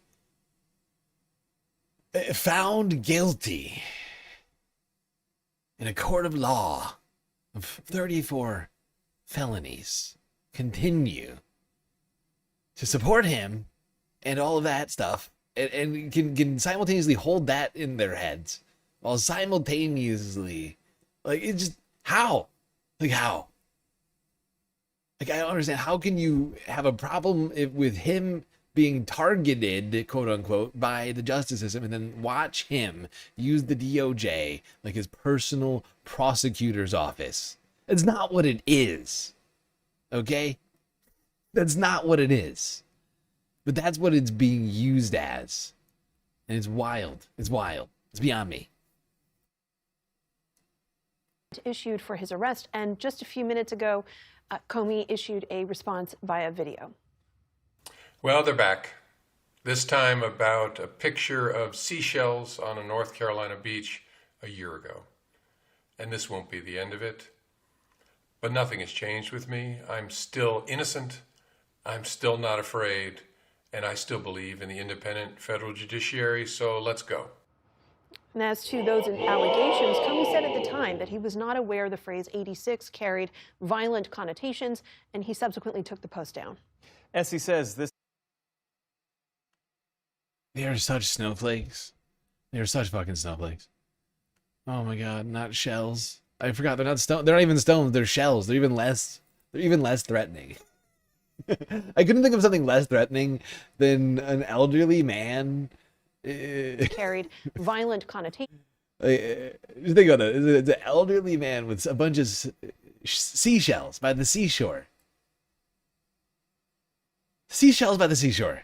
Okay. How can that be? How is that threatening for an elderly man to do that? You have to be such a weak, fragile fucking snowflake To be like, this guy needs to be arrested. Right to jail. Very nasty James Comey. Posting pictures of his seashell piles in the sand. I don't like it. First it was Sally selling seashells by the seashore. Now it's James Comey piling them. What's next?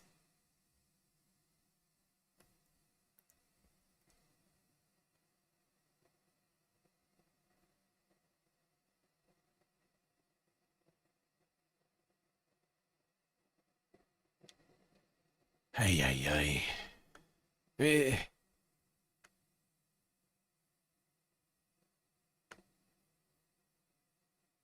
It's incredible just how many things Republicans are willing to just completely either contradict everything they've ever said and or done, or just go along with things that we all just know are blatantly wrong and incorrect. Look at this guy's fucking face, by the way, on the left-hand side. Why does he look so fucking constipated? He looks like he's either ready to poop or like he really needs to poop, or he's like ready to like jump one of the reporters. What's going on with this guy? Also, your tie is too thin. What's going on with this guy's face? Settle down there, clipboard guy. North Carolina returned an indictment against James Comey on 2 counts. The first count is that on or about May 15th of last year, he knowingly and willfully making a threat to take the life of and to inflict bodily harm upon the President of the United States. Count 2, same day, May 15th, 2025, that the defendant, James Comey, knowingly and willfully transmitting in interstate commerce a communication. Did I count that you gifted a 3-month tier 1 sub? A 3-month? No, I did not notice that. Why would you go doing something like that? Gifting a 3-month sub? Gifting a 3-month sub to a rando? My God. Sweaty gopher.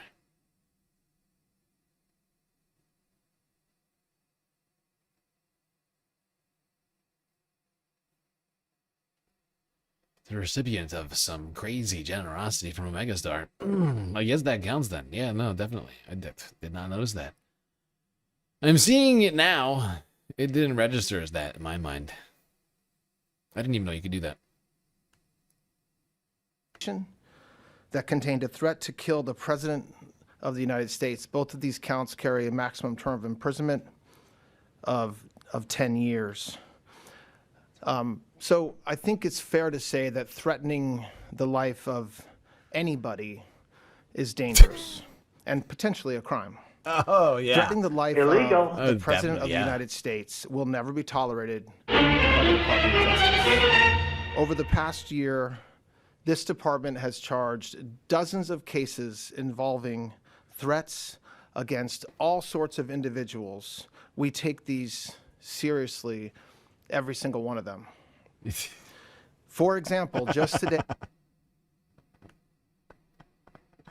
They're taking him super serious. Okay. Which, of course, is a farce. I mean, how is this a threat against Trump's life? It's the same way that calling him a fascist is a threat, but even less so. Or saying he's a threat to democracy. They're all not threats to Trump's life, but if you're a delusional fucking moron willing to, actively like deny reality for the supreme leader, then I can see how you could get there, right? Like if you're a completely insane cult member, right, willing to just deny reality for the sake of not having to question your own concept of reality, then yeah, I guess I can see how you could get there. Otherwise, if you were like a normal functioning human being, I'd be really concerned. Today, a grand jury sitting in the Eastern District of North Carolina returned an indictment against James Comey on 2 counts. The first count is that on or about May 15th of last year. Sorry, I just forgot. This was the clip I meant to watch. The other one was the full fucking press conference. I don't have time. Nobody got time for the full press conference, but we already got everything I wanted out of that one from Todd. However, we're not done with Trump targeting his political enemies. And in a way, it's with violence. He's targeting his political enemies with violence, or at least the threat of violence. I know libertarians would see it that way. I know they'd see it that way. It's the federal government coming to your door with a gun and saying, "Dude, you're going jail."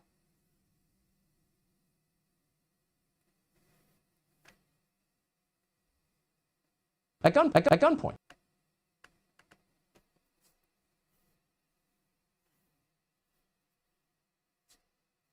Now, this next guy, not yet under threat of going to jail, although that may be what's next. But Jimmy Kimmel is unfortunately under threat once again. Trump can't get enough of going after Jimmy. Don't be creepy. This guy's just like spending a lot of time with Melania, waiting in. No, it's out of order. No, Emma, not yet. Here first.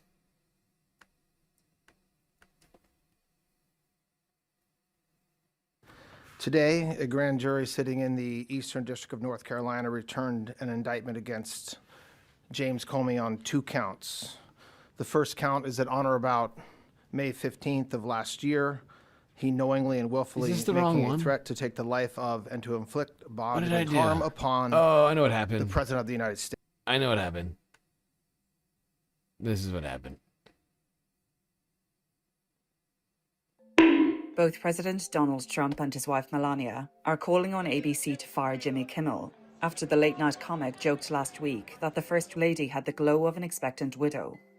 Kimmel made the joke while delivering a mock comic routine for the White House Correspondents Association dinner, 2 nights before the event was cut short when a man tried to rush the ballroom where the Trumps and other leaders were. The president said Kimmel's words were beyond the pale. White House Press Secretary Caroline Leavitt said it was part of a campaign of rhetoric from Democrats and some in the media that has helped to legitimize violence. Who in their right minds says a wife would be glowing over the potential murder of her beloved husband? There was no indication that Kimmel was very nasty. I don't know anybody who knows anything about their relationship. I don't think they don't even sleep in the same bedroom, do they? Like everyone like knows that they have like a prenup and like a postnup and like at least that's what everybody's saying. Everybody's been saying it. Everybody's been saying it. Everybody's been saying, "Coming, sir. I hear you're not even living in the same home as your wife." It's true.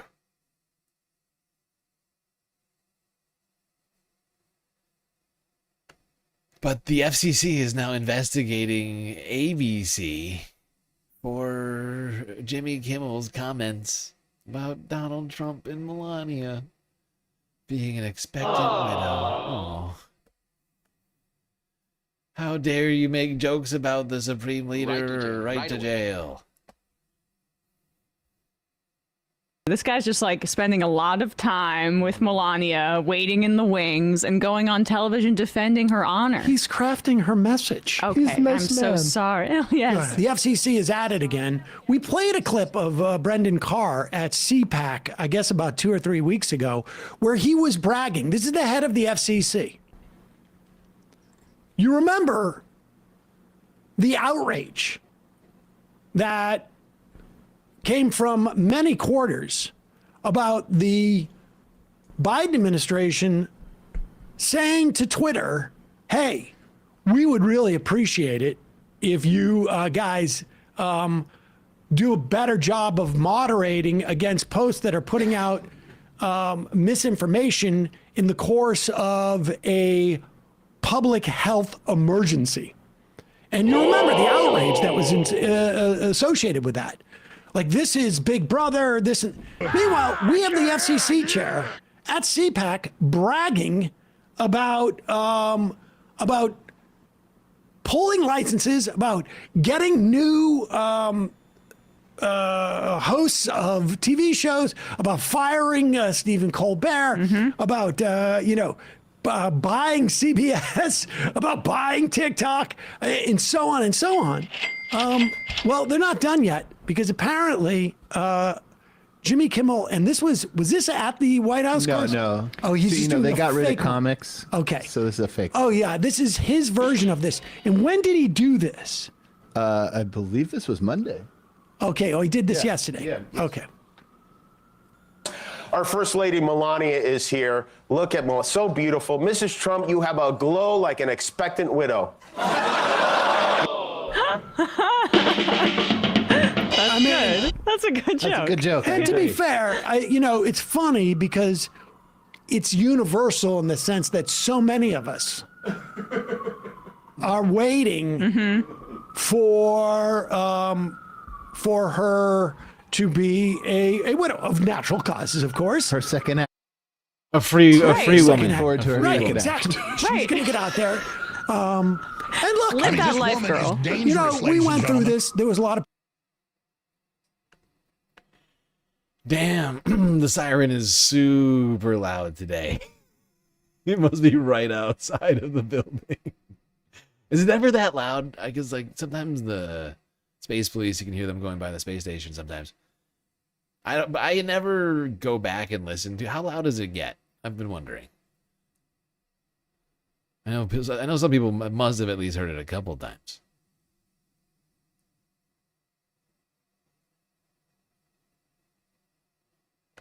Who said the same thing about Joe Biden, that he was already dead. That was very heartless and cruel and mean. And they would say he's dead and he's falling off a bike or whatever it is. And, comedy's legal again. Back then it wasn't. Now it is. Sorry, I just have to make a correction. This was a joke he made last week ahead of Okay, thank you. Yeah. That's what I thought. So he's made this joke before, any type of assassination attempt. Now, of course, there were other assassination attempts. People forget this. Obama had something like 10, was it 10? At least 10 assassination attempts, plots foiled. But now comedy's legal, so you can make that joke. Yep. I love how a chatter came in on Twitch today to claim that Obama had never been been the recipient of any sort of assassination attempts, and then it took us 2 seconds to figure out that he had 4 times as many credible threats on his life. Yes, of course. Including one dude who literally unloaded an entire assault rifle clip into the White House. People just want to live in their little bubbles, but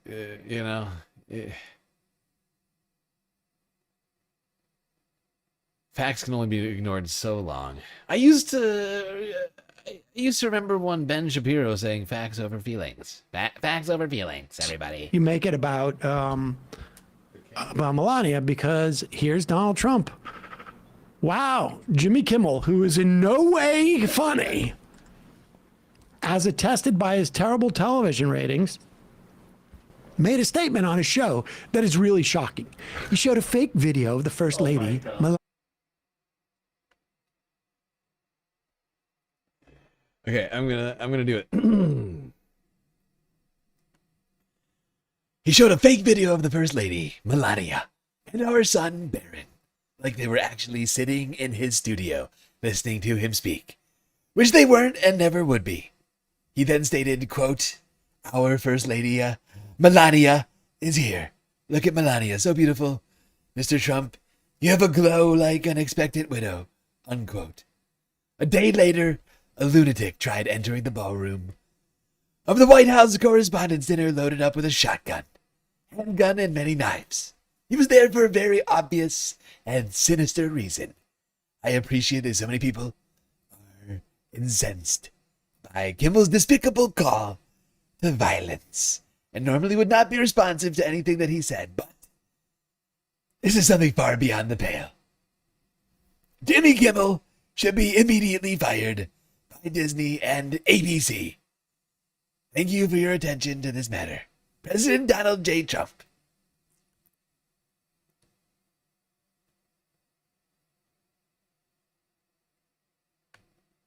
Incensed by Kimmel's despicable call to violence, and normally he would not be responsive to anything he said, but this is something far beyond the pale. Jimmy Kimmel should be immediately fired by Disney and ABC.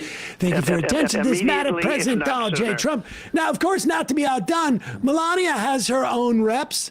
Someone else who has the glow of an expectant spokesperson for the widow, right? This is what I tried to compare this guy. He's we're on not on screen. Yeah, this guy's like the equivalent of what Tom Brady had to deal with Gisele Bündchen, where this guy's just like spending a lot of time with Melania, waiting in the wings, and going on television defending her honor. He's crafting her message. Okay, He's a nice I'm so man. sorry. Oh, yes. Come on. Come on, Emma. Well, he responded last night. What does Melania think about that? Is she buying it? It's done. It's over. Jimmy Kimmel should be terminated from ABC. And I think ABC needs to determine, is this the type of person and violent rhetoric that it wants to affiliate with? Think about it. ABC has been protecting Jimmy Kimmel now for a long time. This isn't an isolated incident. It's been going on and on and on. And the problem, as you're very well aware, is that there are crazy people out there who are listening to this violent rhetoric, this terrible political-oriented violent rhetoric, and they're turning it into action. So for the third time now, our president has had his life at risk. Yeah. And it's because of this rhetoric. There's no doubt about it. It's almost become normalized. People are laughing about this. Well, it was a joke. I mean, I think that was probably why people were laughing, because of the joke aspect of it. But here is Jimmy Kimmel. Let's hear him respond to this. I mean, incidentally, if you if you were one of those people who watched the very, very rude and dirty and inappropriate Howard Stern with any type of regularity, Doesn't sound like listen anything to, I would do. you would have heard Donald Trump on many times. Right. Go ahead. Here's Jimmy Kimmel. I greeted the day facing yet another Twitter vomit storm and a call to fire me from our First Lady, Melania Trump, saying I should be fired because of a joke I made, again, 5 nights ago. It was a pretend roast. I said, our First Lady Melania is here. Look at her, so beautiful. Mrs. Trump, you have a glow like an expectant widow, which obviously was a joke about their age difference and the look of joy we see on her face every time they're together. It was a very light roast joke about the fact that he's almost 80 and she's younger than I am. It was not, by any stretch of the definition, a call to assassination, and they know that. I've been very vocal for many years speaking out against gun violence in particular, but I understand that the First Lady had a stressful experience over the weekend, and probably every weekend is pretty stressful in that house. And also, I agree that hateful and violent rhetoric is something we should reject. I do, and I think a great place to start to dial that back would be to have a conversation with your husband about it, because... Call off your dogs, Kimmel. Okay, you bastard. I mean, they failed with this. Get him, Jimmy. Get him. That's what I've been saying. Trump is the source of all of the politically violent rhetoric. Okay? Is the embodiment of it all. He literally told a militia to stand back and stand by if the election, if they lost the election. I mean, it's ridiculous. He told a literal white supremacist organization, stand back and stand by. I mean, that's what I say when I'm like, I'll let you know if I need your help later. Okay, you stand here while I do the thing, and if anything goes wrong, and then you come in, right? Like, Dude is the fucking violent rhetoric in chief guy. Violent rhetoric in chief guy. And it's just the hypocrisy has just gotten so out of hand. It's like we're being gaslit at a level I just don't think I can manage to like withstand for much longer. Like it's just so blatant, and it's like I feel like we're living in an alternate reality right now. It's being dictated by Donald Trump. It's like, look, you and I may think one thing, right? We may see and hear one thing with our eyes and ears, but Trump says a different thing. Caroline Levitt at the Ministry of Truth tells us it's a different thing, and that's the reality we have to live by. Otherwise, jail. Otherwise, lose your show. I mean. What is going on? I feel like I'm taking crazy pills!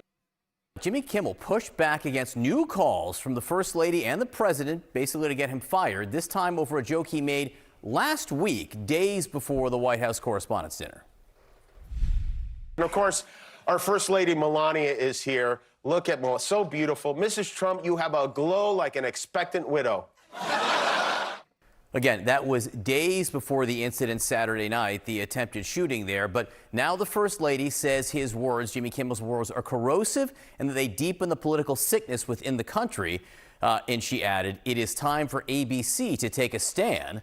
President Trump also said that Kimmel should be fired and said the joke was a despicable call to violence. Kimmel pushed back during his monologue overnight. Obviously was a joke about their age difference.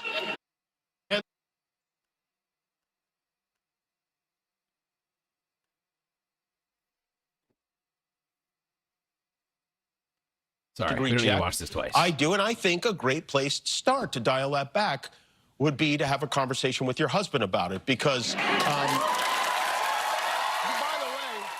All right, with us this morning, CNN media analyst Sarah Fisher from Axios and CNN chief media analyst Brian Stelter. Brian, let me just start with you. Jimmy Kimmel, to my eye, didn't look particularly nervous last night as he was delivering that monologue, and it was notable that he was there at all. ABC didn't step in to take him off the air. As it absolutely was. Yeah, they've done that before, kind of. My indication, Disney's being tight-lipped about this, so on the record, nobody there is saying anything about Kimmel. But my sense, talking with sources, making calls overnight, is that Disney is absolutely standing by Kimmel. And you can see that because he was on everyone's television sets last night. But more importantly, behind the scenes, there have also been signals to Kimmel and to his team that the company is with him, that the company is not wavering, that the company is not going to try to knuckle or maybe cower in the face of Trump's pressure. And that is, of course, notable because of last fall, because of Kimmelgate last fall, when he was yanked from the airwaves. The reason he was yanked from the airwaves back then was in part due to local stations with cozy ties to the Trump administration that yanked Kimmel's show locally. Yeah, and to me, it seems like Kimmel's kind of over it. She's like, yeah, it's fine. I mean, I assume he's doing fairly well. Multi-millionaire. Probably has a beautiful home and life. And I'm sure that this would be, a dent in some of that, but not, life-ending. It's not going to be homeless tomorrow or something, and it's probably going to continue to live a much more comfortable life than either you or me. But he doesn't deserve to lose his show for this joke. They just can't handle jokes. They are the thinnest skinned bullies on the planet.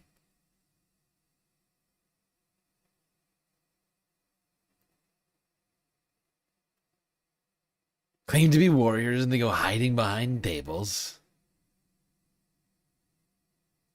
Claim to love free speech and then send the FCC after their critics, after literal clowns. That's what Jimmy Kimmel is, right? He's a clown. He's a literal jester. He's a late night show host, right? And you go after James Comey for an Instagram post of some seashells by the seashore. The hypocrisy has hit a peak. It truly has. I don't think you can get much worse. We've hit a fever pitch, right? We're boiling at maximum right now.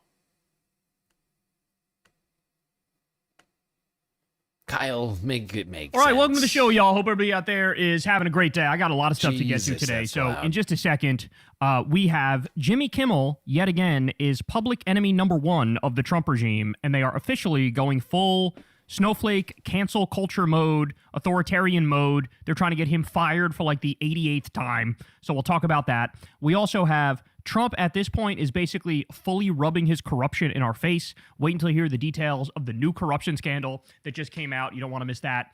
And then later on, the world is seemingly abandoning America for good. There is no coming back for the U.S. empire. It's only a matter of time until we are not a superpower anymore. We'll also get to Marjorie Taylor Greene erupting on Trump as Trump goes at Candace Owens. The right-wing civil war is in full effect and has hit critical mass. And then later on, Laura Loomer spills all the tea on MAGA grifters, and you'll love to see that as well. The girls are fighting, y'all. They are going directly at each other's jugulars. So we have all that and more. You guys know the deal, man. Everybody do me a big favor. Subscribe to the channel and click that bell icon. That helps out big time and costs you nothing at all. You can also support the show on Patreon with $2 a month or $5 a month or $7 a month. It means the world, y'all. It means the world. Remember, this is real independent media. I've never talked to an advertiser, never done an ad read, never talked to a PAC or a government or a billionaire or anything like that. Very proud of that fact. You guys have made that possible with your support. So thank you very much for those of you who do support Kimmel. For those of you who don't know, the regime has made it basically like a pet project of theirs to get this guy fired and get this guy kicked off the air. It has been like an obsession of Trump's. In the same way that like he can't shut the fuck up about his stupid Epstein ballroom, he also cannot shut the fuck up about trying to get Jimmy Kimmel fired from his late night talk show. Okay, The man asked me a hard question. as you all know, there was an alleged attempted shooting the other night at the White House Correspondents' Dinner. We did a big breakdown on that and whether or not it was a false flag. I highly recommend you go check that out. That segment dropped yesterday. Well, Jimmy Kimmel did like basically this little stand-up routine on his show where, before the White House Correspondents' Dinner, he did like, a thing where he actually roasted the entire regime. So first I'll show you this, and then just wait for the absolute over-the-top, colossal nuclear meltdown that this led to in MAGA world. So here is his little stand-up. Live from the Trump Kimmel Center in Washington, D.C., it's the All-American White House Correspondents' Dinner. We're not going to do this again.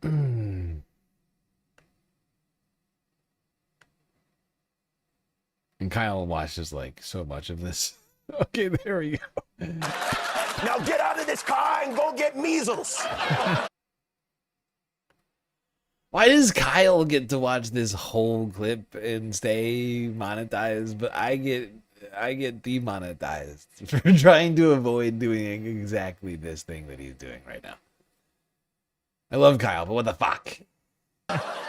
So there you go. That was his little stand-up routine. I thought it was pretty clever. I thought it was pretty funny. I feel like he's probably the best of all the late-night hosts.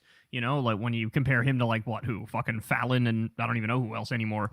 Yeah, pretty solid. Well, guess what? Trigger the 5-alarm fire total meltdown of the snowflake fucking little cancel culture bitches on the right. And here we go again. So Melania comes out and says, Kimmel's hateful and violent rhetoric is intended to divide our country. His monologue about my family isn't comedy. What? His Melania impression is so terrible. He sounds like he's half yodeling, half Jamaican.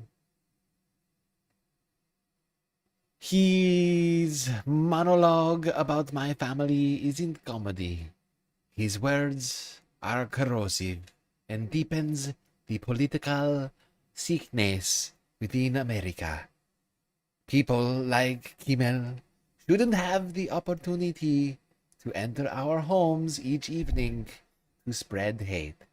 A coward, Kimmel hides behind ABC because he knows the network will keep running cover to protect him.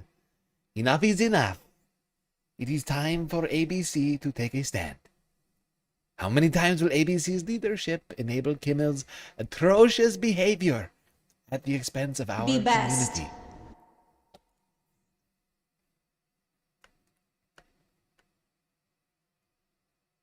That was his Crystal impression.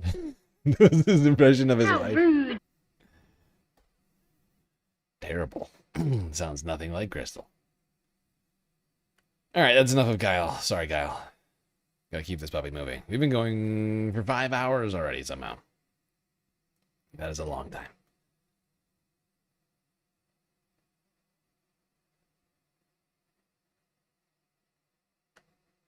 All right, one more clip on this CNN. Before we do that, though, I almost forgot to do this. We are owed one confetti party as a result of our completing the Galactic.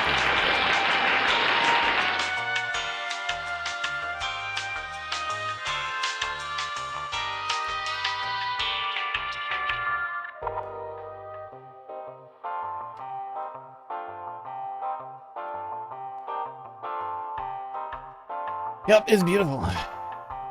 We've done it. Thanks to all of your efforts.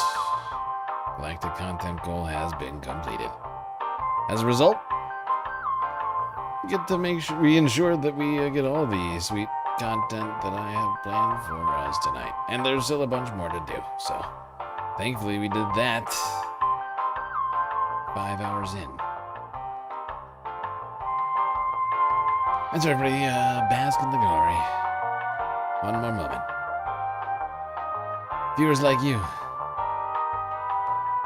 are the ones who have brought this glorious display to you. You can do it in a numerous number of ways. Twitch, bits, power-ups, subs, gifted subs, prime subs, Cash App, and PayPal. If you prefer, you want to go directly to funding the stream. The Throne. If you'd like to donate in a slightly different way. Throne's a fascinating place where you can contribute by crowdfunding actual physical items. You can go shopping for me. Those things that eventually arrive at my door. But of course, the very best way to get the most space benefits for your dollars, Patreon. $3 a month. Get access to a myriad of space benefits unseen by the rest of the goddamn Milky Way galaxy. And of course, due to our demonetization, your donations are needed more than ever. Still got a huge YouTube took a money deficit, as you can see down in the left-hand corner. Every dollar truly helps. All right, everybody, back to the stream.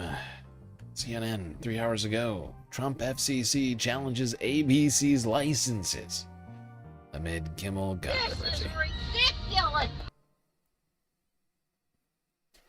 The FCC, the Federal Communications Commission, has suddenly ordered, years ahead of schedule, a review of licenses for the Disney-owned and operated ABC local stations. Now, this comes just one day after the First Lady and the President demanded ABC and its parent company, Disney, fire Jimmy Kimmel over a joke he made on his late-night talk show days before the White House correspondent dinner. The FCC is saying in a filing, and I quote, Disney's ABC is hereby directed to file license renewals for all of their licensed TV stations within 30 days, in other words, by May 28, 2026. The FCC chair, Brendan Carr, is a Trump ally. Now the FCC says the license review is related to an ongoing probe into Disney's diversity initiatives. It would only involve the 8 ABC stations owned by Disney. Critics of the action see it as government retaliation for airing Kimmel's show and resisting pressure from the president. Disney released a statement that reads, quote, ABC and its stations have a long record of operating in full compliance with FCC rules and serving their local communities with trusted news, emergency information, and public interest programming.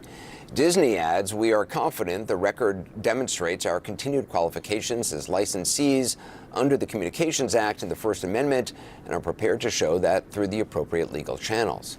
Now, again, well, there you have it. Disney pushing back, saying that actually First Amendment, though. Second Amendment. First Amendment, though.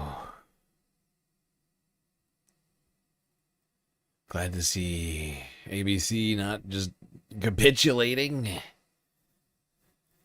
A refreshing change of pace in this world we find ourselves in. Sorry for coughing in all of your ears. All right, I'm glad to know that we've completed the galactic content goal. I was worried because we still have a bunch of stuff to talk about. They'll lose the lawsuit hands down. Oh yeah, there's no way.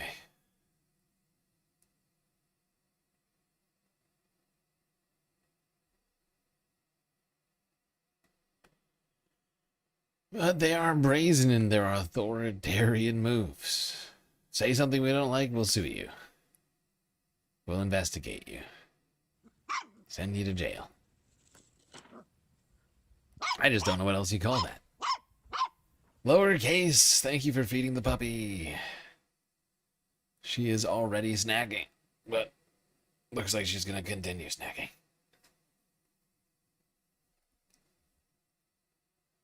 James Jail Bond. Not James Bond's Bond.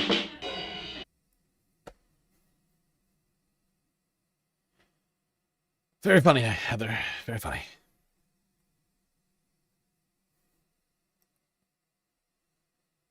All right. What's up next? Yeah. Let's go here. PBS. That's right. The Piker Broadcasting System. Parker?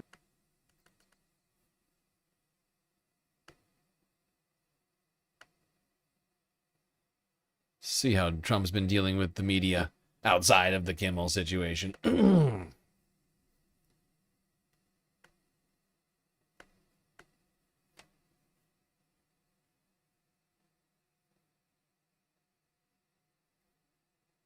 Trump says he did not fall down during the See the shooting. security moving That's awesome. quickly, within seconds, grabbing the vice president by his coat, lifting him up, bringing him out. Then the counter assault comes in. Took 10 seconds for them to flank you, Mr. President. And then Yeah, they noticed it too. That was interesting. They picked up JD before they picked the president up.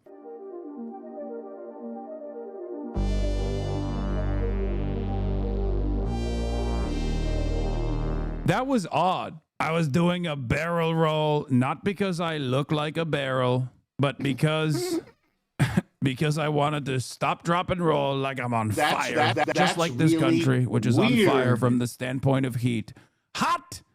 Hotter than ever before. 20 seconds to get you out. It looked Hot chaotic. heat. At one point, you were down. What was happening? From the standpoint of heat. Very What hot. happened is I meant to fall. Many people are saying it was very impressive how athletic I am. As you know, I'm 220 pounds and 6'4". Very athletic. I don't waste any of my battery. It was a little bit me. I wanted to see what was happening, and I wasn't making it that easy for him. I wanted to see what was going on. He's like, I wanted to scope out the scene. I wanted to identify the shooter if he was around. wanted to give him as many targets as myself. possible. Dude, he's such. I wanted to give him as many moving targets and also stationary targets as possible. To confuse him. It's like a mind game. Make it difficult. It's like a game show. Which one do you pick? American president. Okay. This is literally like, he's a couch guy. You know those guys who sit on the couch and engage in armchair quarterbacking or armchair general behavior? Like the average American who just sits there with his crusty boxers and is like, oh, dude, if I was in that situation, I would have behaved totally differently. Like, he's doing that right now. He's like, yeah, I was looking around. I wanted to monitor the situation. I wanted to see where the shooter was. Maybe throw some mean looks his way. Maybe deal with it myself. John Hinckley literally admitted he did it so they could build a ballroom. That's right. That's true. That's real. How worried were you that there were going to be injuries? I wasn't worried. I understand life. Dude, I feel like this is shameful. I mean, it's 60 Minutes, so it's expected. You know, this is Israel's favorite news broadcaster. But this is really up. I mean, this guy's a straight up fascist, man. Like, have some decency. Illegal. Wipe it off after the glaze, at least. Like, this is unbelievable. Sarah Longwell defending you now because this is America and you don't go to jail for saying terrible things. You go to jail for doing terrible things. Hope that helps. Right to Bro, jail, all right it away. took was one of her hitters. All it took was one of Sarah's hitters to now turn around and start defending my ass. Let's go. Let's go. Oh, we're building that ballroom, and now Sarah is woke now. Sarah, what happened? That's your man's. She got owned so hard after her Pod Save appearance. Communist. I hope. I don't think so. I think people like this don't actually ever change their perspective all that much. But you know, I'll take the defense. Thank you, Sarah. The entertainer named Oz Perlman is talking to you. He's known as the mentalist. When did you know something was wrong? Right around that point. Dude, The Mentalist is getting tremendous marketing out of this, by the way. It's crazy. He's everywhere. He was literally right next to the president, impressing Melania with his magic right as the shooting took place. This is probably a better marketing opportunity for him than if he actually did whatever tricks he had up his sleeve. Aha, perhaps that was the greatest trick of all. I wonder if The Mentalist saw this coming. He should have. If he's a real one, he would have seen it coming. It's true, though. He's been going on all the late night shows and talking about his experience now. And if news hadn't broken at the White House Correspondents' Dinner, I don't think anybody would have wanted to talk to him. I was very much not looking forward to his act. I would have preferred comedy. It turns out he couldn't predict it, so. In fact, you can. So the only mentalist we believe in here at the Hassan Abi broadcast is obviously Professor Jiang. It is funny that the liberal terrorist was saying how much he loves the troops and cops. He can't even in the moment of a suicidal mass shooting attempt conceive the idea that the crimes of empire had anyone else to blame than Trump. I mean, that's why he's like, that's the point that I was trying to make about like liberalism being like a rudderless movement in general. And maybe that's the reason why you're seeing this kind of thing happen where they just legitimately think Trump is not a symptom of the problem, but instead the only problem.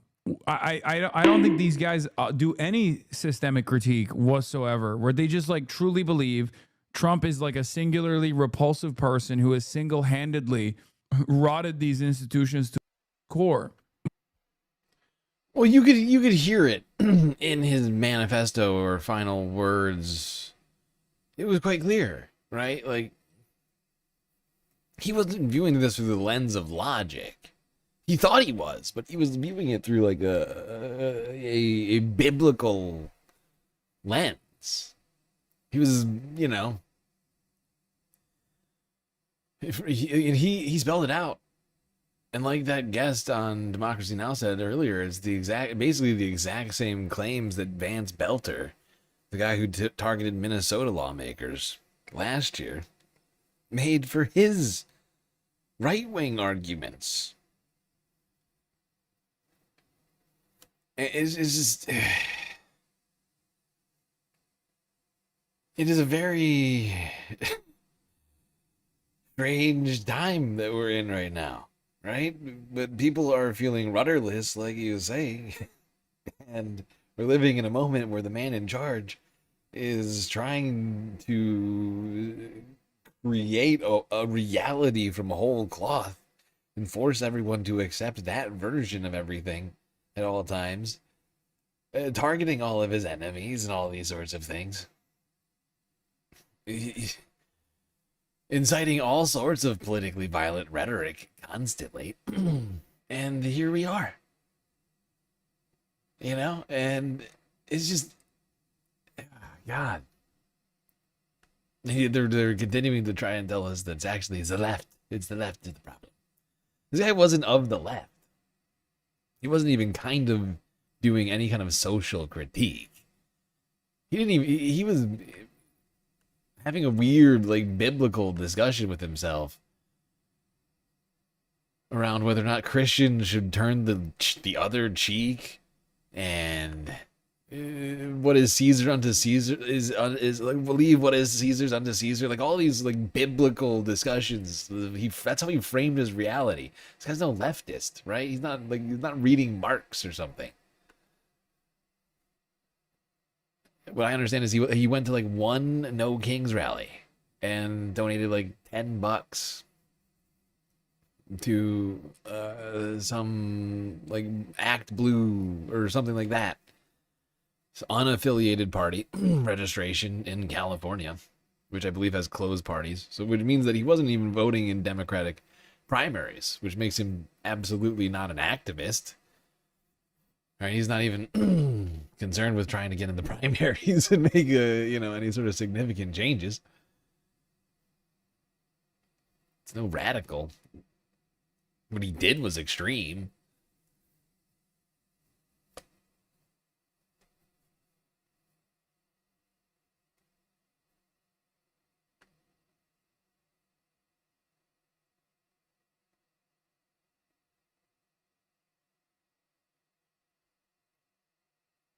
All right.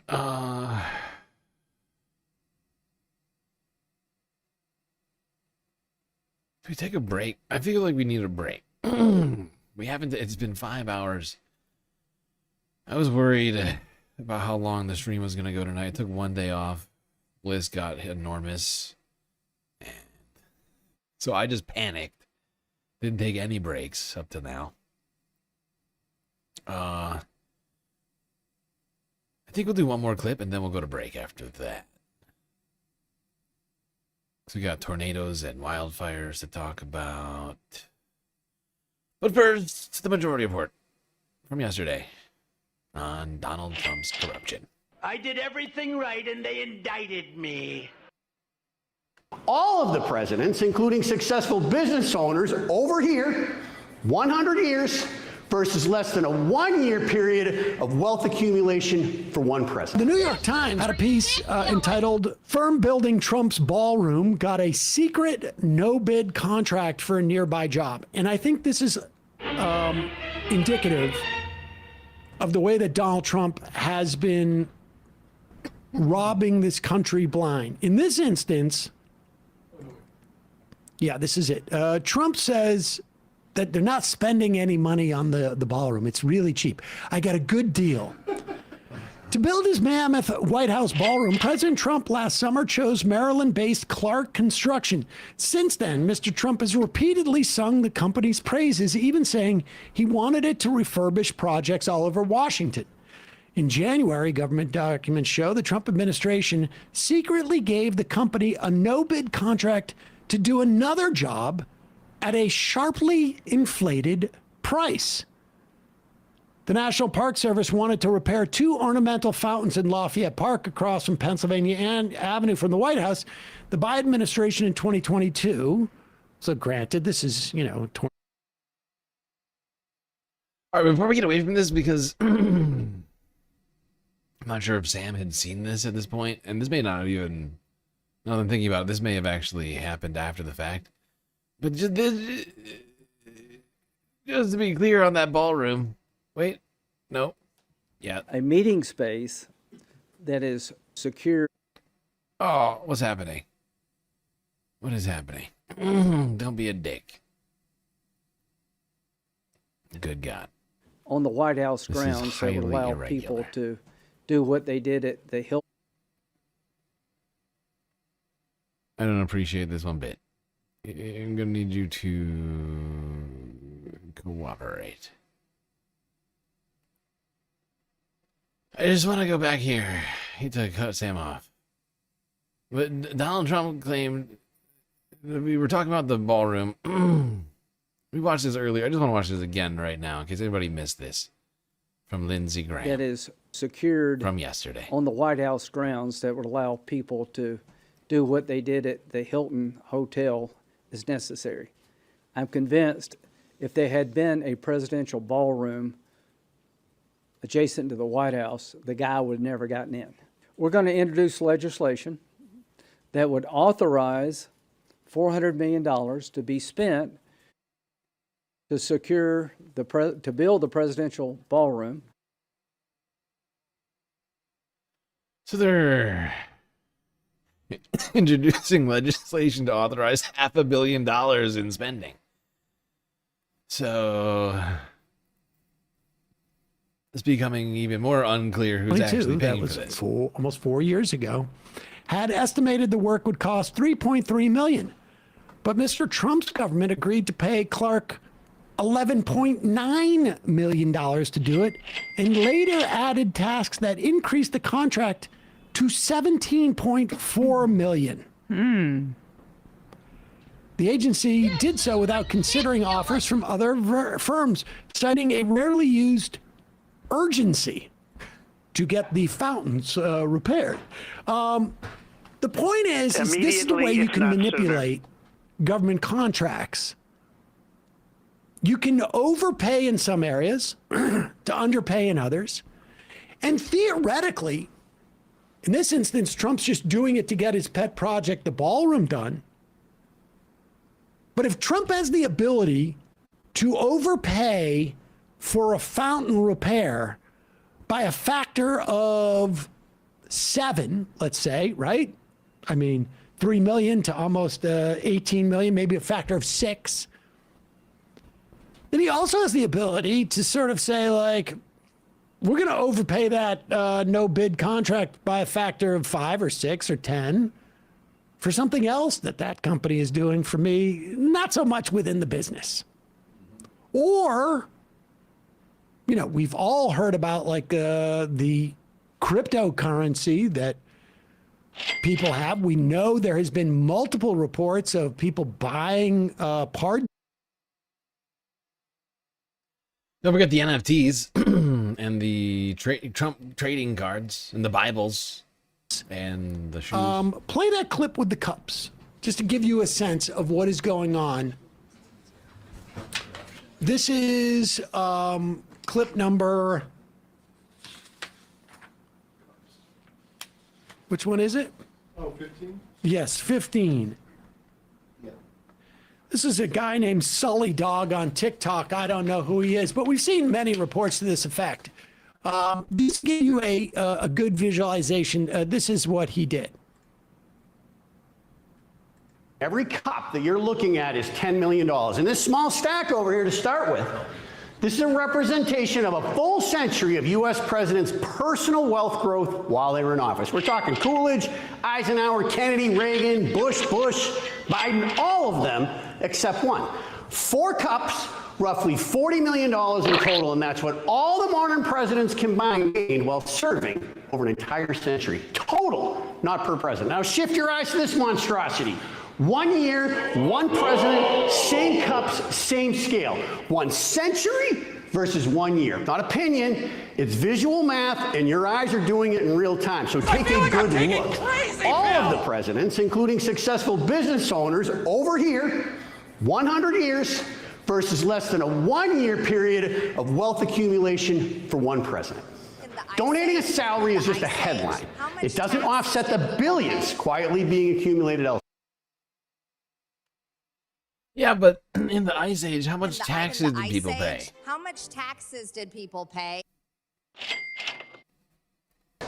If you're telling yourself it's because he's a good businessman, then ask one question. If nearly 50 years in business didn't produce anything close to this, but 1 year in public office did, that's not skill, that's corruption. Nothing you can say can explain this. And if you're at... I mean, this guy has been one of the most corrupt presidents. Well, not one of the guy has been the most corrupt president. I mean, he's completely, in addition to just lining his pockets, we don't even know like how much his kids have gotten, or Witkoff's kids, Seriously. or Lutnick's kids. Yes. Everybody's getting paid. Who say? Everybody's getting paid.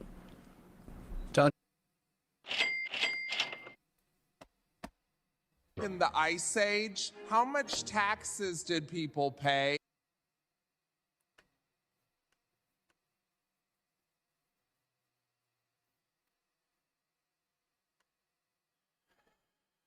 Okay.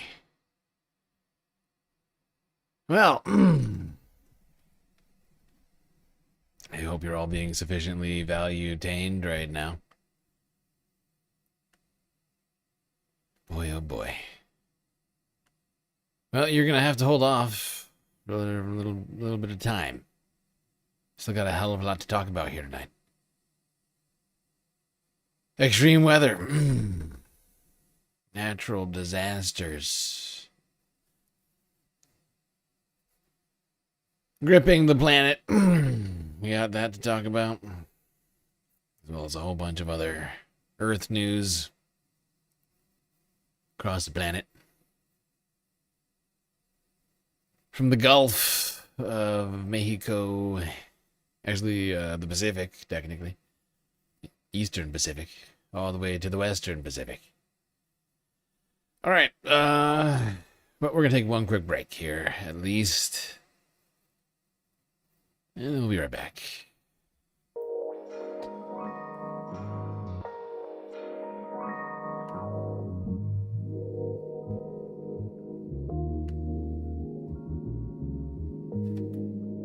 All right, I hope everybody's been enjoying the show so far. If you haven't already, hit the follow button on Twitch and the subscribe button on YouTube. Hit that bell icon too, and the like button. Really helps out. While you're at it, do consider contributing to the Galactic News Network, as we are completely funded by individuals like you. A lot of great ways out there for you to show your support. Twitch, bits, power-up subs, gifted subs, prime subs, Cash App, and PayPal. Throne. And, of course, the very best way to get the most base benefits for your dollars, Patreon. Where, for the low, low price of $3 a month, you can get access to a myriad space benefits unseen by the rest of the goddamn Milky Way galaxy.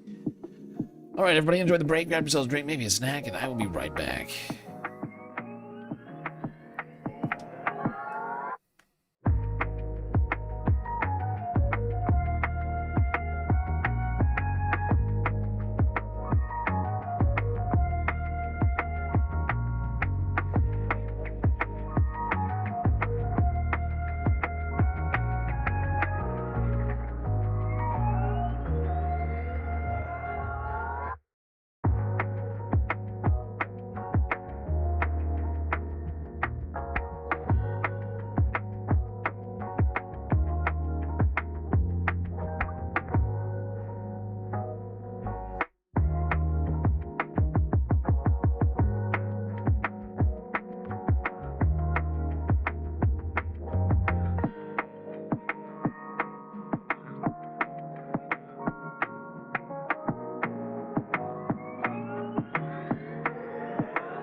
All right, everybody.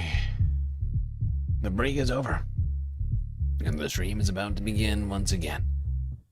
So you better get back in those seats. Otherwise, you're going to miss it.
Okay.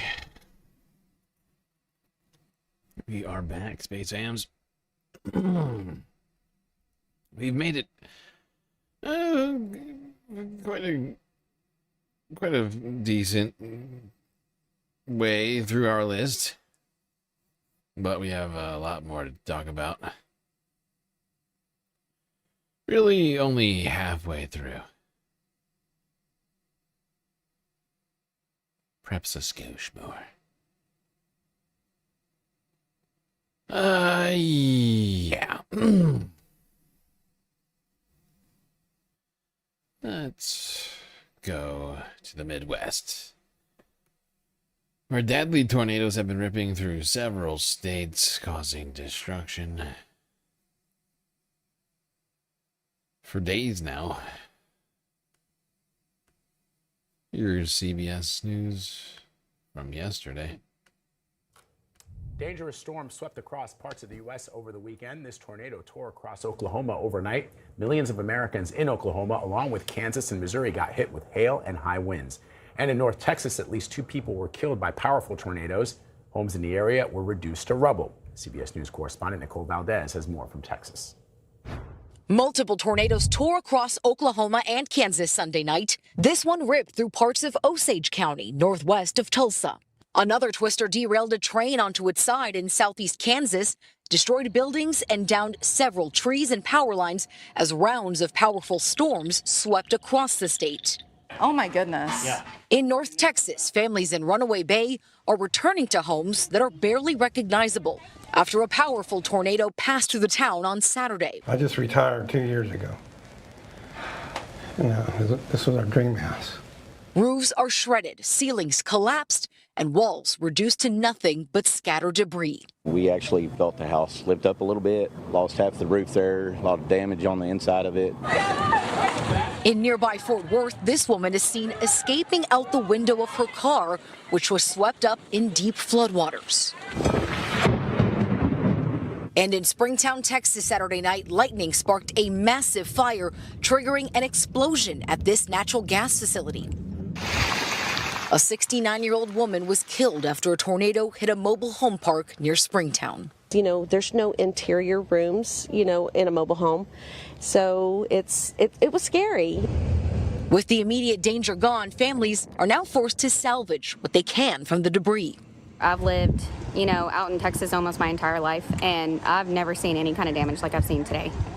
Now we're at a police checkpoint outside one of the hardest hit communities in Runaway Bay, where access is strictly limited as crews work to navigate all those damaged power lines and tons of debris. At least 20 families have been displaced here.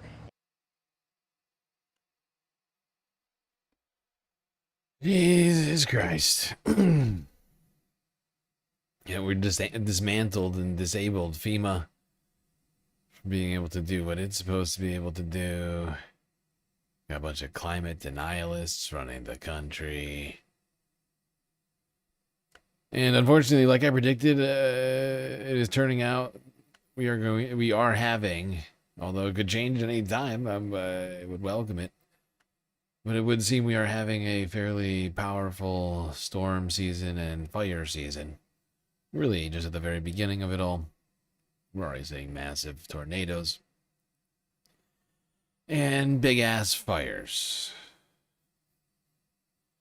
Just wait till hurricane season comes. Not going to be good. It's an El Nino year. As a result, the ocean waters will be, nice and warm. Just waiting to be sucked up into the atmosphere. We're going to turn now to weather. Millions in the central U.S. are under threat of severe storms tonight, including tornadoes and hail. Meteorologist Rob Marciano tracking it all. Severe storms dumping punishing hail across the Missouri Ozarks, some the size of softballs, smashing windshields and denting cars. Parts of the South today are getting the brunt of the relentless storms that have battered the Midwest. It's the 6th straight day of violent weather. It's on the ground right there. Unleashing high winds and nearly 60 reported tornadoes since last Thursday. The National Weather Service says a confirmed tornado hit overnight in Germantown, Illinois, snapping trees in half and blocking roads there. Oh my goodness. And in Jeffersonville, Indiana, homeowners waded through the mess left behind from a fallen tree that damaged the roof and tore down the walls. In Milwaukee, winds as high as 77 miles per hour toppled trees and left thousands without power Monday. Ben Wilson had just parked his car in front of his house minutes before a tree landed right on top. We'll assess what the damage is here soon, but I'm not that optimistic that it's going to be drivable. Thunderstorms swept through 9 states, now shifting south, putting Dallas in the danger zone. Meanwhile, the rain is bringing some relief to drought-stricken Georgia, where multiple wildfires have burned more than 50,000 acres. Firefighters have less than a third of the blazes contained. Speaking of those Georgia wildfires, let's get an update on those. Here's Fox Weather to remind us of where we were at last time we talked about the fires. This is from 2 days ago.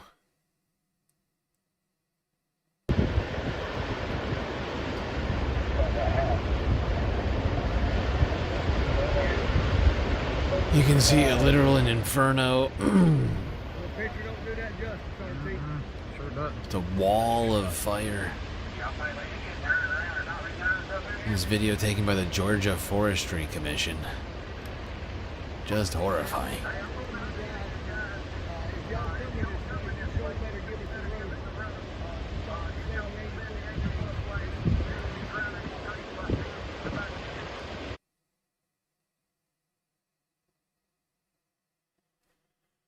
Okay. Now, this is from yesterday, News Nation. As more evacuations were called for, as the wildfires continued to spread throughout the day.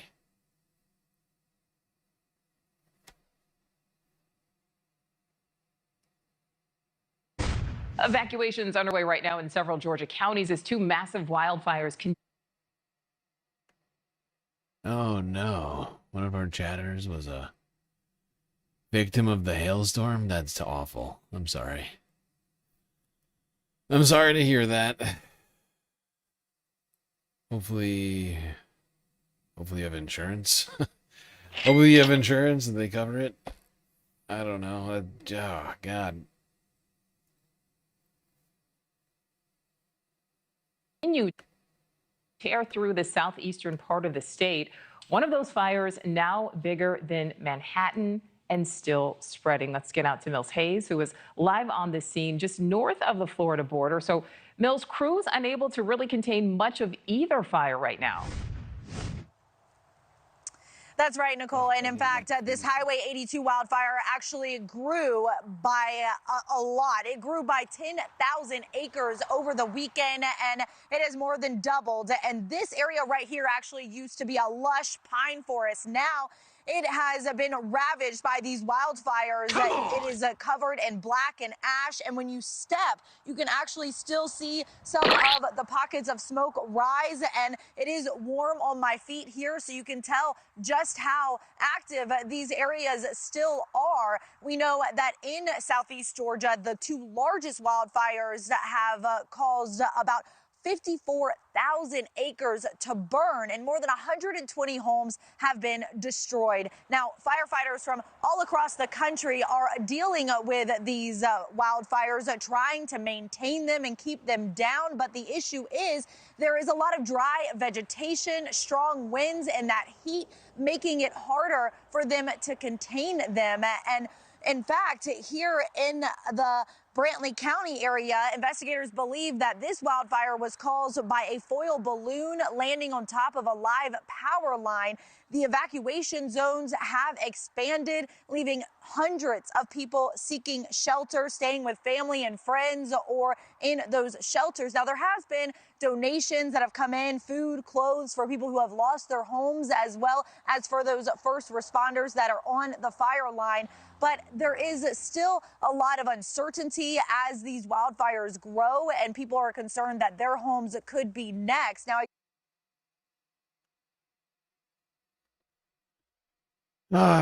just a horrifying situation transpiring down south. And firefighters started mobilizing from across the United States to join in the fight against this raging wildfire.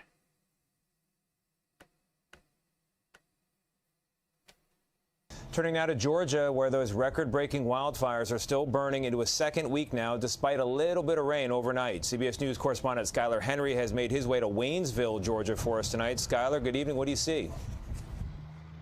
Hey, Tony, good to see you as always. Now, county officials say that the fire that has broken out here in the county has grown significantly over the course of the last several days in Brantley County, so much so that firefighters from as far away as Utah and Oregon are headed this way to try to get an upper hand. New video shows the scale and scope of the devastation in South Georgia as fires now burn into a second week. This one near the town of Waynesville doubled in size over the weekend, extending a trail of misery and destruction. That was my house. This is what's left of David and Christina Carter's home. It was devastating. I mean, it's like numb at first because you're like, this is a joke, right? And it's like, no, this was my house for 10 years. Were you able to save anything? Or? Nothing. The Carter's home, among at least 120 so far, gone. Powerful winds and extreme drought are fueling these two major fires. South Georgia is under extreme or exceptional drought. Waynesville has received just a half inch of rain this month, less than 1/8 of its normal rainfall. We looked at all the records going back historically with the state. We believe that these two fires have created the most lost homes ever in the history of our state.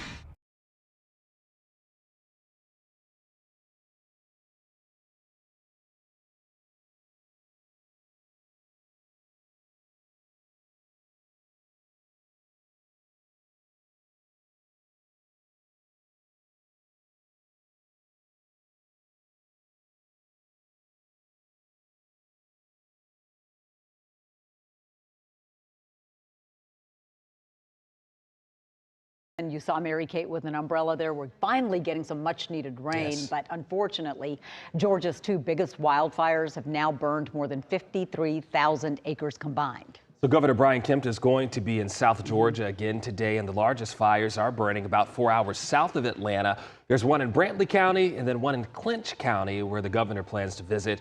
That fire has burned more than 32,000 acres, and it is now 23% contained. At least 35 homes have been destroyed, and fire investigators believe that this blaze was sparked by a welding spark.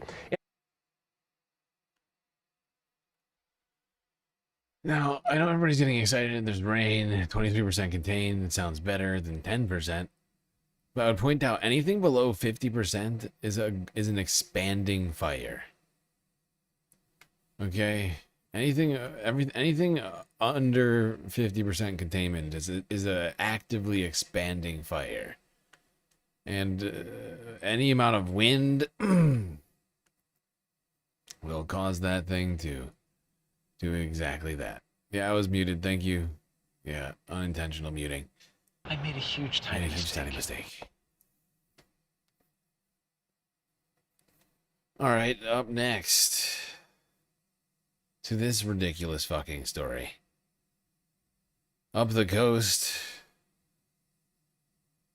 a incredibly important project which would have brought renewable electricity to New York and New Jersey, is being scrapped after the Trump administration decided to bribe the company building it to end the project. That's right.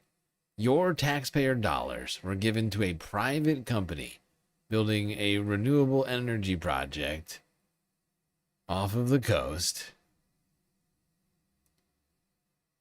which would have brought renewable energy to New Jersey and New York, regardless of whether you're a Democrat or Republican. It would have helped you with your energy bills at a time when energy bills are getting worse and worse. This would have been a tiny little, not even little, a fairly moderate sized amount of help to people. But instead of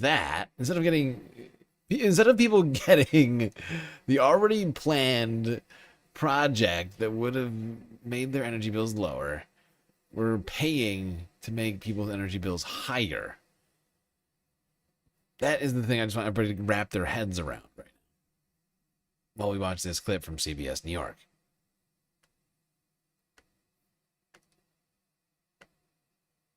The Trump administration. Whoops. The Trump administration announced 2 more payouts today for energy companies that will abandon offshore wind projects already in development.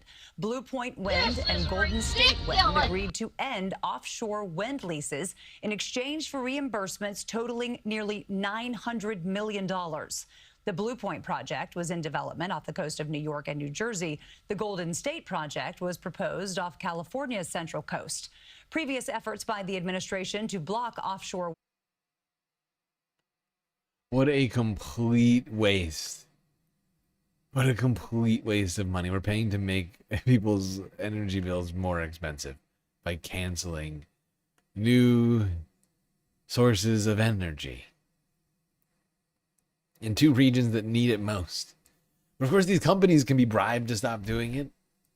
They don't really care about the public good. And the Trump administration just offered them $1 billion. You'd probably take it too, if you were in charge of one of those companies.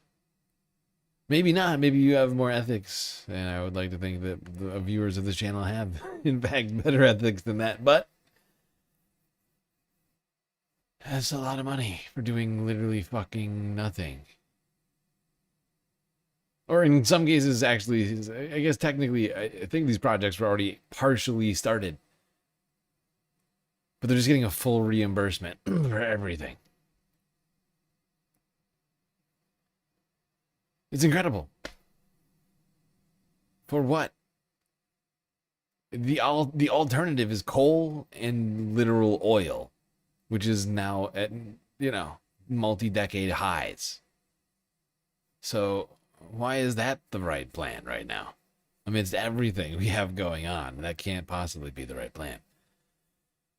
Now, some people think they have a plan. 60 nations, in fact, who met in Colombia yesterday to discuss a plan for the future.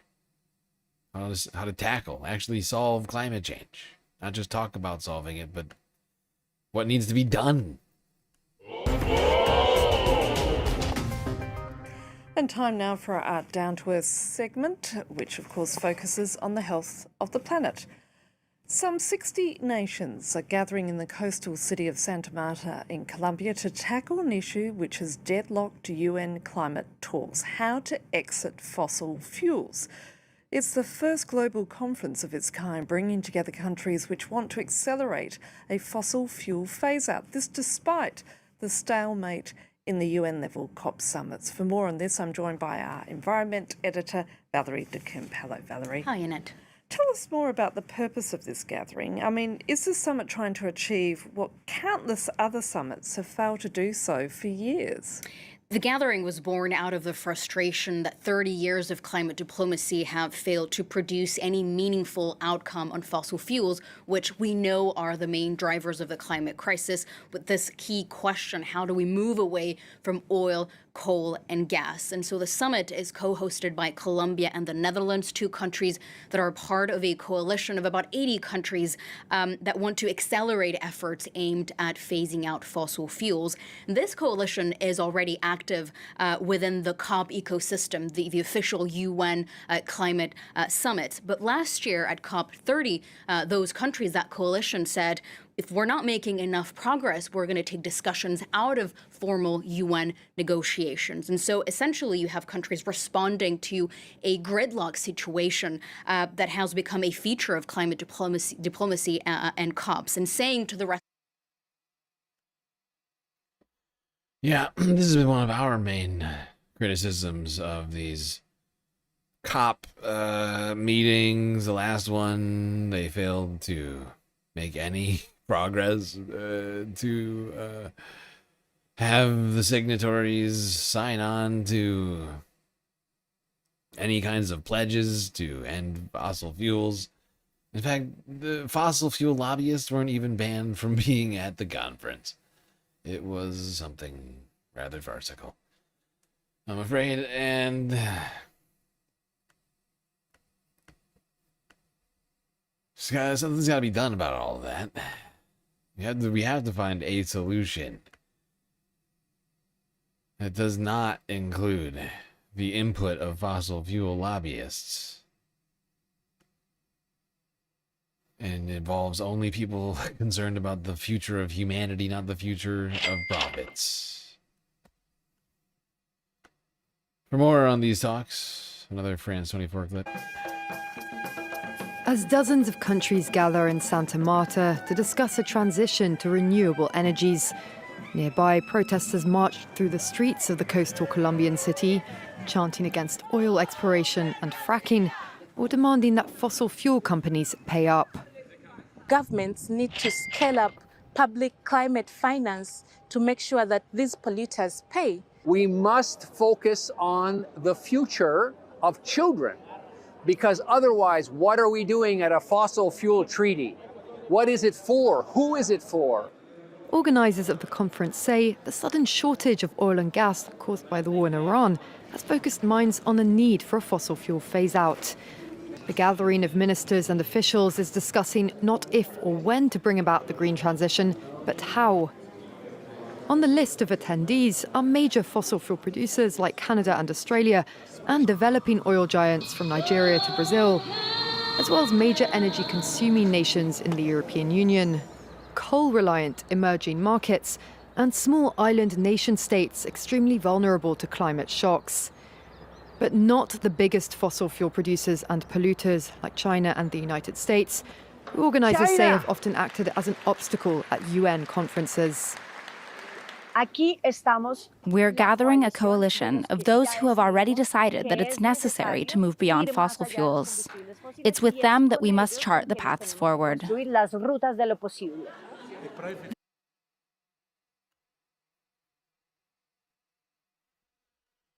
Okay. Well, there you have it. Global leaders trying to come together, albeit without the very largest fossil fuel users and producers, which is once again somewhat prohibitive to getting the very most achieved, but perhaps something will come of this. I would like to see it. It could happen. I think it ends like tomorrow or something, so who knows? Hold our breath for a second. Meanwhile, everything is still burning down in Japan. That wildfire we talked about last stream is still raging through Otsuchi.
Okay, well, there's a clip from a channel I can't tell you the name of because it was in Japanese, but that one was from 3 days ago. That was the last clip that we saw on Sunday. Now, this is from yesterday, coming out of Wyon. To update us more, we got a few clips on this horrifying fire.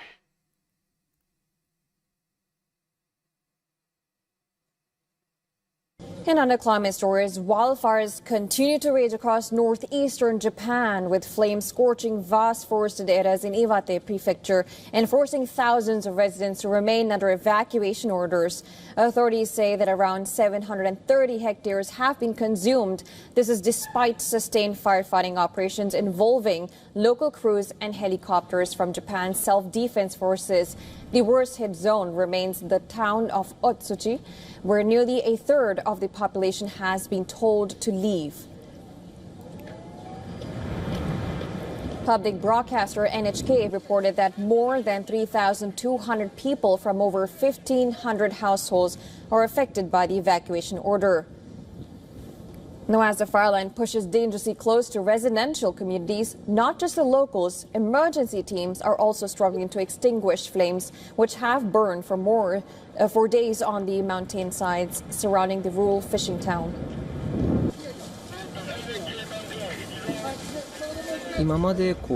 Physical fatigue is setting in. The soles of a lot of people's feet are hurting, including mine. After all, we're climbing mountain slopes where there are basically no paths. It's almost like a wall in places.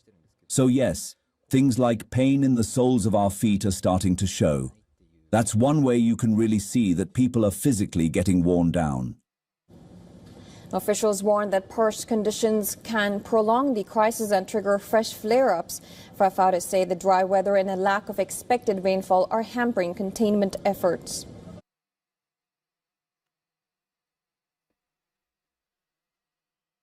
Yeah. Unfortunately, for this region in Japan, not enough rain.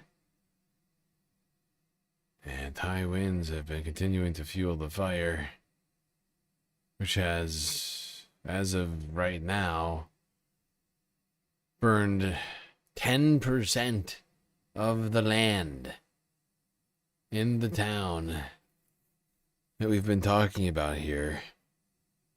Otsuchi, I think is what it's called. Just horrifying. 10%, all of the land.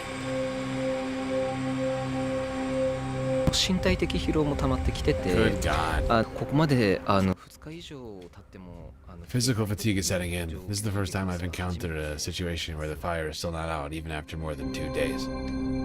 感染道がない We're climbing mountain slopes where there are no paths.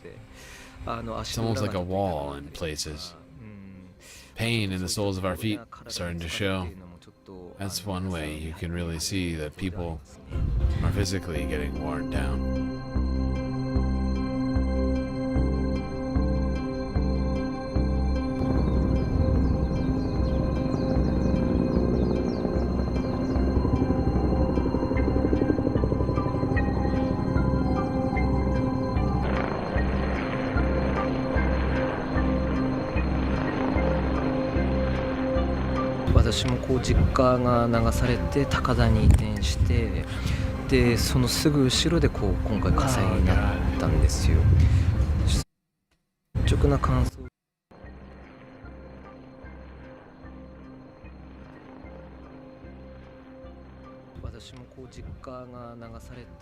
My own family home was washed away in the tsunami in 2011, and we relocated to higher ground.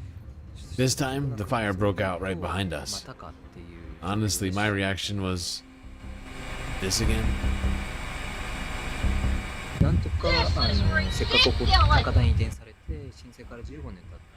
It's been 15 years since the earthquake. People have been moved to higher ground, and life has finally settled down. We can't let their lives be upended like this again.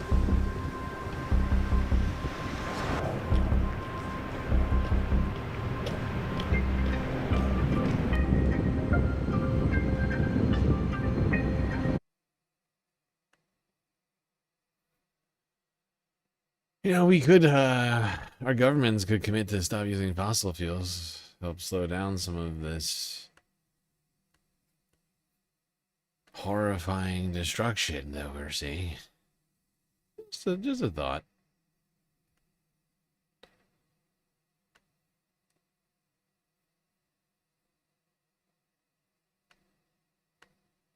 Can you imagine? Lose your home? The Fukushima earthquake.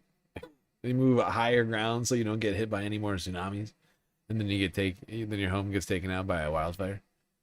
And then being a firefighter, so the guy's literally a firefighter. It's his job to put out fires, and then the fire literally starts in his backyard. It's insane.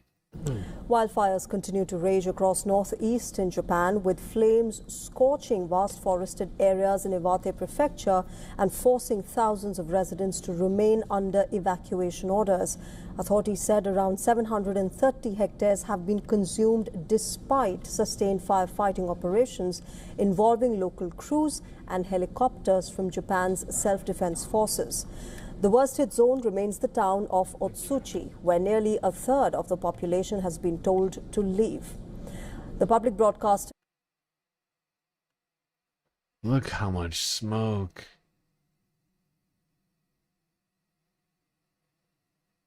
Oh my god, it's just like turning into clouds. That is disturbing. That is a fuck ton of smoke. Self-defense forces. The worst-hit zone remains the town of Otsuchi, where nearly a third of the population has been told to leave. The public broadcaster NHK has reported that more than 3,200 people from over 1,500 households have been affected by the evacuation order as the fire line pushes dangerously close to residential communities. Not just the locals, emergency teams struggle to extinguish flames which have burned for days on the mountain sides as well, surrounding the rural fishing town. Jesus, that is just horrifying.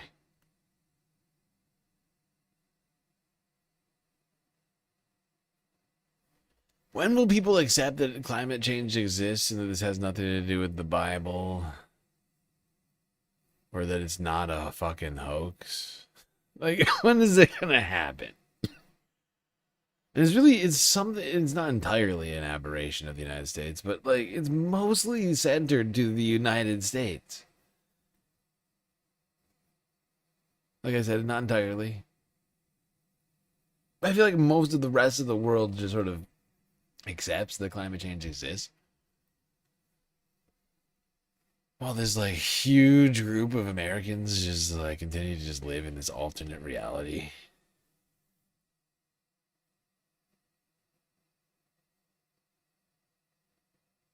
It's not great. All right. I'm afraid I have no space news for you here tonight, everyone. But we do have a lot of other stuff to talk about. So let's get to that. First, in the Eastern Pacific, where the United States military has done another strike on another fishing boat, killing at least 3, according to the Associated Press from Monday.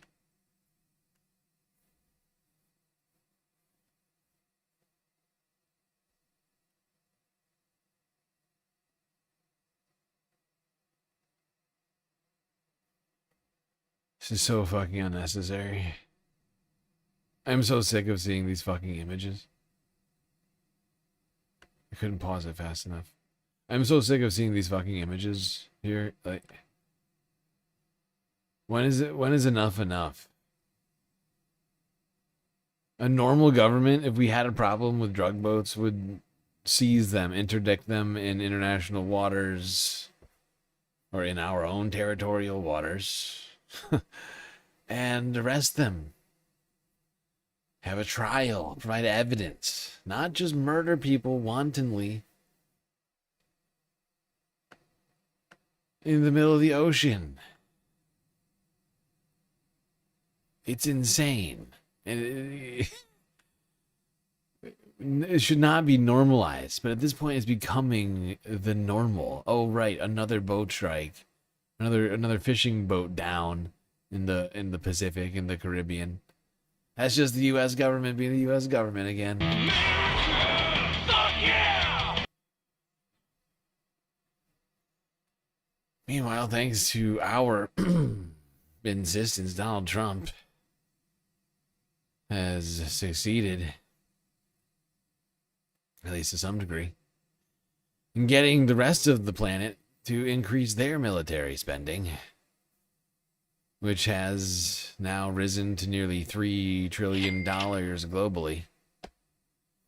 Here's France 24 English from yesterday. Global military spending has increased for the 11th year in a row, reaching $2.9 trillion in 2025, a response to perceived geopolitical uncertainty. The share of global GDP dedicated to the military is the highest we've seen since 2009. So everything points at a world that feels less secure and is spending on its military to compensate for the global landscape. The United States, China and Russia account for more than half of total global spending, despite a drop in US expenditure following cuts to aid for countries like Ukraine, a dip easily offset by increases across Europe. Germany, the world's 4th largest spender, increased its spending by 24% compared to 2024. Spain by a notable 50%. In Europe, especially in European NATO members, we saw massive increases in 2025, and that's given a threat perception stemming from the war in Ukraine, but also the disengagement of the US. Yep. Donald Trump getting exactly what he wanted. Increase in spending across NATO through a world countries. That's spending more on war than ever before. New data shows that global military spending hit $2.9 trillion last year. That's a record high, and it's 11 straight years of growth. The United States still leads, spending about $954 billion, but others are catching up. China spent $336 billion, Russia around $190 billion, and Germany saw one of the biggest increases in Europe.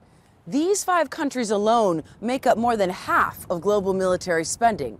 Across Europe, spending jumped sharply due to the war in Ukraine. And Ukraine itself now ranks 7th in the world, spending over $84 billion. That's around 40% of its economy. So this isn't just more spending, it's a world rearming as wars across the globe continue and the risk of new ones grows. Audrey McAlpine, Al Jazeera, Kyiv.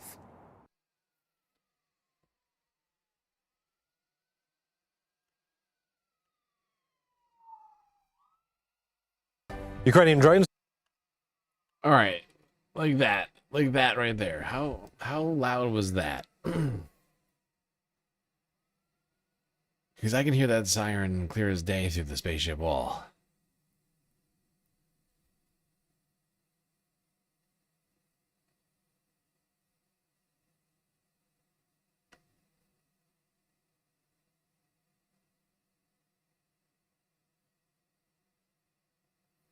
All right, whatever. Whatever. Apparently nobody heard it. Great. Okay.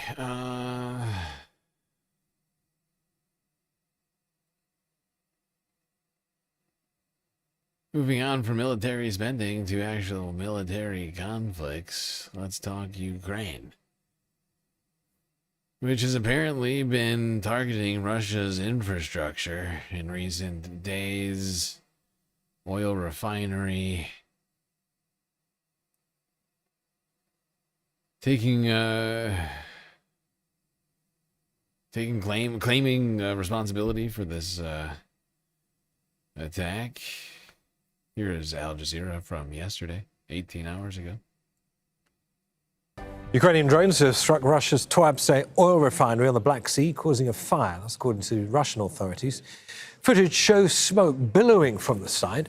Officials ordered nearby areas to evacuate. The same refinery was hit earlier this month, leading to an oil spill and a blaze that took several days to put out. Russia says Ukraine has been increasingly targeting its oil facilities. Audrey McAlpine joins us live now from Kiev. So the second time, Audrey, this refinery town, Tuapse, has been hit. Do we know what has been impacted on this occasion?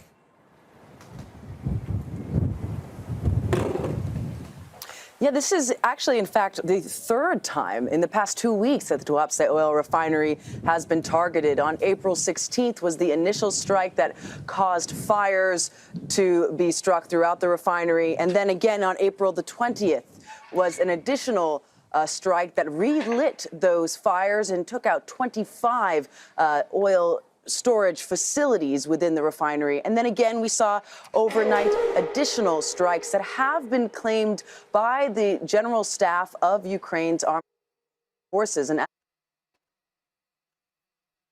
okay. Now, there we go. We're going to keep going through these stories here. But as you can see, Ukraine hitting a vital piece of Russia's oil infrastructure here.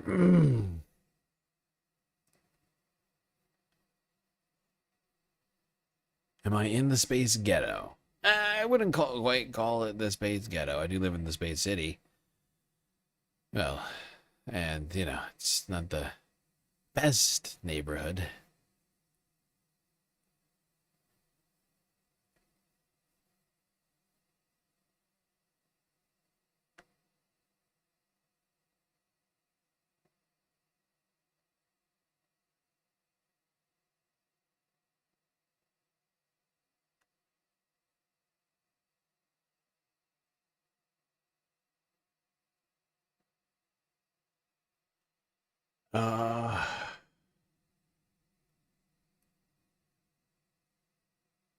What are we doing?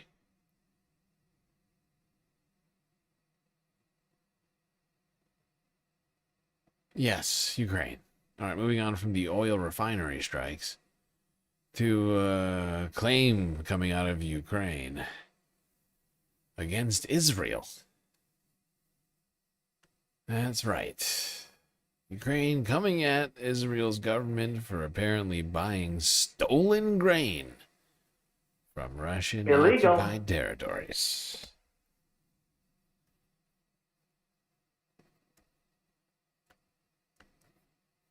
a diplomatic spat is unfolding between Ukraine and Israel after Ukraine accused Israel of purchasing stolen grain from Russia. It says that it has intelligence that at least 2 ships this month have docked in its port to unload this grain. And as a result, Ukraine's foreign ministry has summoned the Israeli ambassador. Now, Ukrainian President Volodymyr Zelensky responded on Tuesday, posting on X, saying that he would be unveiling a new sanctions package against those who transport and profit from this stolen grain, and that he would Damn. Honestly, this is the boldest move I've seen out of Volodymyr Zelensky yet. Like, actively going against Israel, one of the United States' most ardent allies. This is the first time he's ever done anything like this. Like, he's been so on Team Israel this whole time for fear of rubbing either the Biden or Trump administration the wrong way. All of a sudden, he's like, you know what? Sanctions. Very sudden shift. I don't know what's his European partners in future sanctions packages. Now, what is this stolen grain? According to Ukraine, it's any grain that was taken from the 4 Russian-occupied territories, including Crimea. Now, Israel's foreign minister responded, essentially saying that this dispute, for it to take place over social media and between the press, was essentially inappropriate for inappropriate. This is 2026.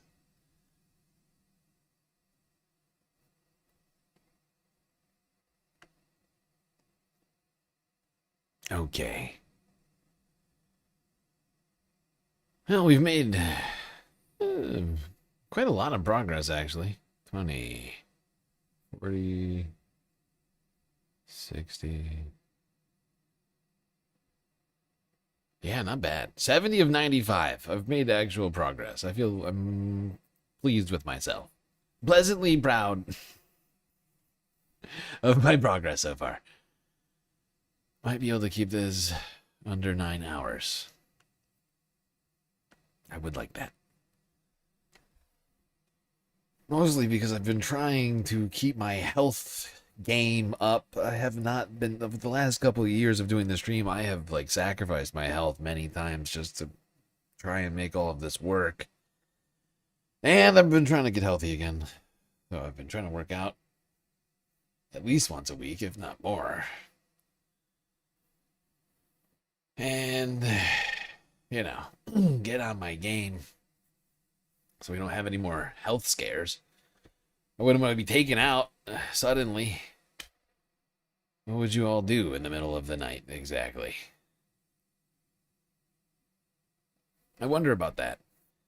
I've been thinking about it. I watched a video recently that, like, made me think about what I would do in the case of, like, me suddenly passing away. I've been trying to come up with, like, a system.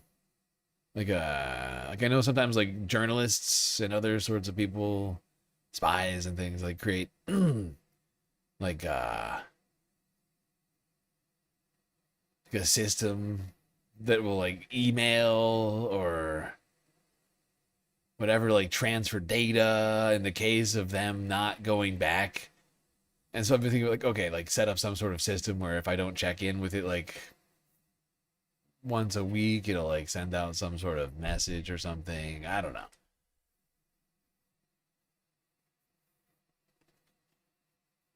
I've just been wondering how you would all know what would happen, you know, if something happened. Trying to come up with a solution to that. I'm not that I'm expecting anything to happen, but, you know, I thought about it in the hospital earlier this year.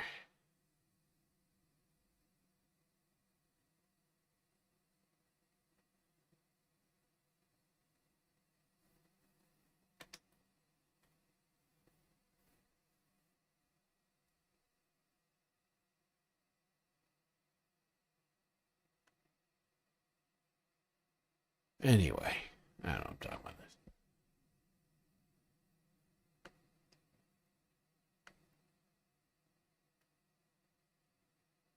But the point I was making is I'm just trying to stay healthy for all of you so that I can continue to do the stream. 5 nights a week, 8 hours a day, as best as I can. Last week was an aberration, of course, due to our demonetization. I've been rather depressed. It's been very difficult getting through this, trying to figure out what the fuck we're going to do next to fight this unfair demonetization while I watch everyone else do the exact same thing I do. Let's go down to Africa now. Talk about what's happening in the rather large but rarely talked about country of Mali, where some serious turmoil is taking place. Because we don't talk about Mali nearly enough, but they currently live under what is effectively a military dictatorship. It's a fake government. It's like what Myanmar is doing, right? But less democratic somehow. Because of course what's happening there is not very democratic at all. But basically lacking any democracy here in Mali. Military did a coup quite a while ago, and they've been in power ever since. But there's been some turmoil, fighting. And unfortunately, the people that are fighting the military coup, really I would not classify them as being better. I feel two groups of people I don't think should be in power fighting each other for power. At least that's what it would seem.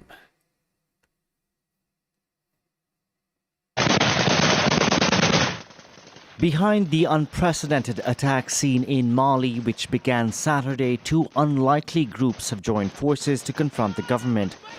On one side, Al-Qaeda-linked jihadist Janim formed in 2017. The group is led by Iyad al-Ghali. He's suspected of war crimes and crimes against humanity by the International Criminal Court.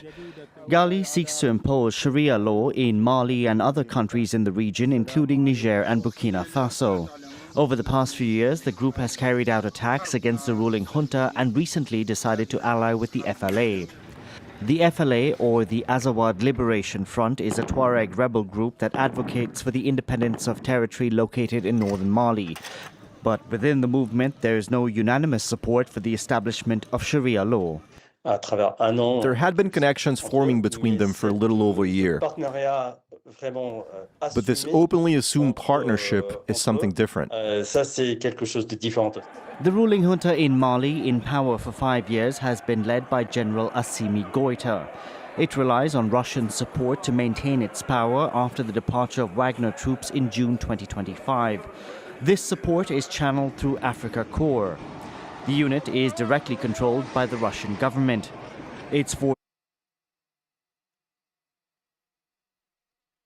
Well, there you have it.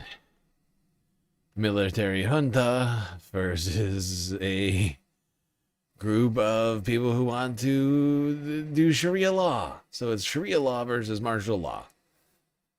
Basically, neither. If we could do neither, that'd be great. But that's what's happening here right now. Effectively, one theocratic faction versus one military faction up against each other. Head of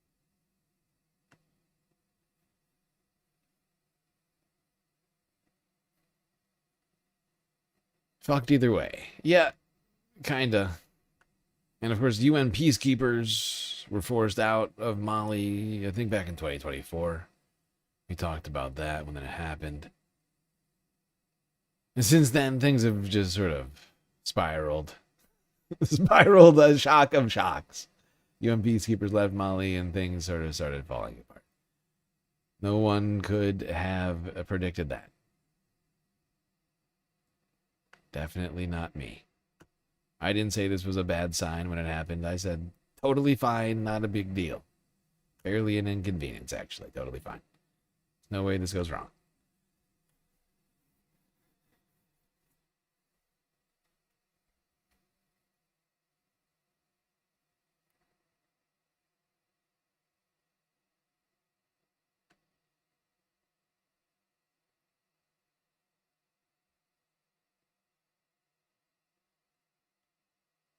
All right.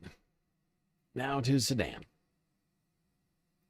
Very unfortunately, a conflict continues to rage there internally as well. And millions continue to face an acute food crisis.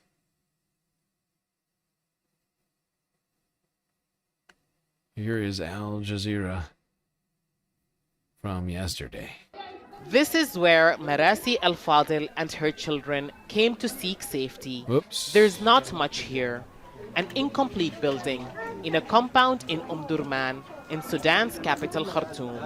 They fled from the city of El Fasher 6 months ago. She escaped from a siege imposed by the Rapid Support Forces as they moved to take control of the city. Marasi says hunger made her leave just days before the paramilitary group overran El Fasher. The siege made life hard. Goods could not come in. Anyone who attempted to bring in food was detained or killed. And there was daily shelling, so we couldn't even go to the market. And if we did, things were very expensive because of the siege. The siege on El Fasher lasted 18 months before the RSF took full control last October. It created a hunger crisis so severe the UN declared famine. Famine was also declared in Kornoy and Umbero in North Darfur and in Kadugli in South Kordofan, also because of an RSF siege there and several other areas.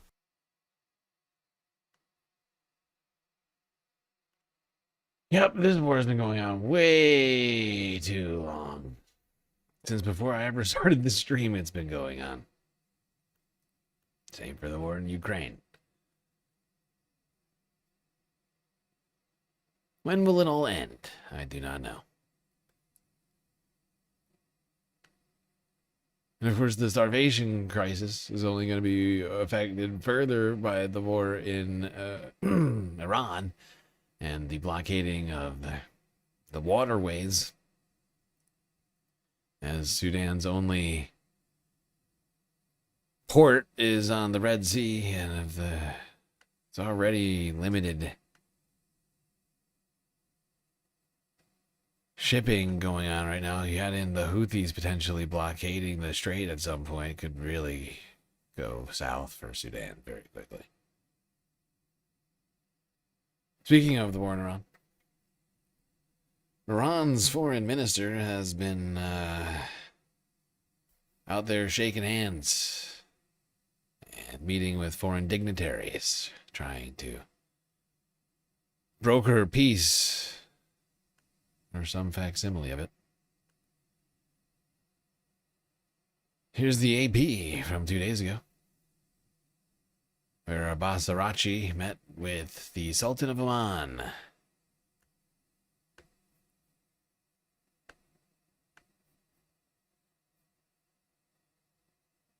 No sound. Very good to meet you, sir. Yes, it's a pleasure. Oh, it's a great, beautiful honor to meet you, yes. Good handshake. Well, okay, I don't know what they're saying.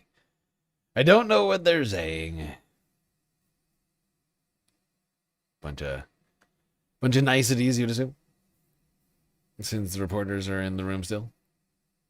No mics, unfortunately, so we have no idea what was said here. But that wasn't the only people that Araghchi met with this week, also visiting with Russian counterparts yesterday, after meeting with Pakistani dignitaries on the same day. This guy is all over the place.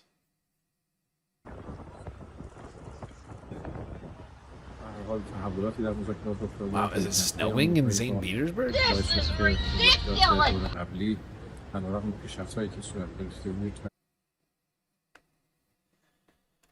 Good God, snow still? That was jarring. Let me try this again here. Do some subtitles. The United States approaches caused the last round of talks to fail. To fail to reach results despite progress that had been made.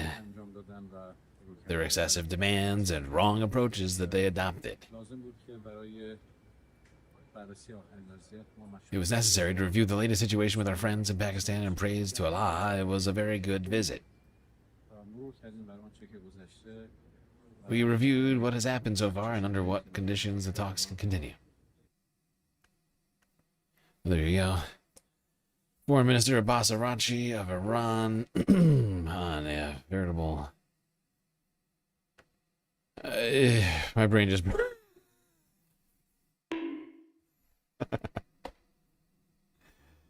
This is what happens when we get late in the stream. 7 hours in.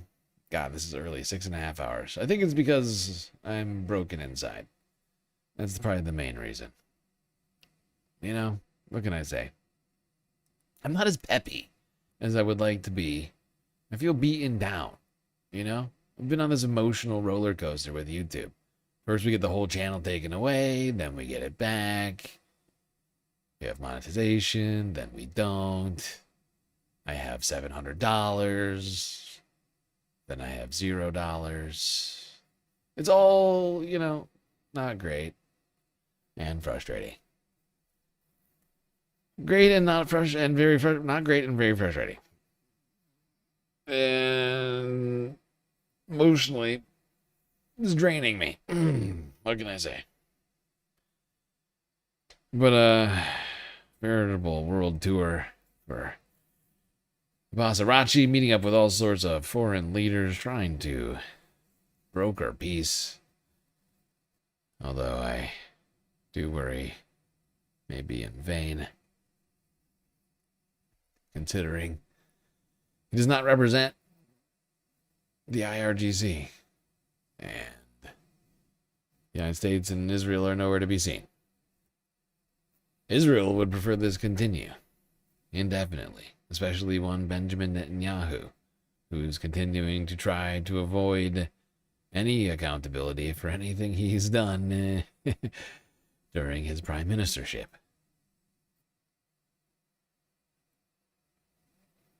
However, two former prime ministers are working together in an effort to unseat him. Here's the AP from yesterday.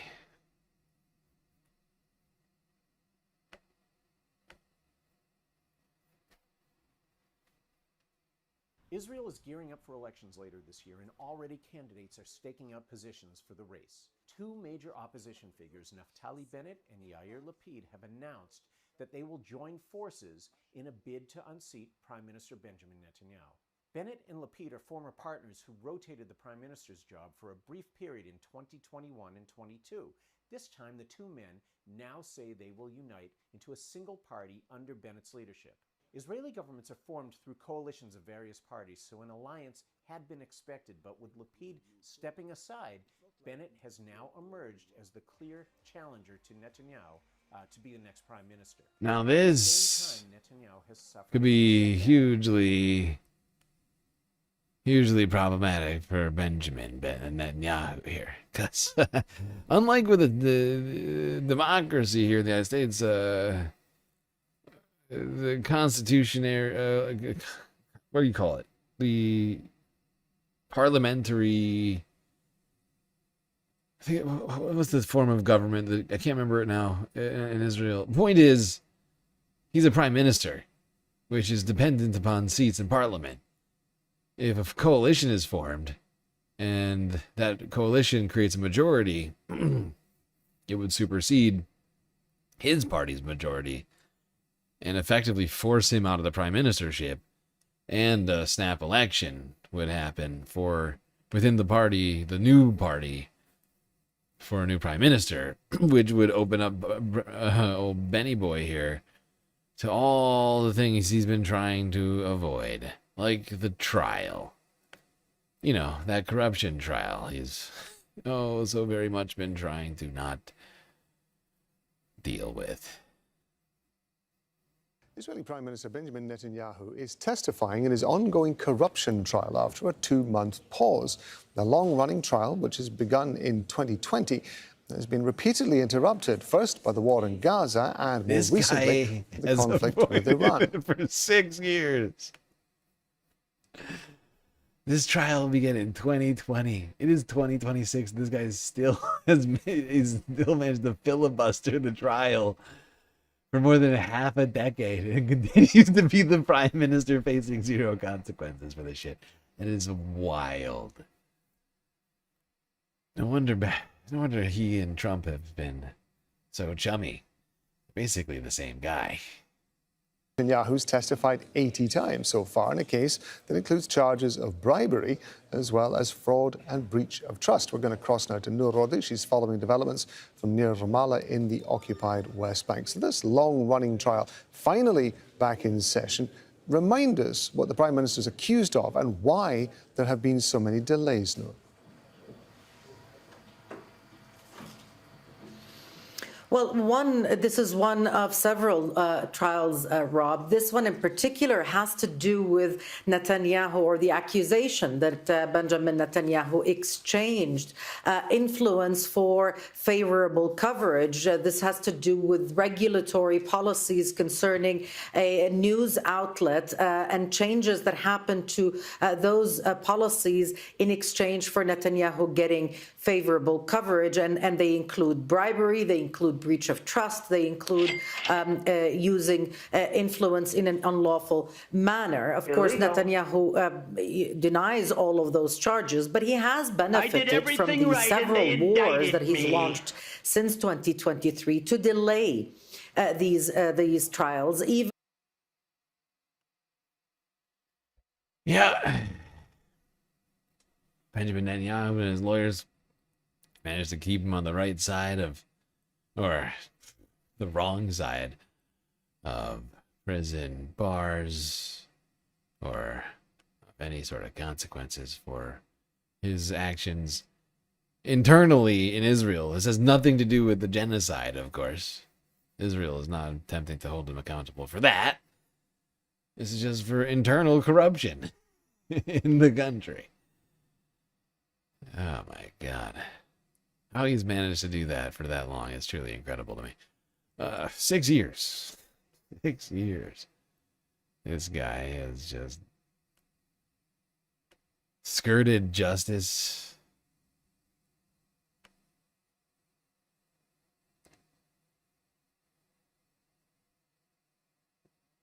Yes, a monster of historic proportion, undoubtedly, BCAT.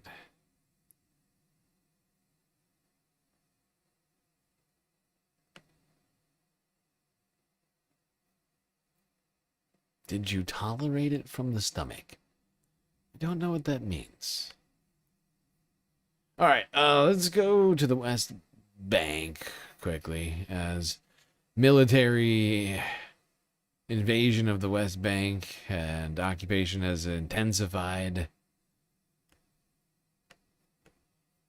People there continuing to live under an increased state of terror. Israeli forces moving into Kufr Aqab, just north of occupied East. I mean, just look at this. I mean, it's a military invasion. You have troops with guns walking the streets. Troops spread through the streets and alleyways, taking up positions at intersections. Rifles trained on residential buildings. In the nearby Qalandia refugee camp, Israeli military vehicles push deeper into densely populated streets. Residents say homes are no longer places of safety, but targets in a widening campaign of raids across the Israeli-occupied West Bank. We were sleeping peacefully in our homes like everyone else when we were surprised to find the army storming our 7-story building. They evicted all residents from the building. Witnesses describe entire buildings being taken over during the raids. Families ordered out with little warning and no time to gather belongings and nowhere to go.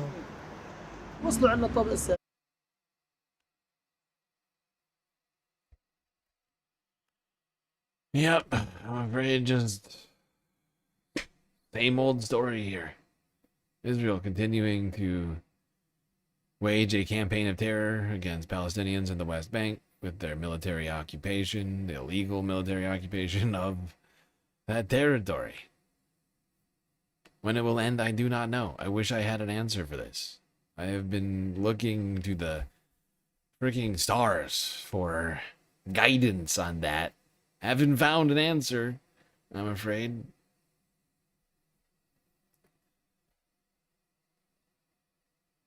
I wish I could tell you different, Space Vamps. Meanwhile, continuing with broken records, repetition of Israel's behavior, once again now to the north in Lebanon, where Israel released a new video showing it violating the ceasefire.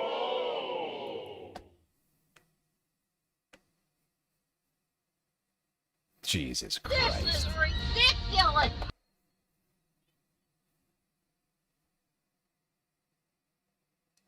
Okay, it's just mass demolition. They're just going around doing mass demolitions. This isn't an airstrike. This is the way that these are happening. These are planned demolitions. They all happen simultaneously and local to the buildings themselves.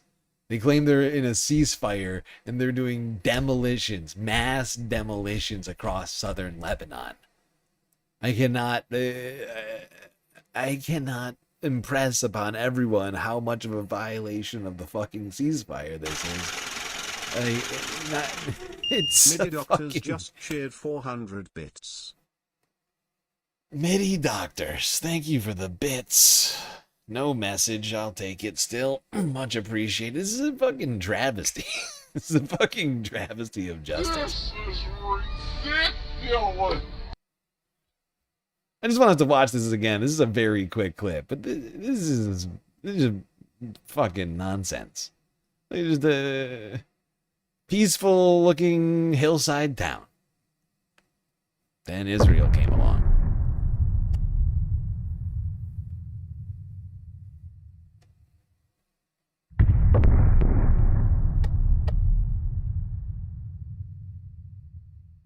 Be best.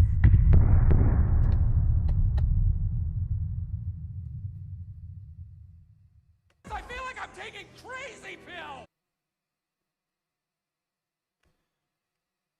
And yet, even with those sorts of things being released, we have France 24 releasing a video with the title Hezbollah Israel ceasefire under strain. Quote unquote, under strain. I'm putting the quotes in. This is just to make sure that everybody understands. This is a direct quote from France 24's fucking title. It's under strain, everybody. Okay? It's not violated. It's not Israel violate ceasefire. It's ceasefire under strain. The fake Hezbollah Israel ceasefire, because of course Hezbollah and Israel never got into a ceasefire. So the fake ceasefire is under strain, everybody. I just hope everybody understands what we're talking about right now. Everything's fine.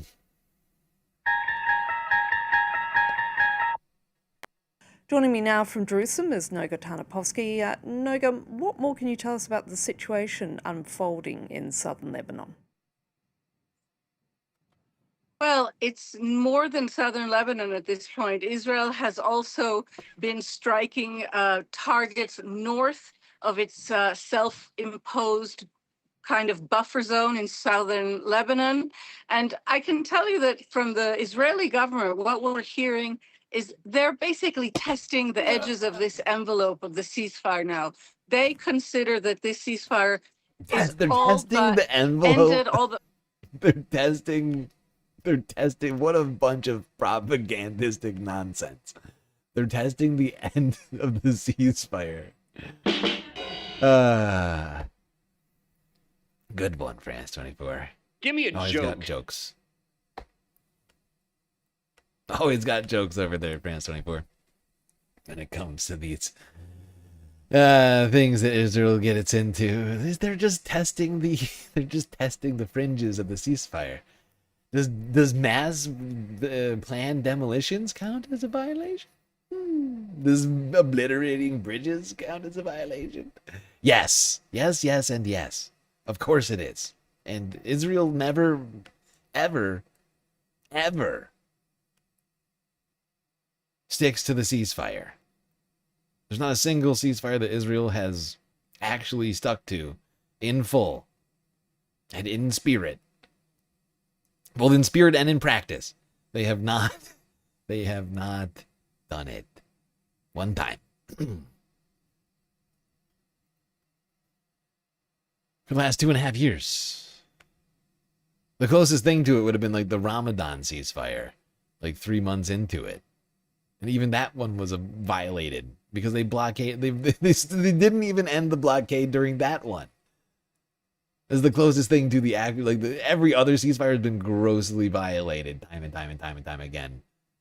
And I think they actually killed some people during that Ramadan ceasefire too. So yeah, they've just been testing the waters on how much they can violate ceasefires over and over again, and it's clearly at will and as much as they want, because the United States isn't going to hold them accountable, and neither is anybody else apparently. Israel says the darndest things. It's true. It's true. And there are questions surrounding Israel's sincerity.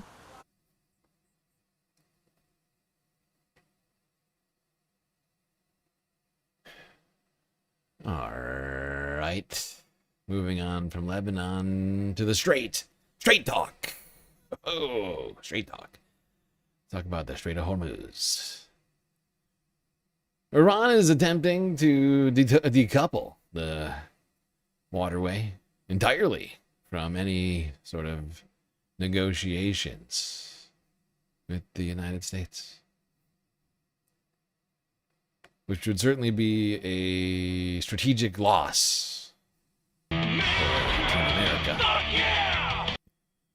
US media outlet Axios is reporting that Iran has put forward a new proposal to the United States. It's been communicated to Washington via Pakistani mediators. Tehran has proposed that a ceasefire between...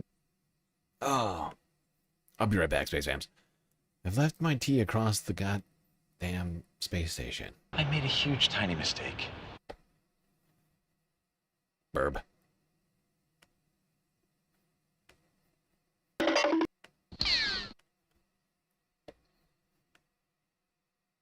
US and Israel, the US, Israel and Iran be extended indefinitely or that hostilities be ended permanently. Future talks on Iran's nuclear program are conditional and will only be held at a later stage. Tehran wants the American naval blockade of Iran lifted. Washington has reportedly received the Iranian proposal, but it's unclear whether it's being considered by negotiators. Oh, that's much better. Tania Thafa is the executive director of the Gulf International Forum, a think tank that's based in Washington, D.C. She's here in the studio with us now in Doha. Good to see you again. Is there any basis in what we just heard there for a negotiating path if, as President Trump says, the U.S. holds all the cards? I mean, from a Gulf perspective, does Washington have the leverage here, or is Tehran's position perhaps much stronger than President Trump would like to admit? Well, I think when the U.S. blocked Iran in the Strait of Hormuz, it did increase U.S. leverage. But if you hear what the Iranians are proposing, they're trying to separate or decouple, if you will, the nuclear issue from the Strait of Hormuz issue, and use the Strait of Hormuz to stop the U.S. blockade and end the war, ideally from their perspective. So it seems like...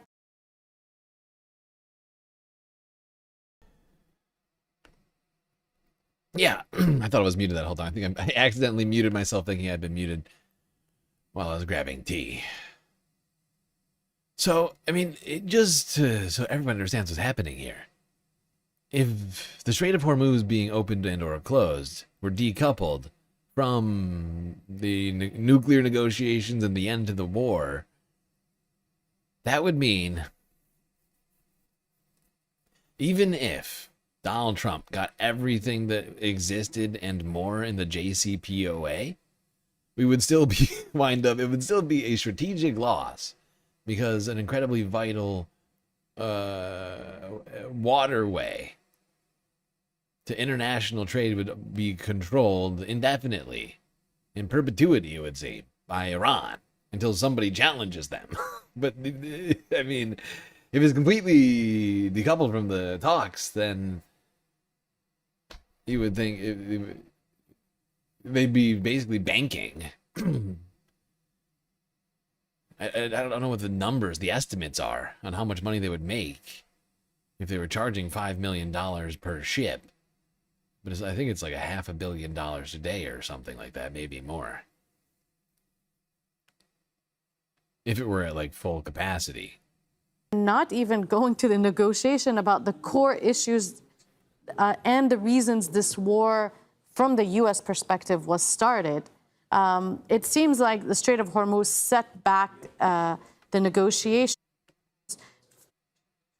Oh boy, got somebody spamming in the chat. All right, not necessarily spamming. You're just the only person chatting. I don't know how long you've been at this for. Now, DC wants to be a state all of a sudden? What does that mean? All of a sudden? What do you... DC has wanted to be a state for quite some time. That's not new. That's not... Just so you know. People have been wanting DC statehood. The people in DC, specifically. Decades, my understanding.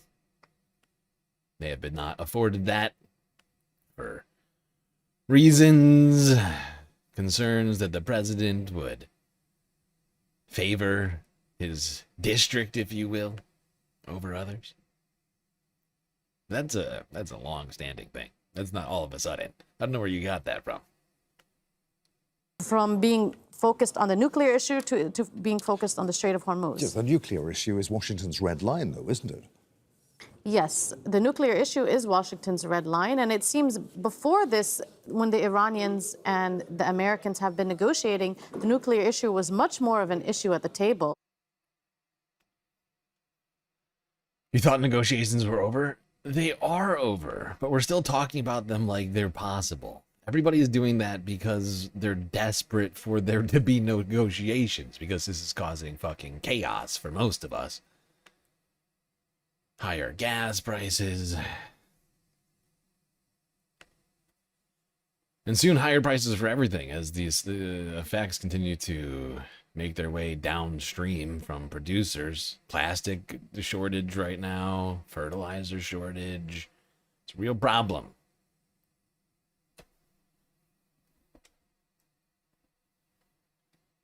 You're telling me that the residents of DC don't want to be a state? According to what poll? You're just making a claim. You claim it's just politicians who want statehood in DC, and nobody there wants statehood. They can't be bothered with it. They don't want the same rights afforded to everyone. They don't want their own representative in government. They prefer representation without... they prefer taxation without representation. Is that what you're telling me? According to what? I'm responding to a vertical chatter, everyone. We have one unhinged individual making some strange, outlandish claims on the vertical chat. What can I say? They come out of the woodwork.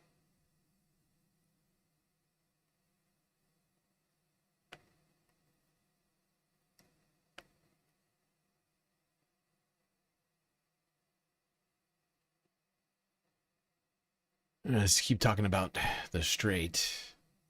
Take a look at the Strait in all of its glory as it remains blockaded. Double blocked. The double blockade. Ships continuing to wait. People aboard. I assume going stir crazy at this point.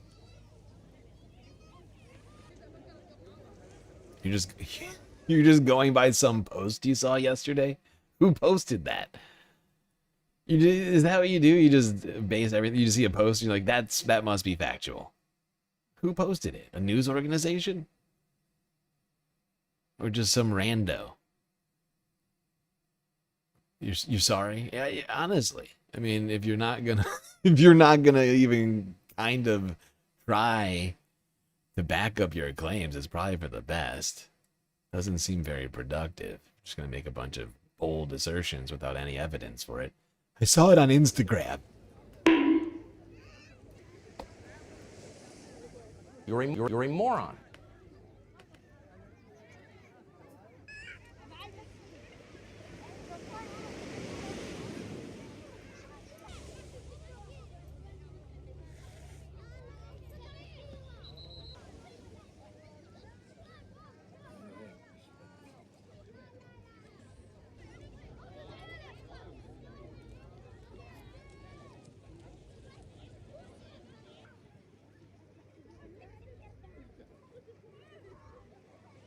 As you can see, not a lot going on in the strait, just a fuck ton of boats stuck. Not doing anything, their crew also stuck. Waiting to do anything other than sit there. At some point, they're going to have to abandon those ships. I don't know how long it's going to take for that to happen.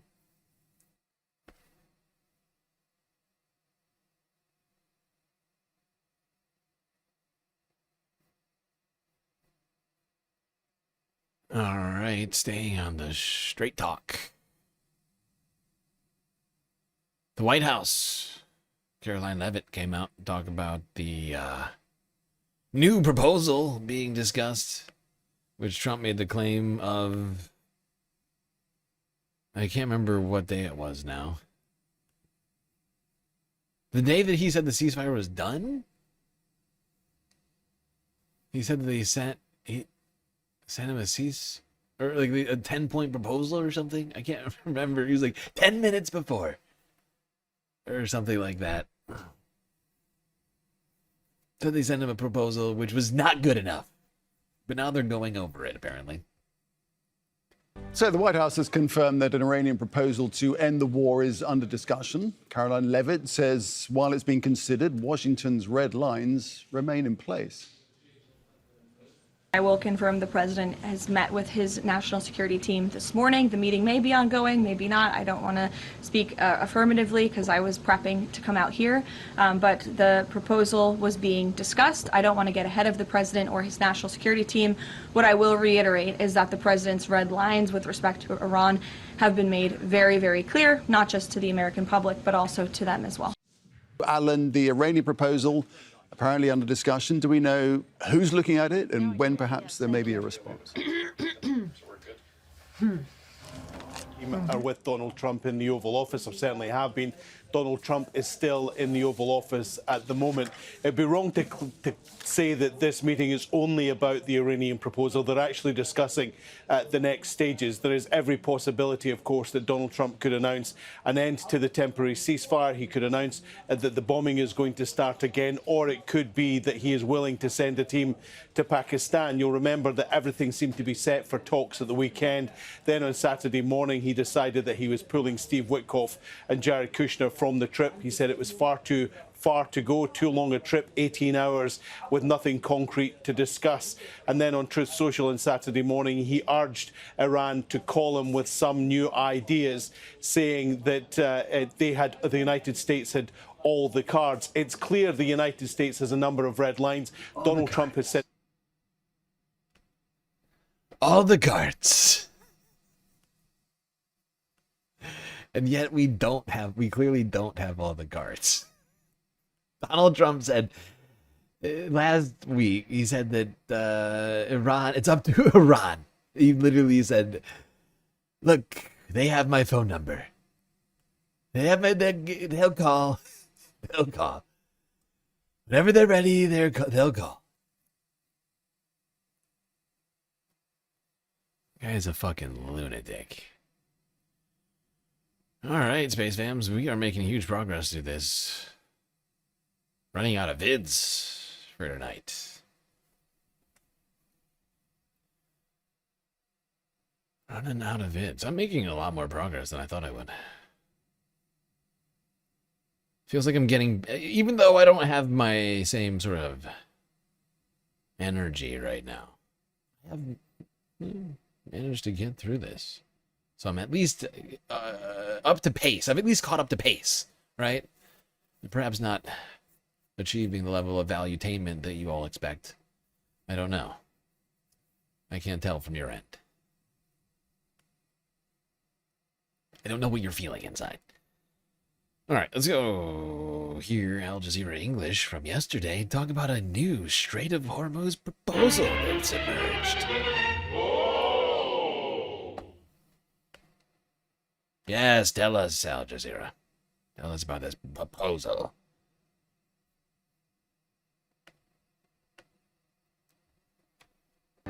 The Trump administration says the U.S. president has discussed a new proposal from Iran with his top national security advisors. I would just say that there was a discussion this morning that I don't want to get ahead of, and you'll hear directly from the president, I'm sure, on this topic very soon. The White House says the plan could see the Strait of Hormuz reopened, with talks on Iran's nuclear program delayed until later. But officials say Washington's core demands have not changed. They include keeping the vital shipping route open and Iran handing over its enriched uranium.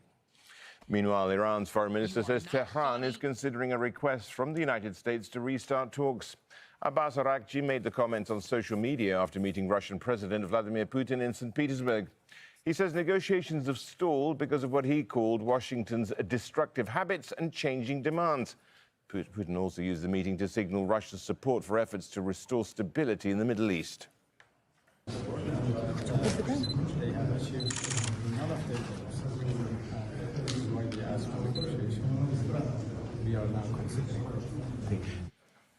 Al-Migdad Al-Rohaid is live in Tehran, but let's get over to Mike Hanna first of all. At the White House, Mike, Trump did meet with his national security team. What was on the agenda there? What's really been revealed? Well, not very much has been revealed at all. We heard that statement from the press secretary a number of hours ago. She said at the end of that statement that she doesn't want to get ahead of the national security team or indeed the president, and he will want to perhaps have something to say about it later. But there has been nothing. There's been a complete lid about what was discussed during that meeting between President Trump and his national security team. It was so tight that we do not know exactly who in his national security team was present at that meeting. Normally, there is some form of readout or some form of more information fleshing out the details of a meeting like this, but there has been nothing. There has been a lid about who was there and, in fact, in particular, what was discussed. Now, Yes. So, big discussions around the Strait of Hormuz.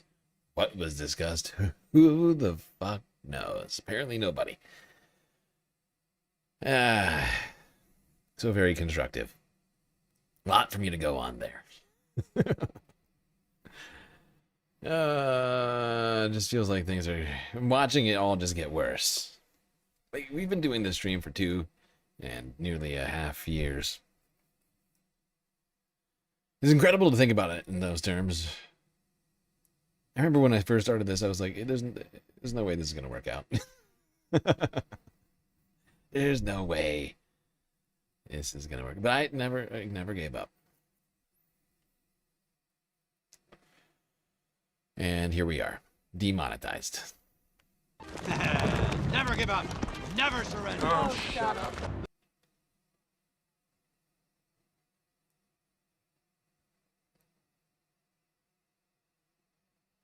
We do continue to grow. We're almost at 2,000 subs on YouTube. I'm being repressed.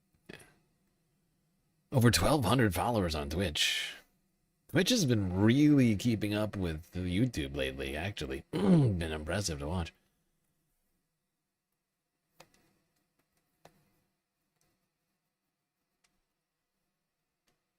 Okay. Here's the AP from yesterday. Let's see how seafarers are holding up. Stuck aboard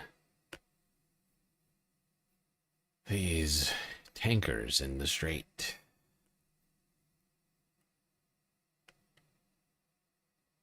Kami di sini sudah 1 bulan. Our ship has been here almost 1 month now. On the day we docked on March 3rd, it was already a drone attack. Serangan drone.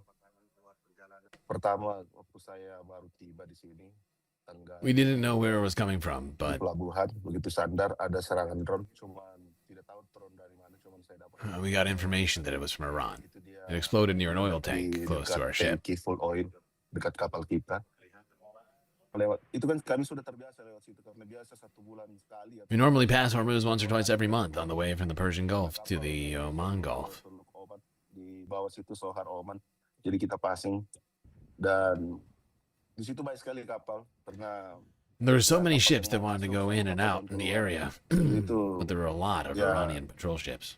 Banyak patroli juga, jadi kita selalu dimonitor dan untuk di sana masih tegang sih. So that we were always being monitored.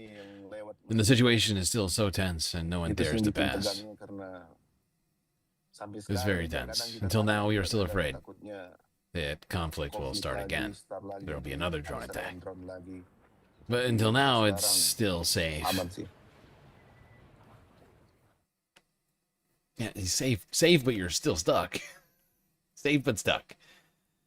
I guess that's an improvement over unsafe and stuck.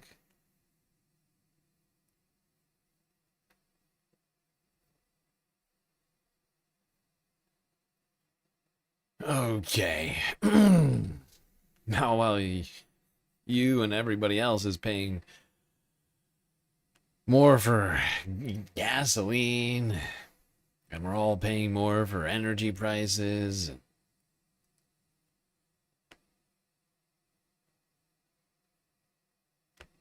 all of these other things coming down the pipeline, one group of people are living the dream right now. And that is, of course, oil producers. Companies like British Petroleum announcing record profits, more than double the previous quarter, as the Iran war sends prices skyward. Basically, these guys are basically just printing money. It doesn't cost them any more to get the oil out of the ground. Now they're selling it all for a premium. Drink it in America. Oh, don't do that. You can't afford to do that. Health-wise, as well as, you know.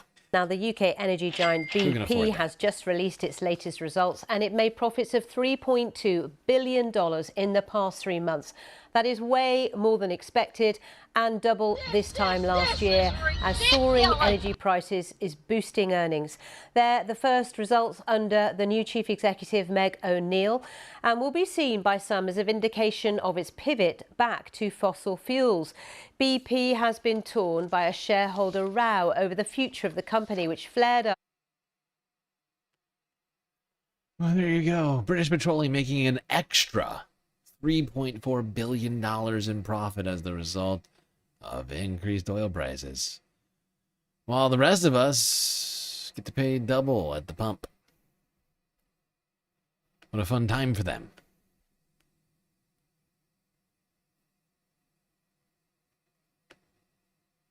What a fun time for them. Now, while British Petroleum is making record profits, the United Arab Emirates, in a shock, exited the Oil Producers Energy Consortium, or whatever it's called, OPEC.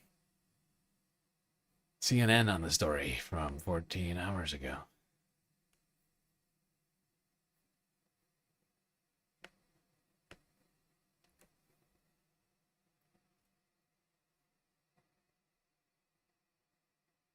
The United Arab Emirates says that it is withdrawing from OPEC and OPEC+.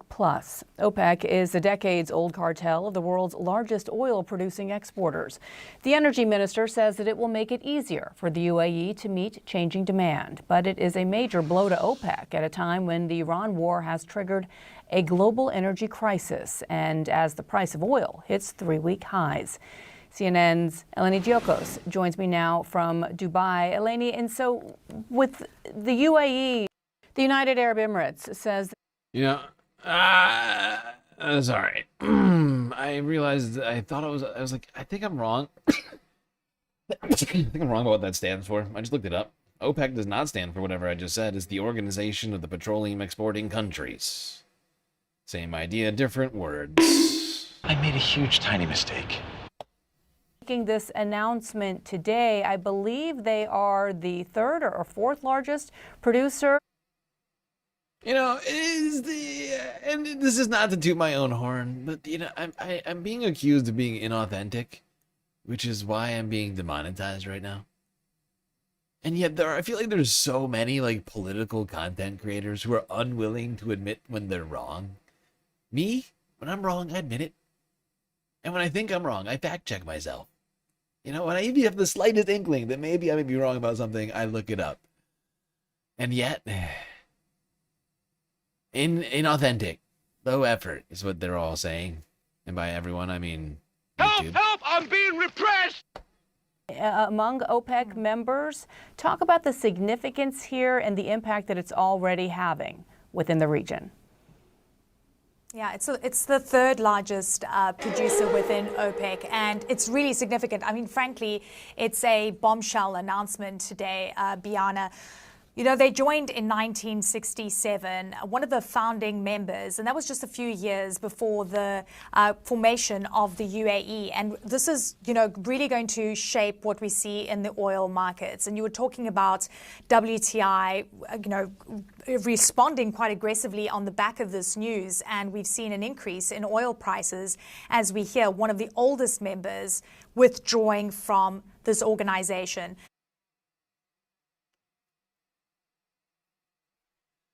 Shockwaves sent through the oil markets. Oil nearly at $100 a barrel the last time I looked. Continuing to trend back upwards after a brief dip. Testing the highs of the year. Not good. Not good. And it's up again. Actually, it's over $100 a barrel now. $103 a barrel.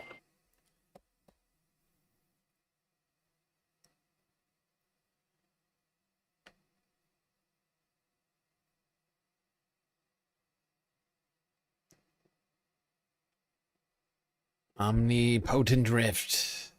Thank you for the follow on Twitch.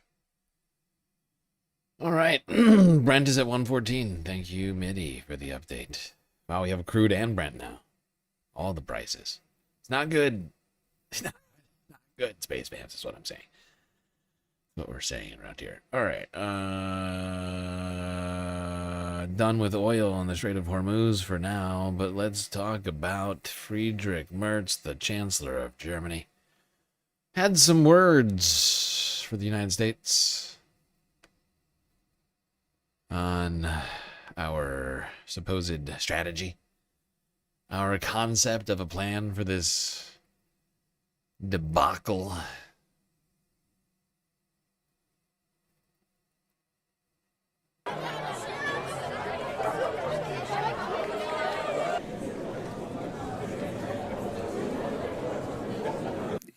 Die Amerikaner haben offensichtlich keine Strategie. The Americans clearly have no strategy. And the problem with conflicts like this is always that it's not enough just to get in. You also have to get out. We saw that all too painfully in Afghanistan for 20 years. We saw it in Iraq. Ich erkenne im Augenblick nicht, welche. At the moment, I can't tell what strategic exit the Americans are even pursuing. Especially since the Iranians are obviously negotiating very skillfully. Or perhaps very skillfully refusing to negotiate. And then letting the Americans travel to Islamabad, only to send them back without any results. An entire nation is being humiliated by the Iranian leadership. God damn, Friedrich Merz not at all parsing words here. Calling out basically Donald Trump for having zero strategy. Claiming we're basically getting played by Iran, the whole nation, all of America.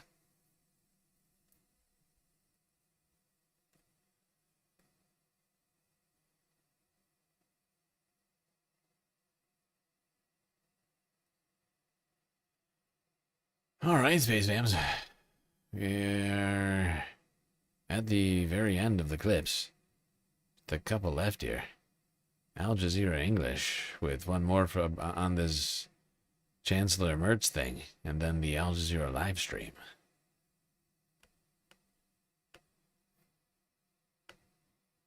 Chancellor Frederick Merz. Wow. You went even faster than I thought we would go. Criticized the Trump administration for going into the war without any strategy. Speaking at a school event, he said the U.S. is being humiliated by Iran's leadership, adding that Tehran is gaining the upper hand in stalled talks. Look how low effort I am celebrating doing a slightly less than 8-hour stream. God. Awful, awful, awful. Weak, weak, weak. Now, German Chancellor Friedrich Merz has criticized the Trump administration for going into the war without any strategy. Speaking at a school event, he said the U.S. is being humiliated by Iran's leadership, adding that Tehran is gaining the upper hand in stalled talks.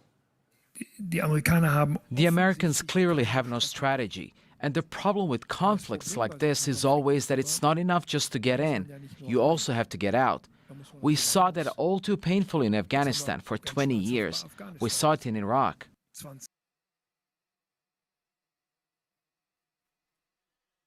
Okay, everybody. Whoopsies, that's the wrong one. There we go. And, well, I guess it's that time. Great job, everybody. Great job, everybody, for making this far. 7.5 hours of galactic streaming. Your stoic resolve is noted.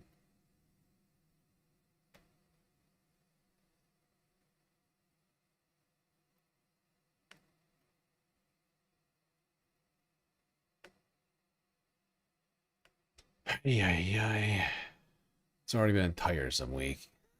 It's not even really... All right, it's fully Wednesday at least. The very beginning of Wednesday. Just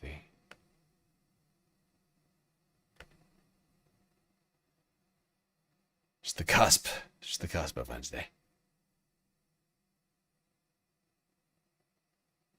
This guy spitting facts. You mean Friedrich? Yeah. Yeah, he was making a lot of sense. Saying a lot of sensible things. Very based things, unexpected things, coming from the Chancellor of Germany. All right, everybody. Al Jazeera English live stream. Get us most caught up. Accusing Hezbollah of working for Iran. What we are doing is not treason, he said. Treason was committed by those who take their country to war for foreign interests. Illegal. He added, his goal is to reach an end to the state of war with Israel. Others believe negotiations are about disarming Hezbollah. Negotiations are giving Israel time to continue destroying our towns. Since the last conflict in 2024, the government failed to stop Israeli strikes. The resistance will liberate our lands like they did in the past. Political divisions are deepening. The U.S. is pushing for peace between Israel and Lebanon. There is opposition here. It's not just Hezbollah, which is threatening instability. The U.S. and Israel are also pushing for Hezbollah's disarmament, which the Lebanese government says it is committed to do. Hezbollah says it won't surrender as Israel maintains pressure by escalating and expanding its airstrikes. There's concern. There was a war when I was born, when I became a mother, and I will become a grandmother, and there will still be war. We want this to end. There is no other way but through negotiations. Negotiations have yet to start, and while Lebanon's leaders say their priority is a permanent ceasefire and Israel's withdrawal from southern Lebanon, the priority of Israel and the United States is Hezbollah's disarmament. Zana Khuder, Al Jazeera, Beirut. Survivors of earlier Israeli airstrikes on Lebanon are trying to find ways to cope with... It's not just that. I mean, Israel's goal is to expand its border and its territory. They've done it. They've certainly done it right now. They occupy 20% of Lebanon. When the settlements are coming, I don't know. But I can almost guarantee you they're going to try it. Although... I think it's going to be way harder to do such a thing. But if the United States doesn't back down on supporting Israel, it continues the war right now. Israel continues to get funding like they are.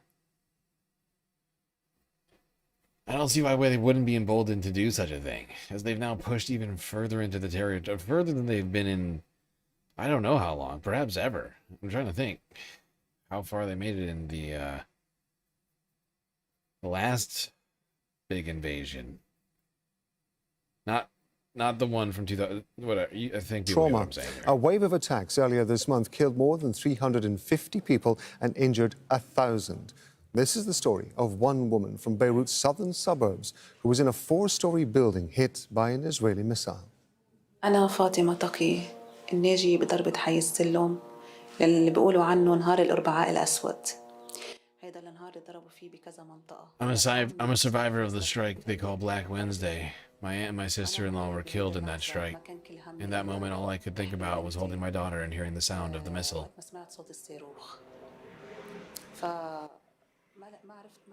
I didn't even realize what was happening until the building started collapsing over my head, hitting me from above. When the building fully collapsed, I felt a slab on my back, and I couldn't breathe. I didn't think about myself, only about my daughter. As stones were falling on us, on me, and on her head.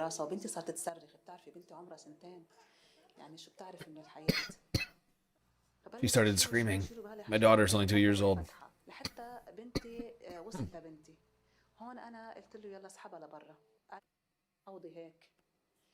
This is fucking horrifying. Oh, God. Oh, this is the problem with me doing live stream stuff. I'm not prepared for some of this. Good Lord. My body was shattered. My pelvis was broken. When they pulled me out, I lost consciousness and found myself in the hospital. I stayed in the hospital for 5 days before they operated on my pelvis, which had 3 fractures. I asked them not to discharge me because I had nowhere to go. I had lost my home, everything. My husband managed to rent a ground floor home for me. He borrowed a bed for me. I can't move from the bed. I need a month and a half of treatment. And I am bedridden. My medications I've already taken on debt twice to buy them. I need daily injections for a month. And everything I've been through, this nightmare, the only thing I thank God for is that my daughter and I are still alive. She gave me the strength to call for help and to keep going. My daughter is my whole life. You're watching Al Jazeera. A reminder of our top stories this hour. The UK's King Charles has delivered a message of unity during his first trip to the United States as monarch. The visit comes at a time of growing transatlantic tension. King Charles is heading to New York on day 3 of his 4-day state visit. US President Donald Trump says Iran has reached out and has asked Washington to lift its blockade on Iranian ports. Trump claims Iran is in what he's calling a state of collapse. Both sides are trying to negotiate an end to the war. And Russia says the UAE's decision to leave OPEC will eventually increase oil production and bring down prices. The UAE announced it'll leave the oil-producing cartel on Friday. The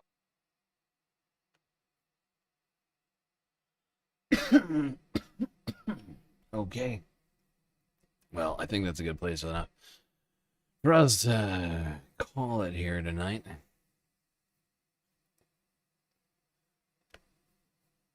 I will, of course, try and continue to bring you streams throughout the week. Unfortunately, we're still demonetized on YouTube. I'm working in the background on formulating a way, some sort of campaign to get us re-monetized. I don't anticipate getting that money back, but just having the monetization back would be nice at some point in the future. As we certainly depend on it. We don't make very much from the clicks, but honestly, we make like an extra, I don't know, $80, $90 a month from views, clicks on YouTube. Not a ton of money, but it helps. Every little bit helps with trying to keep things afloat around here. I'm just trying to stay positive as best as I can. Continue to do the streams until I can no longer do them.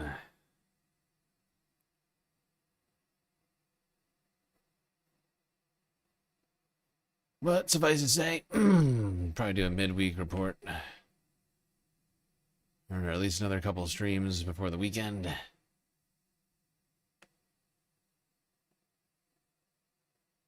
So far, though, things not great.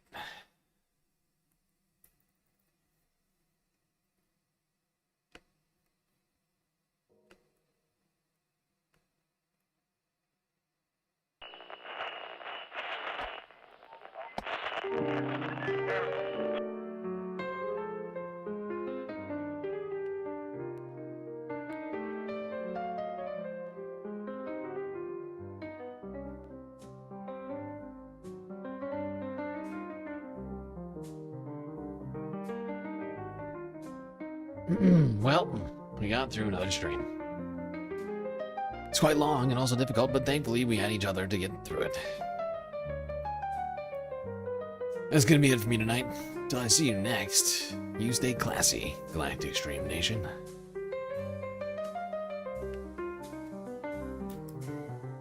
But wait, that's not all. Can't forget this. These are your galactic patrons. Gabby, Goth Dogs, Aaron W, Schmegley, PB, Midi, Afroponics, Narwhal by Nature, Interplanet Janet, Godcat, Robot Cat, Disco Wolf, Callie Braiding, Sammy, Geodragon, The Anti-Corporatist, Obsessive Audio, Oh Noip, Nadia, Choki, Skelt, Selena, Omegastar, Sasha G, Pitchforks Dragon, Vincent Morales, Donald James X, Evan from Portland, Lovely Pariah, Mish, Becky, D-Cypher, Icebreaker, Columbia Rica, New York, Will in Detroit, Sisyphean Task, BC, Free Palestine, Hermit Horologist, HBX, Manda, Lori Lunchmeat, Carl Gaslight Tocracy, Paige Larson, Frizzla, Betty Hanna 99, Dark Sparkle, CJ from the Six, The Reference Frame, Glitchmaster, Social Butterfly, The Anarchist, Perfexel, Winnie and Robin, and Young Chris. That's right, all of these people here have helped produce the show which your eyes and ears just got done enjoying. However, just a reminder, some of you have missed your payments in April. I know it's been difficult with Operation Epstein Fury causing gas prices to skyrocket, and that's why all month I haven't taken anybody down from the list, nor taken down their avatars. But when the month of May comes around, that rule may change. We will see. I know times are tough, but considering YouTube just got taken down monetarily, times are pretty tough around here, and we need your help more than ever. So just double check to make sure that your payment went through. If in fact, that is what you'd like.